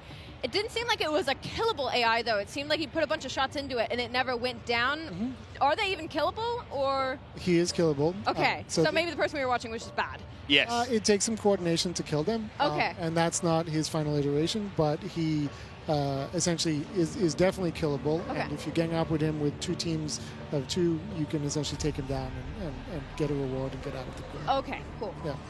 And if both teams take him out there. So can everyone get out? Yes. Okay. Well, for those of you looking on screen right now, phones out. It's time to scan that QR code. Jack Link Sasquatch, he's on screen. I know you remember the video. Scan away, friends. Sprat now making a quick drop.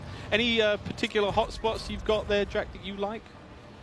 Well, Hydra is always going to be fun in my heart, which is the one that we're looking at right now, because that was one of the first ones we made. It was one of the first ones to incorporate the water and have the river running through it and having a little bit of current that can drag you along. And obviously a ton of fun boat chases through it, etc. It's a good place to find a boat. So this one's always going to have some funness in my heart, and I'm sure that the rest of the development team as well, just because it was the first one. It's really sweet. It's kind of like the heart of Al Mazrah, where it all kind of began. Exactly. Are there any sort of fun Easter eggs that you guys, as a development team or the art team, have maybe put in the game that we can find as players? So there's definitely a few locations that you might recognize. Maybe. Some in downtown, some in the airport, and some in the quarry. And then as you start playing the game, you'll discover little locations that are kind of little secrets and places to explore. Yeah. Check out off the coast. There's some wrecks that are underwater and places to swim. Wow. So, I mean, depending on how, if you hit... Sorry, Maeve is just... I don't know whether it's... Listen, I came in with a question. I need to go back in time to the Gulag, but I nearly choked on a piece of pizza. But now I'm okay. While you guys were talking, I put down 3 of those. Very, very impressive. Thank you, Little Caesars. But, oh, my God, I'm okay now, Miles. Shout out to Little Caesars, yeah. No, it was amazing. I was eating way too fast, though. But I want to go back to the Gulag real quick. Can you kind of take me through, I guess, the various ways you can get out? Like, what are the combinations of it? Because you were kind of saying both teams can get out. How does that work? I guess I want to get a little bit more understanding of how the whole ecosystem of the Gulag works. Can I pause that? Is this a stronghold, Jack? We'll get back to the Gulag when someone's in there. That's This looks... I saw flags. I've seen sort of markings. And there is an assault now. Tim's down! Oh, no. Okay, so at the same time, this looks like a stronghold. The icon on the top side of the map, is that telling you what's going on there? Correct, exactly. What does the little skull mean? To the right of that. That was his teammate that just went down. To the right of the stronghold icon in the sort of top center of the screen, just underneath his compass. Oh, there's just underneath his compass. That's indicating that you can go to a black site, essentially. Oh, okay. And this is one of the more sort of secret locations, Exactly. high-level loot. Okay. Okay. Do you need a key for that, or is that sort of first come first serve? Once you've accomplished once you've taken down a stronghold, then you will be able to get a key to the black site. Yeah. I mean, Jack, one of the problems, I suppose, is you've all created this game with a million things inside. It's so fun. You've got 3 sort of excited children here who are going to be constantly pestering you for the duration of this game. That's okay. I mean, we wanted... I'm a very old child, but yes. We all are inside. Yeah, right. We wanted to make this thing where, as you keep playing, there's just more and more things to do, right? So we're just always looking to put some depth in there, some things that once you've played 50, 100 matches, that there's new things for you to go and explore and try out, etc. I think this is... Well, you can already see the pace pick up a little bit. I don't think we saw anyone with more than 1 or 2 kills. Aiden on 7, and I think as people get more comfortable, the pace of play will obviously pick up. But, I do want to say, okay, I'm just going to say it. The first iteration of Heartbeats pissed me off because listen, every time I would die and spectate, just Heartbeat over and over and over again. 400 times in a row, just Heartbeat, Heartbeat, Heartbeats, little rodents crawling around just doing it over and over. And I was just like, listen, it lasts for, it's like a UAV you have forever. The battery life almost made me sing for joy, so thank you. It literally almost made me sing for joy. How does it work though? Like how long basically is like the timing of the heartbeat center's battery? Does it have a timing? Is it by the times it pulses? It's how long it's been out essentially. So the battery's just going out the longer you're holding it out. So is 100% like 100 seconds, or is it? I forget the exact time. Okay. But it's somewhere around there. Got it. Ali works in true specifics. Yeah, sorry, I'm specific. the analyst on the desk. Ali, My brain is like. You are not alone, my friend. But it might change. Is there a solar panel on it? So if I'm outside, does it last long? And once the battery is one of those ones that you can't take out. So once you're done, you're done. It's a one and done. That's a very important question around the fuel in the cars, though. So Yes. are they tied to real life market prices? So if there is a surge in gas prices, is it going to be more difficult to get gas in game? I mean, we don't rule out making a game mode about that. For now, the gas prices are consistent throughout the I'm seeing in the future like Mad Max tie-ins and vehicles only and fuel is the most important resource on Earth. And oh my goodness. When it does come to the gas station, though, do you have to pay for the gas? No, it's all free. Oh, that'd have been great fun, though. Yeah. Everyone, like, cash up. We need to get gas. Gas and, you know, some Jack Link's jerky. All the homies in the wagon just bumping music to the gas station. Oh, look at this. Oh, that's a good parking job. That was actually impressive stuff. Mingod is just sort of sneaking around. I'm really enjoying the sort of, you know, wow, layout this is of a blue on the beast. ground. It feels a lot more organic. It feels a lot more sort of, you know, we're leaning more towards realism than, you know, sort of floating colorful guns on the ground. See, I don't know if I say realism as much as like, because sometimes I think things being too realistic, for me, I sometimes don't like. Like, I want it to be arcadey in a video game. Sure. It just seems more logical to me. Like, it's just like, yeah. This is where you would expect this type of thing to be. A cash register has cash. Yeah. And, like, I'm sure there's realistic ties, but to me, it's just, like, more logical. Yeah, it's where things make sense, right? Yeah, So it's just you go into a store, like you're going to go in this gas station, you're going to find cash at the cash register and loot on the shelves. And that is another one of our vehicles. This looks like this little armored personnel carrier, open turret, kind of scary, but still a lot of fun, clearly. Yep.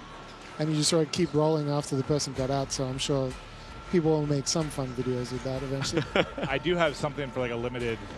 We're in the desert, like some sort of oasis that can spawn in a certain place and pops up. There is an oasis on the top north of the map, actually. It's very, very pretty. And sometimes I don't think I've seen it yet. Yeah. Top Wait, did Abe get the dub this time around? Yeah. Like top left-hand side of the map, Oasis. We'll see if anyone goes there, but we're still pumping on through the TCL Power Hour. We might have seen a vehicle elimination in that game. We'll wait for the full word there from our referees. Meanwhile, in another game, I forgot it was on the map. I was thinking about like Oasis like spawning up like the mirage of it. There's a locale directly on the map. I forgot about that part. Yeah, there's somebody flying the big giant chopper over there. Yeah, that looks insane. Yeah. Gulag. Okay, back to the Gulag questions. Oh, yeah, I guess. Here we go, yep. Can you give me a breakdown of, like, objectively how this works? So we're experimenting with different versions in there, Okay. essentially. So right now we have in each version, basically 2 players get put together. If your teammate happened to die at the same time as you, odds are that you'll end up with them. Okay. But if not, you're going to end up with whoever else is in the Gulag. That guy's thick. Yeah, like that AI Is that the jailer? eating. Yeah, it's the jailer. Okay, Yeah. and the jailer has the key. Correct. If you He's kill holding him, the key. Yeah. you can sort of buy your freedom. All right, Hitchcock. He's gone. He's gone. And I don't think he's realizing that's one of those things you need to group up on. Like, if you're going to do it, it's almost like, will proximity chat work in there or not? It does. It should, they should be talking to each other. That's what I'm kind of wondering. If there's a proc chat, everyone's like, all right, guys, let's be friendly and, take that. group up on the jailer. But then you lie, and then you kill them. See, that I like. However, don't team up with Maven, obviously. Yeah, I'm going to be dark and twisted. Less than 10 minutes remaining in the TCL Power Hour for all sorts of fun stuff. Still to happen. We've yet to see a ledge hang elimination or a multiple player grenade elim. That's a 2-piece. I think we like to call it in the CDL business with a single greniche. We don't call them greniches. We just call them. What's the metal usually? Popcorn or something like that was that? aggressive. Was that a nade? Oh, wait a minute. Precision airstrike? I think it was precision airstrike. Yeah, that was a precision airstrike. And that looked like sort of side lane. So how many different like models of vehicles are there? Because we're so used to, you had what? You had the buggy, the Jeep, the ATV, and the Bertha, basically. You had those 4, and they were big set skins. How many like different variations do you have now? It seems like So there's more variations. It seems like it, right? We have the 4x4, which you just saw. We have the colloquially, I'm trying to find the right word. Maybe I can't say it on stream. No, that's okay. That's okay. I understand. The vehicle, but there's more variation for sure, a little older and a little bit more beaten up. Yeah, yeah. So you have the little car, you have the 4x4, we have the armored 4x4, we have the big helicopter, little helicopter, ATV tack rover, which is like a four-person like UTV kind of off-roader. There is also a crop top 4x4 as well. So that one's fun, you know. I have to ask now: is there a car showroom where we can sort of see all of these vehicles in a single There is place? not, but maybe we should put them in. Yeah, it turns into like a Gran Turismo like showcase room where you have all your vehicles, you're decking them out. I see potential there. That would be honestly cool. Like a little pimp my ride type thing going on. Well, we've seen, we know vehicle skins will be in the game. They're in the menu right now, so that's going to be a lot of fun. I have to, I mean, maybe you can't answer this one, Jack, but of course the GMC Hummer EV, different skins, right? Yeah, eventually. Of course, why wouldn't we? Huh. It's going to be a lot of fun though to see that go down. And also, do we know how the refueling situation works there? So the EV situation is that there are electrical power stations at the gas stations as well. That's great. I'm very relieved. Yeah. Because I was thinking, you know, surely get to the gas station. There's a socket. I wonder how good the parking jobs have to be. Like, do you just have to be in like the vicinity, or like do you got to be right up next to it properly? You got to be pretty close. You can't be like 10 feet away. Yeah. And if you have a chopper, you have to come down in close and like either be landing very precariously between them or hover just above. Oh wow! Wow, that'll be cool to watch. I didn't even think about refueling the chopper. Yeah. Okay. Yeah. Well, this is going to get stressful. Many Eclipse content abound, friends. Ninja on your right-hand side of the screen here, still rocking and rolling in the TCL Power Hour. How many kills has he got? And has he checked his private messages? I'm sure somebody had to have walked up to him today and been like, what was that about?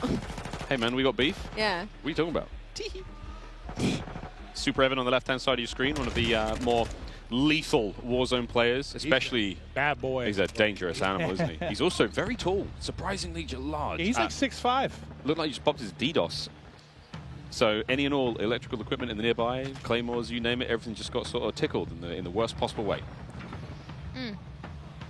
Actually, Jack, does that also affect players? Can they, if you as a player have been DDoSed, are you able to use any sort of equipment at that moment in time, or? No. Is it things that are already in play in the world? Well, things that are in play in the world, disabled vehicles can also get disabled as well. So it's a pretty powerful experience against that too. Okay. Well. Yeah, that's good, because sometimes vehicles, there's a lot of them. It can be frustrating. You need a good way to deal with them. That sounds like it can be for sure. So that's the circle. All right, so this might seem familiar to people too. We're all like locked in. All of us just this is familiar? Wait a minute. Yeah, I was trying to think of which part. It's just an MP map from the time gone by.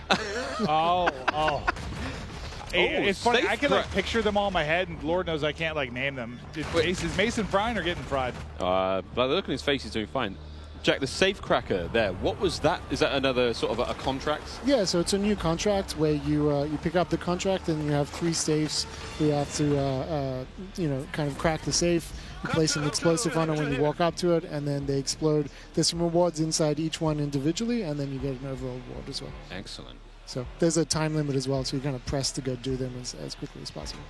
Hey, one thing we sort of really enjoyed, again, the variety of contracts in Warzone has been so fun. I mean, whatever it may be. Oh, okay. Ocean's 11 right now, starring Iceman Isaac. Ocean's 1, not as exciting. Still sexy, though. Thought it was like a booby trap at first, but no, just taking the actual, what do we got in here? And some cheddar cheese. And that kind of makes sense. Like, it's a safe, right? You might have some rare loot, some extra money. Goodies. Yep, there's a train. Kept that one secret, Jack. That's right there. That's right. Kept that real quiet, mate. That looks great fun. I guess is that a sort of similar situation to what we had in Verdansk? A lot of toys on it. Yeah, and you're actually going to see some more things that are train related at launch. The fun one for me is being able to jump up on the roof of a car and then jump to the moving train. Oh, we're talking like Wild West style. Oh, like, wow. all right. This is going to be fun. Bobby Poff is absolutely lit, ladies and gentlemen. It's so funny just watching them kind of learn, hear them talk through stuff. So Dude, Bobby's voice, by the way. He's found the key to a stronghold, though. So does that mean? So Jack, you have to kill the combatants around it.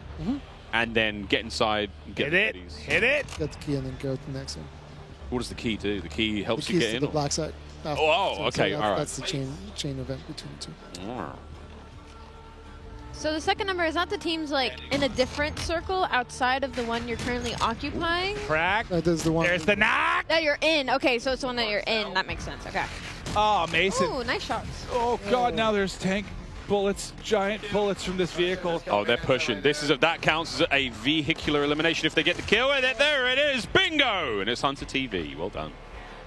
He got the knock on the one. I don't think he was ready for the second to swap right into it. Still got the ghoulie, though. I love the idea of getting a key and just sort of like, I'm not going to fight this one out. I'm just going to hit the door wherever I may be. Symphony and Nick Merckx versus Pornyhoff and Mingod. So what were you aiming for, like, time-wise? I'm just curious. Like, are they a little bit longer right now? It feels like the matches. Yeah. We right now, because we're playing around with the length of like how long each circle lives before they collapse. It might feel a little bit longer. Yeah, it felt like it was like closer to 30 minutes than like 25 somewhere. Just felt like a little bit longer. The circles do something interesting where sometimes you get a little bit more of a pause in the middle as each circle kind of resolves itself before collapsing. So it can lead to some like different flows. Interesting. That's kind of cool. A little variety. I've got a question, Jack. A specific one. Can we sort of like perform a takedown on the jailer? Not right now. Okay. That's a good idea. We'll hold on to that.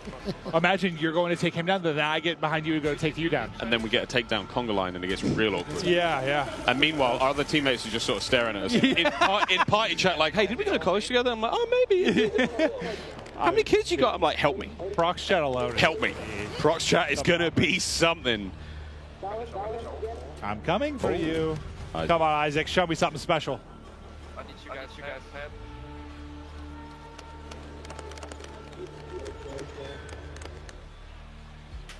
We're back at the tents. Name the stuff. Oh, dear God. Hey, you know what? A little too hardcore, baby. Hitting a shot. Hardcore. They hit the other roof. Oh, look at them. Dude, that shadow, it looks so badass. He's like flying over the top rope. Great.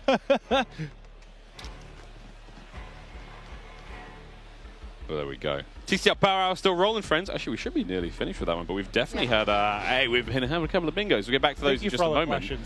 Yeah, sorry for the bombardment. I'm not sorry. Questions. Not sorry for that bombardment. That was great, Jack. You're a beast. Well done, mate. I do believe that we are ready, possibly, to toss to Gina. Gina, what's going on down on the floor? Hi, how y'all doing up there? Look, I'm here with a very good friend of mine, Diesel. What's up, dude? It's been a while. It has been a bit, yeah. Look, the energy here is palpable. Everything has been going so crazy. How does it feel to be here today? It feels good. I mean, we've been talking. I've been playing Warzone since it came out, so it's good to finally get your hands on Warzone 2, which feels incredible. Everybody will get to play it eventually. It's a little bit different than I was expecting, but all in a good way. So you are definitely no stranger to Call of Duty. No. So many things were announced today. What are you looking forward to the most? Probably just playing the beta with Old Men of Optic. just us getting together and playing again. It's been a bit since we played regular multiplayer, so the beta tomorrow will be a lot of fun. So looking forward to that. So there are tons of streamers here today, all around the world. Who is someone out there that you're hoping to get into a friendly little firefight with? Probably May. Yeah, who's my girlfriend? She's playing back there, so running up, that would be a fun car ride home, I think. Yeah, I think it would be good. I'm going to tell her you said that, and we're going to be looking out for that specifically. Shout out to May. That's all from me here, y'all. Let's go back to the desk and see what's going on over there. Whoa. Thank you so much, Gina. Guys, once again, we're going to get into another drop. Before that, though, each Jack Link's supply drop includes a brand new copy of Modern Warfare on the platform of your choice. Epic Jack Link's limited edition products. And check this out on how to enter once again. Looking for an epic way to celebrate the launch of Modern Warfare 2? Jack Links has got you covered, giving you the chance to win the ultimate Modern Warfare 2 supply drop. Keep an eye out during the broadcast for the Jack Links Sasquatch to appear on screen. If you see it, grab your phone and scan the QR code, following the prompts to qualify for entry. Tune in to Call of Duty next. Squad up with Sasquatch and level up for the ultimate viewing experience, courtesy of Jack Links. Terms and conditions apply. All right, so this is your last chance. Keep your eyes peeled. Spot the Sasquatch on screen throughout the show. Scan the QR code, enter all your information for a chance to win. You saw the goodies. You won all the goodies. Platform of your choice. And all the yum-yums. Can't wait. Guys, one more drop, one more big one, and we're going to roll onwards through the show. It's been a sensational day. Call of Duty next. I mean, good God, I'm pumped for tomorrow. Listen, man, we've seen everything. It's a lot, dude. It's a lot to take in. Like, I was looking at that Warzone game that we just watched, and I was like, man, Warzone 2.0 looks sick, but then we got mobile, MP, the new game modes, new weapons, new gunsmith. Like, it's going to take a while to get through all this when we get to the beta. Telling me, mate. Well, again, we want to say massive thanks once again to TCL. The Power Hour comes to a close. TCL Power Hour was a lot of fun. And, hey, actually, while we were waiting, I do believe we got another one. That's right. A vehicle elimination went down, and we may have some footage, ladies and gentlemen. Let's see it. Let's have a little cheeky peek at how that one went down. Again, there's plenty of vehicles, whether you get run over, dropped on, exploded, and taken care of. We saw it on camera, didn't we? What am I saying?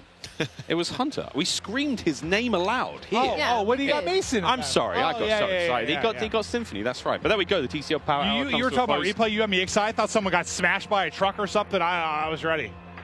Crazy, crazy. But also, don't forget to share your favorite moments from, of course, the TCL Power Hour. You saw the hashtags. We want to see your favorite moments. All these streamers, 200 of them. Clip them. Send them to us, at TCL_USA. We want to see those clips. Can't wait.